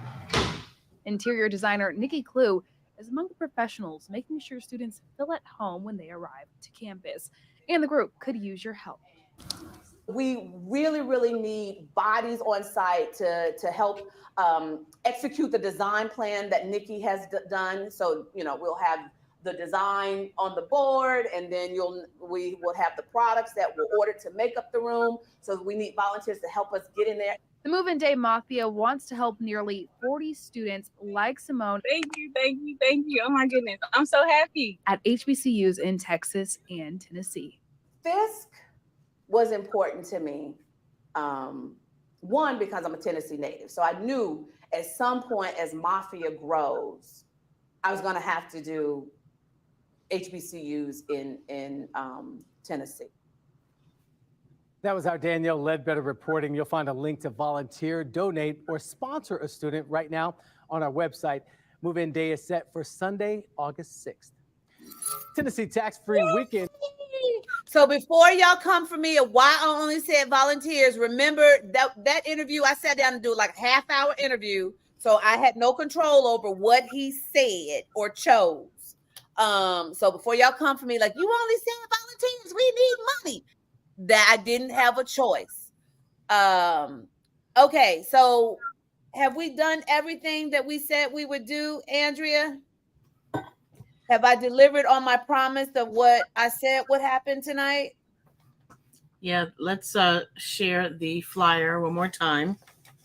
Okay, so everything Moving Day Mafia does, it entails everything possible that the student could need. Oh, that's what I was telling y'all about Taylor's story, and this is related. So as Nikki was coming, me and Nikki was standing in the room about Taylor because we met Taylor first. And Taylor was the one that y'all see, you know, the hug and everything. And she was so happy. And we just got a complete story, you know, around her. And so we met her, we sent her off so then we could decorate her room. While Nikki and I were standing there having a conversation, Taylor's mom comes. And I had just told LaTera, I said, yeah, Nadine Moore? Okay, you really love Moving Day Mafia? Thanks, Nadine. Wait a minute. Nadine has already been more than generous. She in the chat said I did mention the donation, so I'm good. So I'm learning, y'all. I'm learning. Just keep pulling my coattail. My mind is switching over from media maverick to philanthropist. So, but I just told LaTera that my mother worked, 16-hour days to put me through Howard. And when you've grown up with a single mother, you've also watched the sacrifices that they make to make sure their kids are straight. And being an adult on the other side of this, I know my mother would juggle bills. Like the utility bill wasn't going to get paid because Tani has to go back to college. The water bill going to be late because and so I knew in my spirit that there was a parent that was waiting till payday so that they can get, and they were going to miss the bills to take their whole paycheck and put it towards what their baby needs. Because all of our scholars, so our scholars are either foster care who've aged out, homeless, or they have what's called zero EFC, estimated family contribution, which means that the federal government, the FAFSA, has determined that their families are just not in a position to help financially. Fine. But, a mama gonna do what a mama gonna do. So standing there talking to Nikki, door opens. I see this woman come in and she tells me that she's Taylor's mom. And I should have pulled that moment, but y'all will see it on something else in social media. But I turned to go introduce myself. And before I can get the words out, she's in tears and I'm hugging her. And so she then tells me, she's telling me, thank you. And then she tells me tomorrow is payday and I was going to go get the rest of her stuff. And then I'm crying because God had allowed me to see, like I knew it. I knew that there was a mom or dad. We had some dads, show up with their babies, which was wonderful. And they were so thankful, so grateful because dad's going to do what dad's going to do too, to make sure their babies are squared away. And so for me, it was a full circle. I got to see exactly what I saw. Like I knew it, that there was a mama that was going to take the whole paycheck. And so it was so special, y'all, that she didn't have to go buy nothing that this baby needed. She didn't have to buy the refrigerator. She didn't have to buy a microwave. She didn't have to buy a TV. She didn't have to buy a Roku. She didn't have to buy flash drives. And then Taylor, we found out, because remember, we only met them the day before, we found out she was into art. And we rushed to Target to get her a whole bunch of art supplies. And it's when she saw those art supplies that her face just lit up, that she was so surprised that we were able to pull this off in just meeting her. So if we were able to pull that off in just meeting her, imagine what we could do when we got the budget and know what these babies want, what makes them feel at home, what makes their room feel like somebody cares. So, and then one of the other things that I would love to see start happening, we need a strong volunteer support a student support family, because I want these kids to get something every month from us, whether it's a handwritten note or something, just to let them know that they matter. Like, I want them to, if you were on bingo, those babies had no idea which way we were coming. I want them to be surprised that, you know, wow, Moving Day Mafia sent me another package. We weren't expecting that. You know, and it could be something as simple as some socks. Like, okay, we know you got your socks got holes in them right now, and you lost them. Here's some socks. But then there's a handwritten note to just say, I'm proud of you, you know. So that's why the list covers everything that they're going to need. We don't want them to have to worry about anything. One of the things I also learned is, like, they need Uber, you know, Uber cars so they can go to their interviews, DoorDash, Instacart. You know, we need those kind of things that we're going to grow into getting. All right, and Andrea, are we clear? We're done. Have I delivered on the promise? Just 1 second. I have something. We have something. Give me 1 second. Can you Tavetta do another ask for me? Give me some time here. Just a few minutes. Yes, I welcome you all to give, and I encourage you to give now, because every dollar makes a life-changing difference for every scholar. Whether you have $1 or $70,000, we invite you to give now. It is an opportunity when you give to help them dream bigger, to give them a space to breathe, to give them a space to recover from some of what they've gone through in life and focus on just their dreams.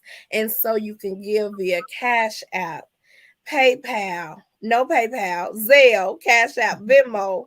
We encourage you to give, and to give now. We're asking for the give now because next weekend, Move In Day Mafia will be on campus at Fisk University. And even if your feet cannot travel to volunteer there, your dollars can go ahead and make a difference. So we invite you, give now, because these children need you, and they believe that you want to partner to help them make their dreams of going to college and graduating college a reality. Thank you so much. Thank you so much. So, TJ, I'm gonna ask you to close your eyes. Close my eyes? Just close your eyes. You Oh, can keep okay. your glasses on. Just put your okay. So just just close Yeah. my eyes. Yeah. Okay. All right. I need I'm you supposed to, to- I can open it. I need you to open your eyes now.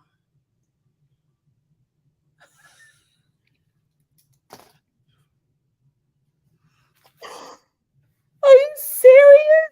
Yeah. What? 4 hours later.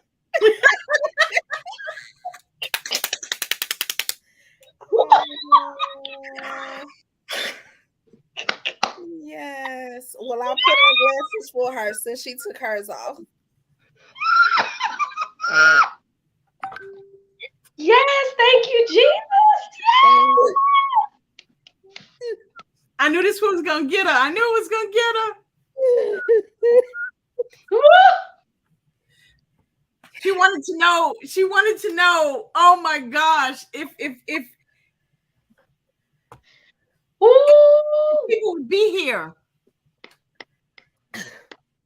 Give and match, give and match, give and match. Thank you, thank you, thank you, thank you, thank you, thank you, thank you. Thank you. To every person who donated, thank you. Thank you, thank you, thank you, thank you, thank you, thank you, thank you. Oh, share, share, share, share, share. Invite, invite, invite, invite, invite. We need more people to stand along with you. MoveInDayMafia.org. Come volunteer. Come show up and help. Come give tonight. Join your fellow lovers of others. Join tonight. Support, help, be a part of the mafia. Look at what you can do. You make a difference. Every little bit counts. Every little bit counts. We need you and you and you and you and you and you. Oh, thank you, thank you, thank you, thank you, thank you.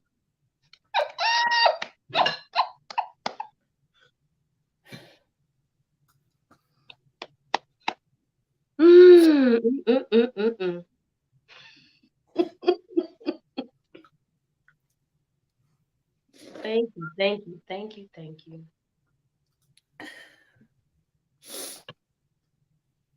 He did it again.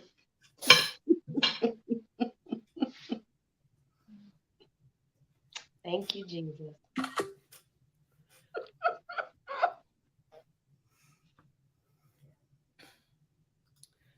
God is so good. God is so good. He did it again. He did it again.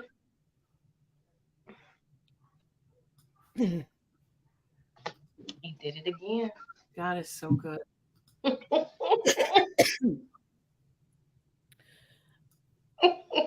So I'm having dual thoughts.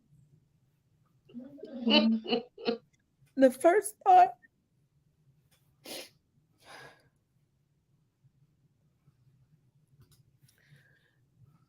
give me a minute.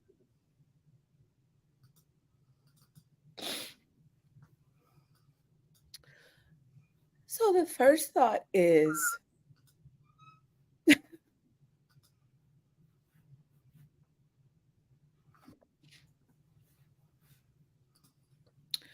first of all, I didn't tell them to do this. This was not in the plan. So that just tells you what kind of team I have. Because they are working behind the scenes, apparently. That's why I don't see Laterra. Like, Laterra just have abandoned me. Now I see. And so the fact that I have a team that carries the excellence of how I didn't even consider this. I didn't even think about let's talk. I didn't.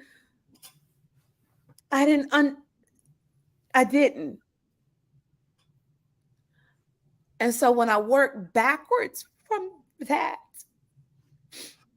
is that we were willing to do this down and dirty. And that's what I need some of y'all water walkers to catch.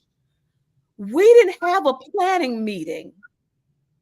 We just gave everybody when we did bingo, we used to practice and run through it and everything, but I didn't have the capacity. And so I just trusted that everybody just gonna show up. And if nothing else, I got my mouth. That's it. I got my voice. That's what I know I have. And with them saying, we know you can do this. We know you can talk for an hour. 4 hours later. No, 4 hours and 7 minutes later. And so to be on that meeting, the meeting started just because, I live by myself. So stuff be happening that I just want to be sharing and telling people. So I just sent a message in our group to say, meet me on Zoom in 7 minutes, or I meet me on Zoom in 10 minutes, y'all. I got something to tell y'all that's funny. That's how this started. And then it started with transparently saying our reality does not match the vision yet. And so I'm always clear with my team. The other thing I want water walkers to get, we were acting as if. I stopped the meeting at some point and just saying, I need y'all to know we over here planning, and the bank account don't say we can pull off none of this. And I just told the truth. And so because I told the truth, they then started jumping into action. What can we do? Tavetta jumped it off. I read out loud because she typed it in the chat and I read it out loud. And then all of a sudden it just became surround sound of thinking we could do this. And I was so hesitant because I'm like, God, I got a lot to do. If I spend an hour of my day today and this doesn't yield results, but I'm going to trust the team you surrounded me with. And if they're saying this is a good idea, then we're going to make it happen. And I'm going to show up and do the best I can. And then let me tell you how the enemy could shake you. Wasn't nobody here when I started. None of my team was here but Sherry Shepherd. So I'm like, I don't know what happened to Andrea. Andrea is not here. Has she fallen asleep because she had a long flight yesterday? And I know she's been through some things. And so I'm like, ain't nobody here. So God, it's me, you, and Sherry Shepherd right now. And maybe they gonna show up.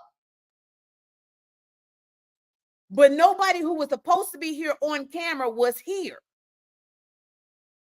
And so I kept going. You can't let it shake you, though. You can't let it shake you because you got a job to do. And so now, y'all got me because y'all got me. And to every one of you who smacked that donate button, slid that Cash App, thank you. Because now I can actually feel like I can rest tomorrow.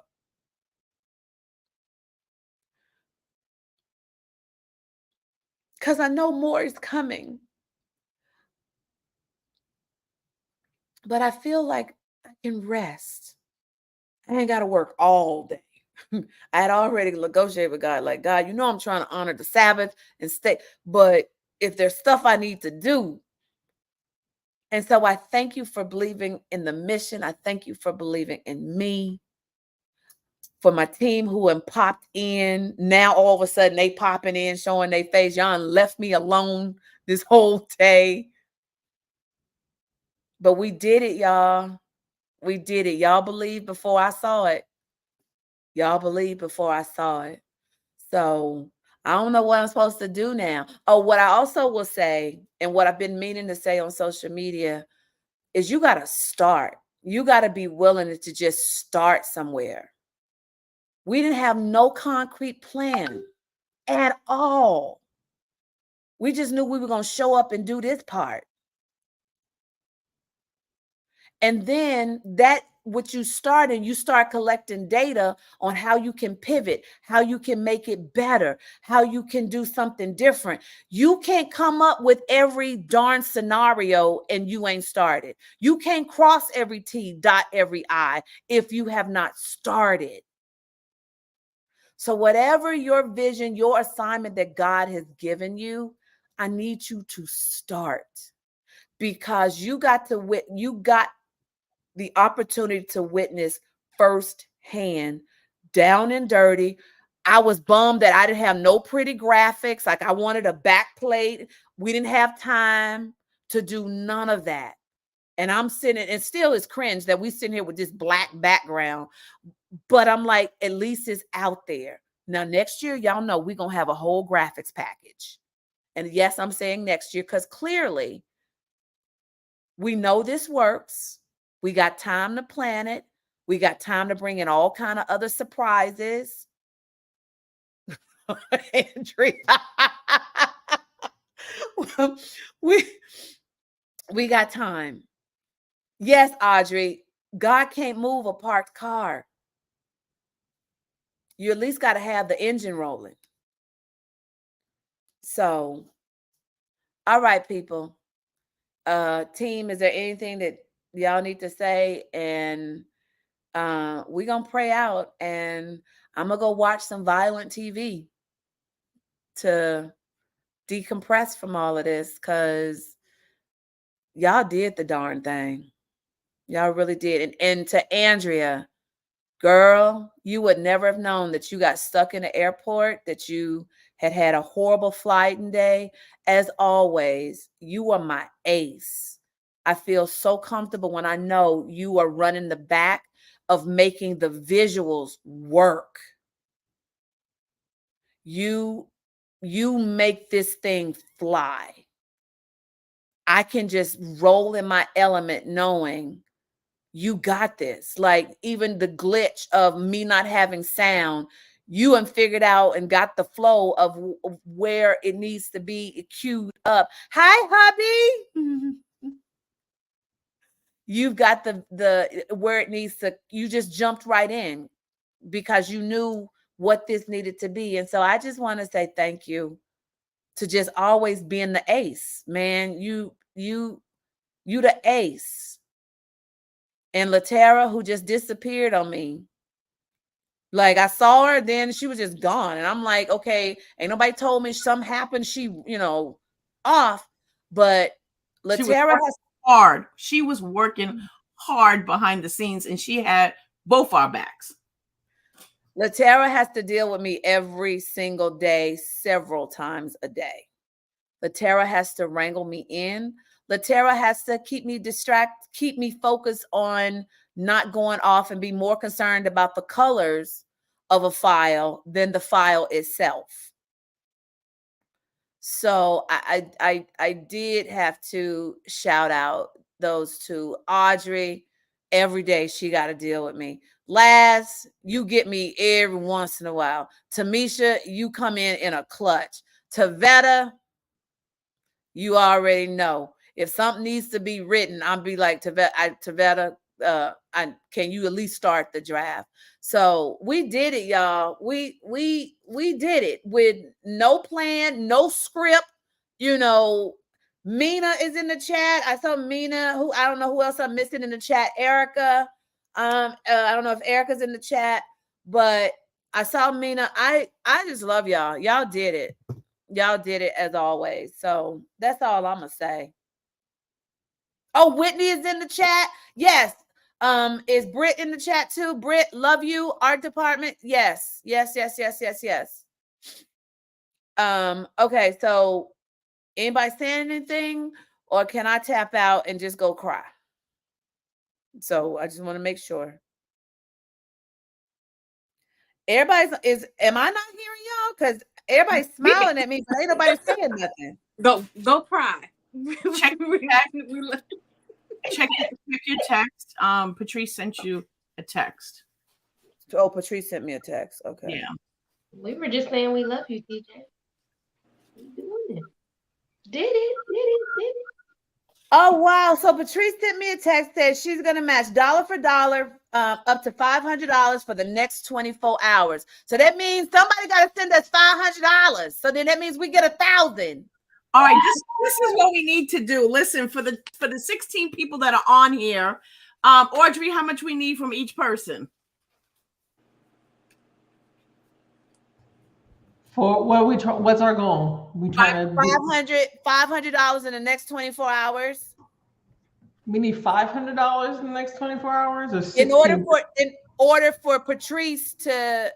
Okay, so all right, so I'm gonna step back for a minute because she said she would match up to $500. So we're not raising just $500. No, but how much do we need to trigger Patrice? That's all I'm saying, Audrey. Right. Shoot, 5 of us at $100. But okay, but we have 15 people on. Right. Okay. Yeah. So $33. Okay, so that's a much easier number, right? That's a much easier number. I will do $33. Who else is gonna come? Andrew, don't do that, because I hate when people do that in church. I hate that. You putting people on the. I'm not talking about the people that's on the screen. I'm not talking about the crew. I'm talking about anybody who is watching. Anybody who is watching. Anybody who's Let her ask. Anybody who's watching. Listen, right now, I'm gonna tell y'all right now. Right now, my family, we're going through a hardship right now, right? I can do $33. Right? I can do $33. So anybody else that's saying I'll do $33, I'll do $33. Just put 33 in the chat. All you got to do is go to on Zelle. It's Project Dreamlight. Project Dreamlight. So come on, Audrey, keep track of how many people. So how many $33 do we need? Yes. 15. I'm in. I'm in. All right, so that's 1, 2, 3, 4. This is like we at the auction, we in. So here's the thing. Instead of typing 33 in the chat, just go to Cash App, Zelle, or Venmo and send your $33. And we see your name. We'll see your name. Just go do it right now. And the first one has already come in. Yes, so that's 3, that's 4. Hold on. Count them as they come in. Count them as they come in. We'll stay on while you do this. We'll stay on. We got time tonight. Let's match it. Here's the other thing, right? It's like this webathon is going to sign off soon. But what we really need is we need everybody to share and then share how much we need. So if everybody can say, we need everybody who can read this post to share, to send $5, $30, whatever it is, then that's what we need to do. And we need to do it for the next couple of days. Because I guarantee you the Jerry Lewis Telethon didn't end because they just stopped televising it. So if we're going to use that as a model, I expect that everybody who is wanting to be part of this initiative, everything from $1 to $10,000 or more, then let's go. Let's just go. 1 up to 70,000. Like, just if someone wants to write the check for the whole budget, because someone won $1 billion last weekend, and someone is about to win another $1 billion. And so, if you're listening, we invite you to donate to Movie Day Mafia Project Dream Light. Yes. Who's next? Go ahead and send it in so we can celebrate you. The whole budget. Moving Day Mafia Miracles. And it's tax deductible as well. That's right. It sure is. Moving Day Mafia Miracles. Let's go. Because what would be awesome is to have $20,000 in the next 2 days. Because that will take, that would be the dorm in a room for 39 scholars, $20,000. So I'm just putting that out there.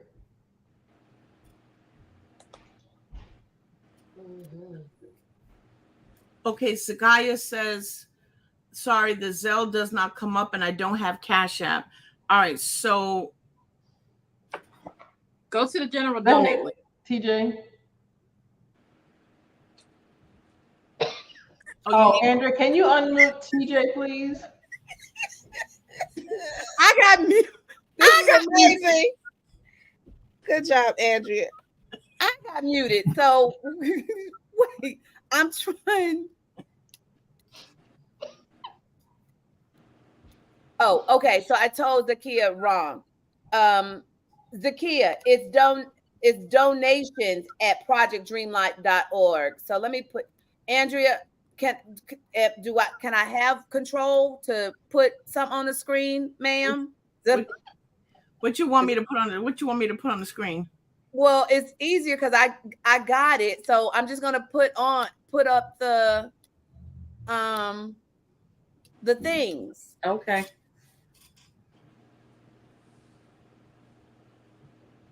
Okay. So they're the QR codes, but if they're on their computer, they can use their phone.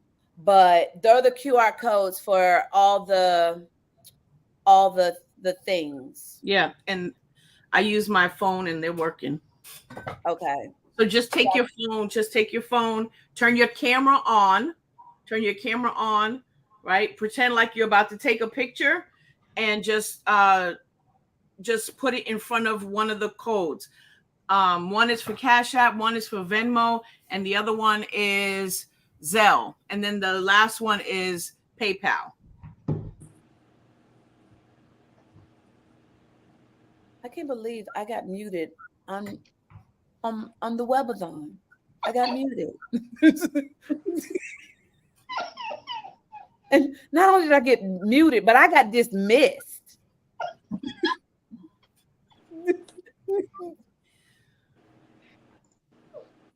I don't know what to say. Thank you goes right there. Love you. So thank you. Let's see.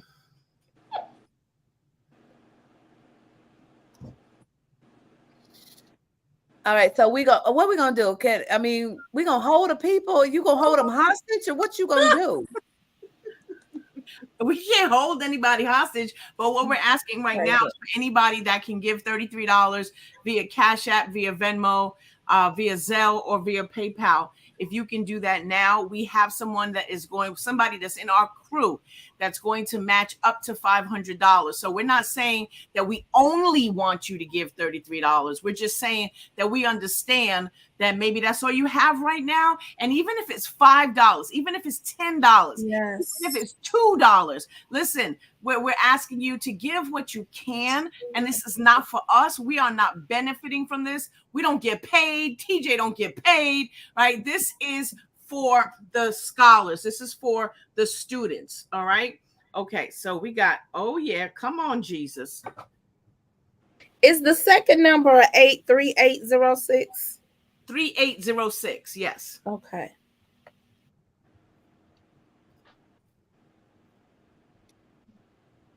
I just feel like now I'm just a spectator on y'all party.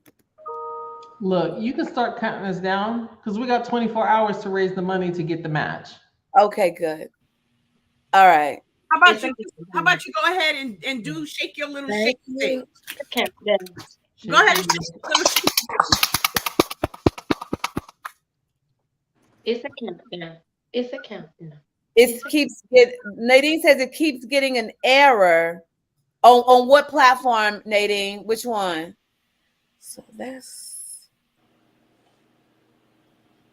Say the name out loud, TJ. Say the name out loud. NJ Luke Publishing. Zakia. I'm trying to be a little quiet now because it is almost 1 o'clock in the morning. And remember, I don't know if y'all remember on Facebook that night I saw on a weeknight they were having a whole barbecue at 2 a.m. in the morning in the courtyard. So I'm not trying to be that neighbor. Say it out loud. Say it out loud. Say it out loud. Y'all are a trip. So Nadine, is Nadine telling us what platform is an error? I don't know which platform she's talking about. Nadine's phone might have shut her down. I know, right? Say it out loud, TJ. Say it out loud.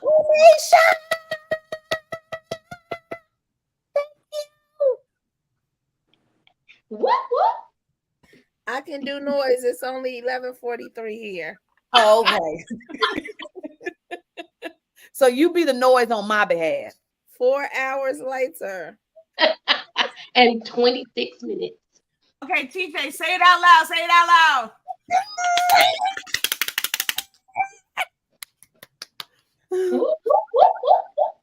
No, Nadine, on the web. So when you trying to go to movingdaymafia.org, are they trying to shut us down because y'all coming in? Because that's Zeffy, Latera, and I know Latera's on it. That's Zeffy. So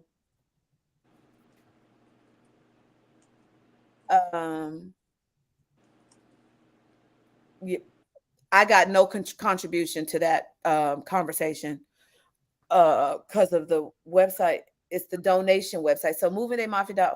So it's saying it's an error at what point of the process, Nadine? Like after you tried to process it, or the website itself is giving you an error?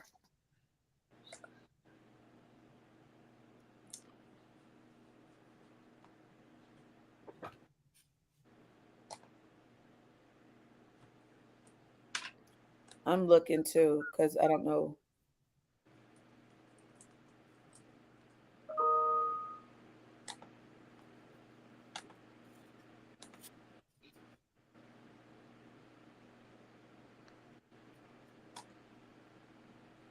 She got it. Okay, she got it worked out. Okay. I appreciate the perseverance of this group. You all are. Right? Like y'all gangster. Dang. Love it.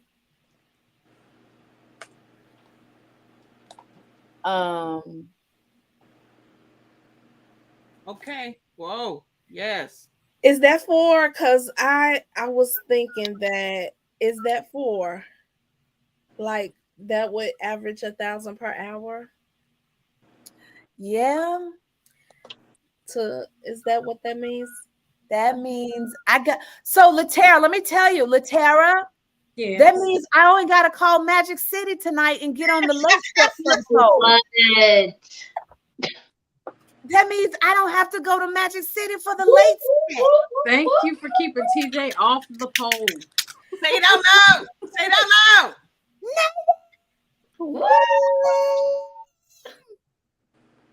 Oh my gosh, I can actually go to bed. I ain't got to go work at Magic City. TJ. Okay. That's good. And they got, oh, Roshonda is here. Roshonda. I don't have to go get on the pole tonight for my set. Okay. All right. Well, I can put that little outfit up. I don't have to use it. Yeah, no pole. Look, Latera, we've dodged the pole for one more day. One more day, we're gonna dodge the pole. So let me just go back. Let me just go back for anybody that is listening. You just popped in. We want you to know that tonight was what do y'all call it? A webathon. Tonight was a webathon, and we have somebody from our crew who just said that they are going to match up to $500. Okay, up to $500 in donations for the next 24 hours. All right, so we are really close, right? And we're not saying that we only want a certain amount of money from you, but right now we are really close to this goal, so that at least we can get the match. All right, and we can keep going.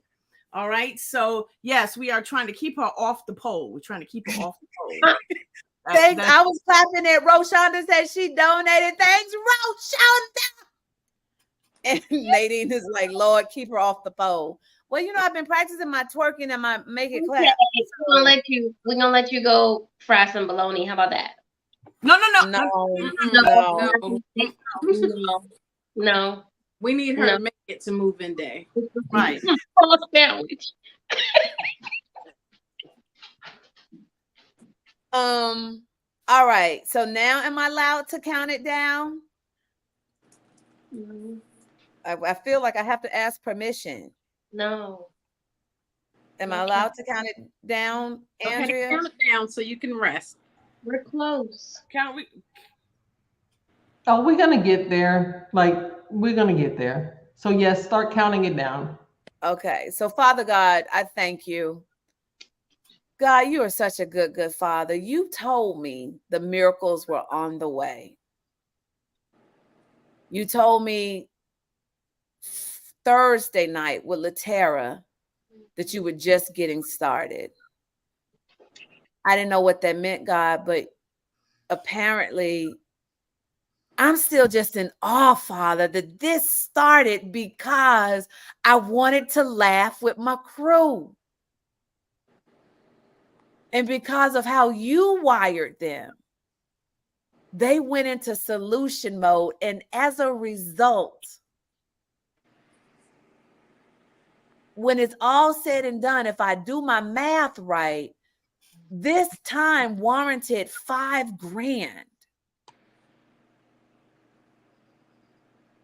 And it's not going to stop. And I just thank you, God. You started off yesterday that I just feel like you woke up and said, watch me show off for you today. And then you carried it over to today. So I've just had over 24 hours of watching you just show out, of watching you keep your promise, of watching you do what you do best. And that surprised the heck out of me. I thank you for the donors that are on the way. I thank you for the outreach that's going to take place. I just thank you for another idea that we just had to execute dirty for us to just see the proof of concept, because you know how we get down. By this time next year, this thing gonna be on a whole other level. And so I thank you. I thank you for the people that showed up to just play with us, to see what it was about. I thank you for the new people who got introduced to Move-In Day Mafia. I thank you for Sherry, who has been just a good friend.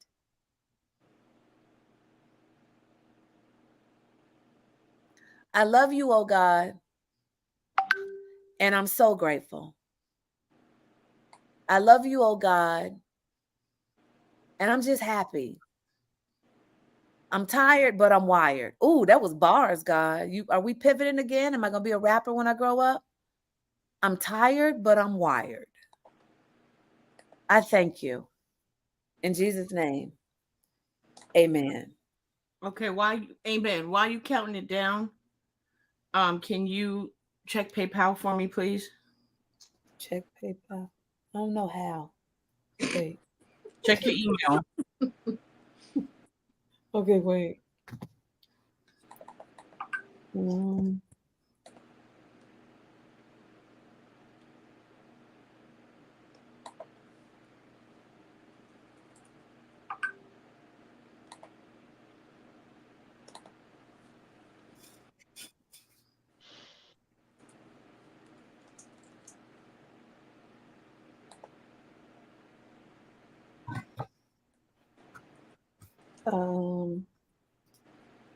We'll try to figure out because I automatically get logged into the main account. So hold on.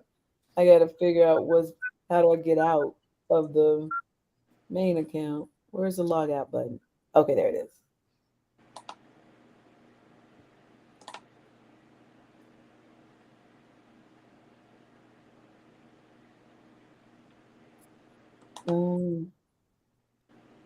Can I start counting down as I'm trying to find the button? If you could do both at the same time, sure. In 10, I'm multitasking.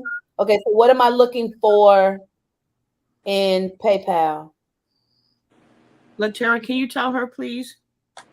I'm in. Well, LaTara has access to PayPal, and so does Audrey. I don't know. In. Oh, I do see a payment from somebody. I don't know who this is, but it's my Roadshow. Thank you, Roadshow. Thank you. Tavetta, clap, because I don't want to wake up my neighbors. Okay, yes, I confirmed it. Okay. 9, 8, 7. Why y'all laughing? 7. I'm tired. I did 4.5 hours. 7, 6. 36. This is, I don't know why I'm complaining, because heck, with y'all, I did 8 hours of bingo. 5. Don't hang up though. Don't hang up the line. So you better count in like 5, 5.5. You know how that goes, right? So I'm counting slower. Yep. If 5. God will actually do so much with so little, man. When he multiplies, man. Yes. We just had an idea, a group of skills. Do what now? Take your screen down. Oh, take my screen down. We had an idea with a group of skills, committed people, faith, and a mouth. Action. Yeah. Mm-hmm. 4.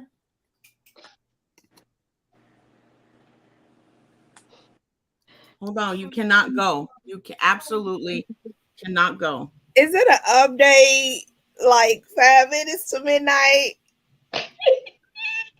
I am here for the update 5 minutes to midnight because I'm too wired to be tired. If you too tired to be...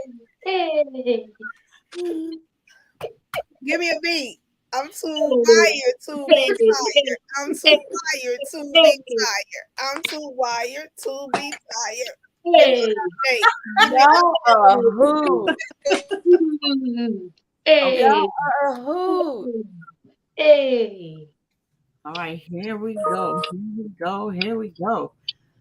I wish Gordon was here because I would ask him for some music. Yeah, drop a beat. Resident DJ. All right. Y'all are a hoot. I'm so grateful for y'all. Cash App Patrice is $ Project Dreamlight. Close your eyes, TJ. Hey. My eyes are closed. It's an update. It's an update.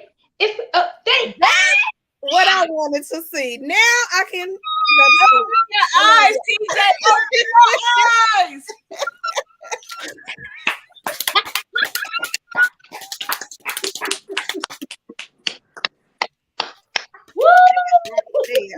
That right there. Okay. Satisfied. Thank you, Jesus. So that's about $1,100 an hour. Hey. Hey. Audrey, would you say it was worth it? Hey. It's always worth it. Would you say it was worth it? Would you say that it was worth us coming on here and doing this? Okay, so first of all, that's not the question to ask me because I always knew it was worth it. No, follow me. I'm asking you so that certain people could hear it. Oh. Hear from the CFO, yes. It don't matter because it's always going to be worth it because we get what we need. Audrey, come on. Come on. That's almost one student an hour. Yep, almost. Yep. Yep. 20 more minutes and it'll be 5 hours. I mean, how much is needed to make that truth? Whew. Is that 6 times 4? Yep, that would be $600. The fact that this God will take, and I want, just the lesson in this, God will just take your natural gift. Yes. And when you put it in his hands and just let him use it, because all I really brought to the table was my mouth. And y'all brought to the table your skills. So my mouth and your skills, man, if this is not a testimony in itself that y'all just brought your unique talents and all I had to do was show up and talk. Yeah, because that was your unique talent. So if we want to get to $1,700 for an hour, per hour, we need to raise $2,700 more dollars. I like it. So we ain't gonna do that tonight, though, are we? Well, we don't have to be on. No.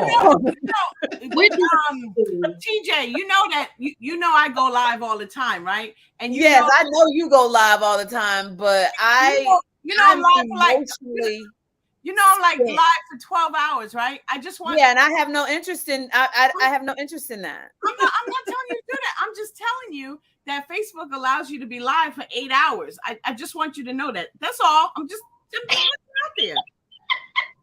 I just want to share information with you. That's all. So this video is the commercial. And we thank you all for sharing this commercial. And what we're going to do is celebrate that you actually did go past an hour, that you made it to midnight. You don't have to go out and work late night hours. And we're going to enjoy your countdown. That is good, y'all. 4 hours, 42 minutes. Now, all right. You have to say thank you to one more person. Okay. Who am I thanking?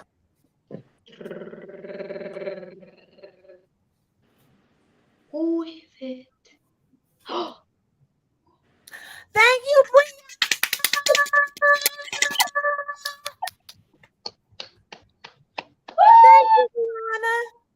So I just want to say this for anybody that's down here, that's just tuning in, right? We were given $500. We were given $500.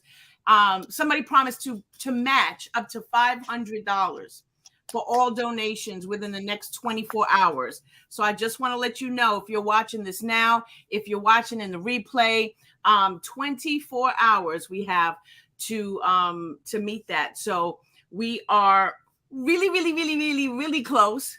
But we're going to call it a night here shortly. But I just wanted to let you guys know. So, but this is awesome. I'm really excited. Really excited. Yay! So am I continuing? What am I doing? I don't. Y'all gotta tell me what I'm doing now. Patrice says match sent. You see that? Hey. Look at that. Look at that.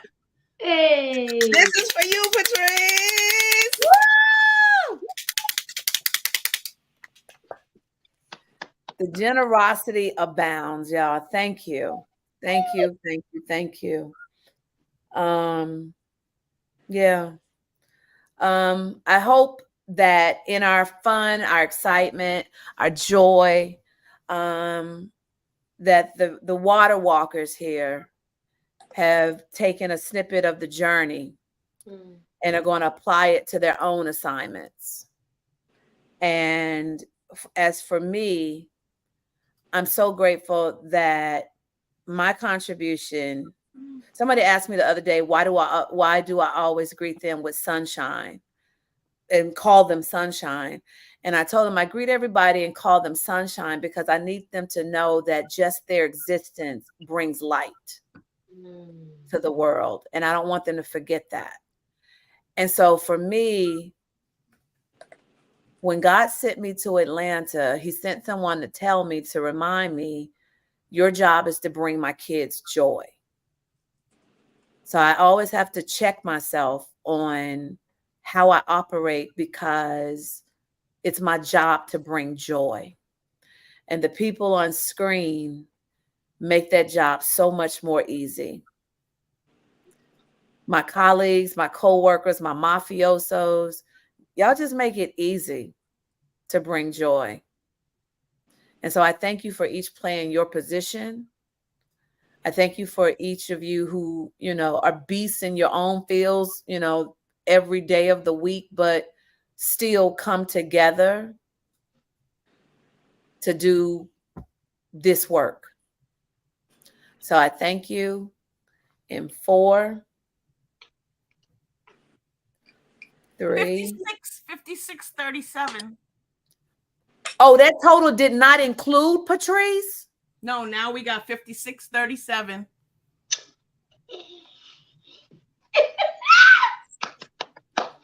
See, if it was up to me, I'd stay on here until we got to 6,000. But I understand we got to go. I understand you need to rest. I mean, y'all are more than welcome to stay. I got nothing else for anybody at this point except gratitude.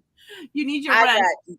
Yeah, because the way my body has been sleeping and not sleeping, I'm gonna just sit here. I would just sit here and just start crying.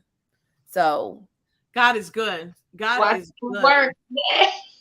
God is good. And let me just tell you that I needed to see this happen. I needed to see this happen. Oh, I needed to see this happen because I needed to see it happen. God is faithful. He's faithful. And whatever it is that you need to see happen in your own life right now, whatever hardship that you are going through, whatever you are trusting God for right now, this gave me what I needed to see, to know, to remind me of just how faithful God is. I think the Mina other said thing, me too for so many reasons. Yeah, I think the other thing that TJ has been exemplifying so well is learning to borrow the faith of other people. So if you don't believe in yourself, but you got even just one person that believes in you, you have to borrow their belief in you to keep moving. Yeah. Right. And if you, God is faithful, and tonight was a continued testimony of his faithfulness. But even if you look at this and still don't believe, you need to look at the evidence in your own life because you already got receipts. Yeah. Right? His faith, he's not gonna all of a sudden change his mind just because it's Tuesday or whatever it is. It's like he's going to be faithful. So if you need to hook up with someone you need to lean on, we are holding up TJ's arms right now. That's what we're doing. And the reason I don't come on screen, because I don't need to be on screen. I just do it because she asked me to. Well, she yelled, like, why we ain't on the screen. That's why I'm here. But but I don't need to be here. Because what I do is like, I don't have Latera's hard job, but I just sit through meetings that are important. But I do want to say that any level of donation from 50 cents to $100,000, it all counts because it is good seed going in good soil. And so when we plant in good soil, there's always a harvest. Yeah. Right? And these scholars that you are supporting, that's attributed to your account. Yeah. That belongs to you as much as it belongs to TJ. Yeah. So if you gotta like go through the couch cushions and the car and go pull out all the change and get that in account so you can get to Cash App or whatever, then do that. Because I guarantee you, these scholars have been through such lives that we would all be like, how are you still standing? Mm-hmm. And yet what they need from us is to feel like they have family around the world that says, oh no, we're gonna walk with you all the way to graduation. All the way to graduation. Yes. Just like we walk with each other in this space, raising money, volunteering to show up to do the movement, this is what we're doing together as community. So what you can donate, if you can't be there, but you can send somebody, or you can buy things, or you can send your 50 cents, whatever it is, that's seed that's going into very good and fertile soil.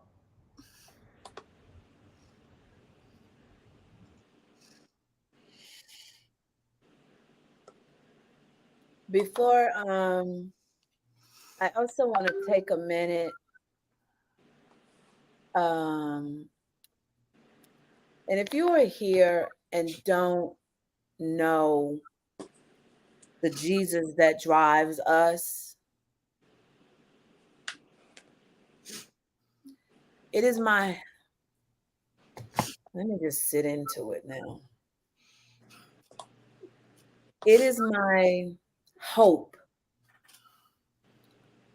that if you've popped in and you've looked at the screen and there's 7 women on screen and we over here laughing and having a good time, understand that we also bow down, submit, and humble ourselves before the man who took on the sin of the whole world.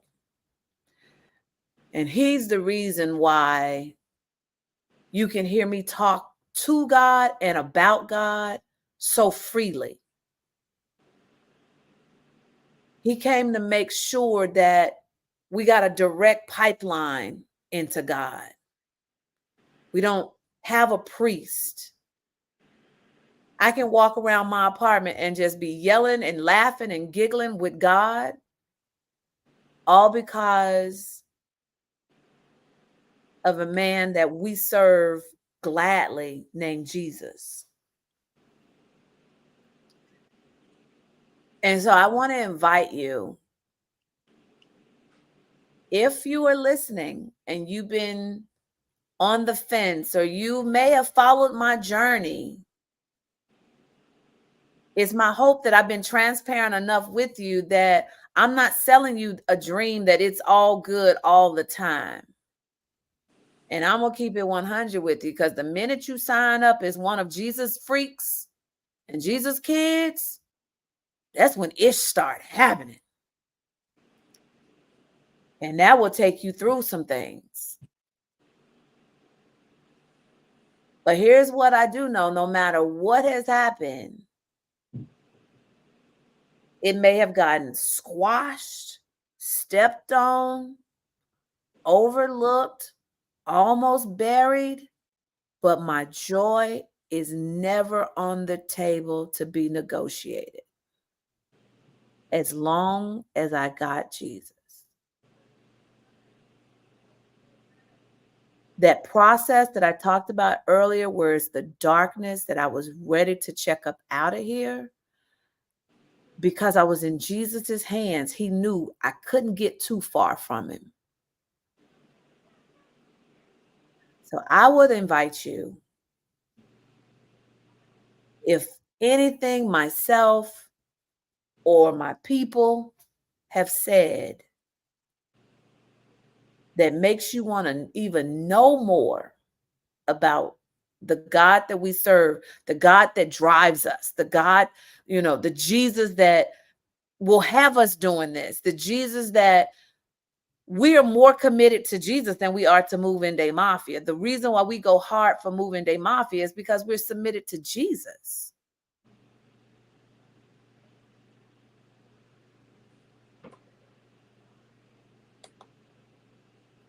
I would encourage you to do two things. One, if I'm talking to you, shoot an email to moveindamafia@projectdreamlight.org. So that's moveindamafia@projectdreamlight.org. And let us know that we need to connect you with someone who can really usher you through your walk with Jesus. And let me just tell you now, that ain't gonna be TJ. That ain't my gift. I ain't called to do that part. That ain't my gift. But I'll make sure that someone who's gifted at it. My job is just to introduce you. My job is to hopefully let my light shine so that you're interested and want to know, dang, Tej, how do you do this? So that's the first thing. moveindamafia.org. moveindamafia@projectdreamlight.org. The second thing, Audrey turned me on to this, is the series The Chosen. As a woman who has spent 25 years telling stories in Hollywood, by far, The Chosen is the best series I have ever seen handling the life of Christ. Ever. And little does the director know that him doing the series was an answer to my prayer that I prayed about 5 years ago. No, it's got to be longer because I've been here 3. So maybe about 7 years ago, when I asked God to show me Jesus's personality. Because I always wondered, like, was Jesus a jokester? Was Jesus like his boys like to hang out with him, so he couldn't be like, Jesus, I am the Son of God 24/7. They enjoyed rolling with him. They were willing to die for him. They were willing to fight for him. They were willing to defend him. The Sons of Thunder was like, do you want us to rain down thunder? So I'm like, okay, so this Jesus dude, he got, and then he got invited to a wedding and, from what we know about him. So I asked God, can you show me some kind of way, God, what was Jesus like to hang out with? So when Audrey, I need to see my people, Andrea. Can you put me back full screen with the people? Because I need to see them. So when Audrey brought Chosen, I didn't watch it immediately. It took me a year, but I watched it right before Moving Day Mafia launched. And for the Water Walkers, make sure you watch his process of bringing Chosen to the screen. And that is another journey of you watching someone literally walk on water, having no idea what he was doing. He started with a little vision and it's massive now. He signed licensing deals with multiple networks. It started on an app. It's in year 4. It started with a grassroots campaign, not much different than Move-In Day Mafia, of raising money for the show. And if you ever, let me put it in perspective, If any of you ever read the Left Behind series and loved it, this is his son. Now it's making sense, huh? This is his son, how well it's being done. He is a masterful storyteller, and you speaking to a masterful storyteller. This dude is on a whole other level. The way he's connecting events, the way he's interconnecting stories. So if you're new, don't take it as the total truth now. It is a dramatic interpretation film. So I'm not saying if you're new, take it as this is the truth of everything that happened. You got to read your Bible and let God speak to your heart for yourself. But for people like me who really wanted to see a demonstration of what they envision Christ to be like, The Chosen is the perfect example. I don't know Dallas Jenkins. He don't know TJ Mercer yet, because I do want to meet him. If you think he's probably one of them people I'm a fan out over. But it's a really good series that will really walk you into the heart of Christ. But I need you to back that up with your own study of the Word of God. Because again, Chosen is just a dramatic interpretation from Dallas's perspective of what he sees. I need you to still interpret it for yourself. So Moving Day Mafia at projectdreamlight.org, along with y'all tricked me because we just hit 5. Y'all tricked me. Y'all tricked me. Y'all tricked me. You tricked me. You got me. We've done 5 hours. You tricked me. Okay. Yo, was clever. Can I have a smile from everybody?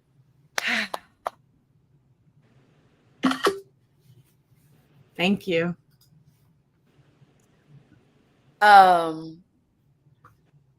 So if that was you, please reach out, because we don't do this for our glory. We do it to bring all glory to God. Amen. So is everybody happy that we hit 5 hours now? Is everybody happy? Okay, good. So 2, team, I'll meet you over on Zoom for a quick postmortem. So immediately after this, just log in, because I know y'all got stuff to tell me, as always. 1, thank you for making the, of course, Andrea has got a graphic. Thank you for making the very first, the inaugural Moving Day Mafia Miracles. Just the title alone is prophetic. That's Audrey all day. Just the title alone is prophetic. We just experienced a miracle. Do y'all understand? And I know but the grandioseness of where we're headed with that, like the Moving Day Mafia Miracle, like it's already setting up that we're leaving space for God to do miracles every single time we do this every year. Like we coming in with expectation of the miracle. So, okay, so now I'm gonna really say thank you for making it memorable. I'll see you, team, on the Zoom real quick, and then yeah, I'm gonna watch some violence. I'm a contradiction, so I'm gonna watch some violence, and then tomorrow I'll share about this experience because this was incredible. All right, love y'all, mean it. Mwah. Bye.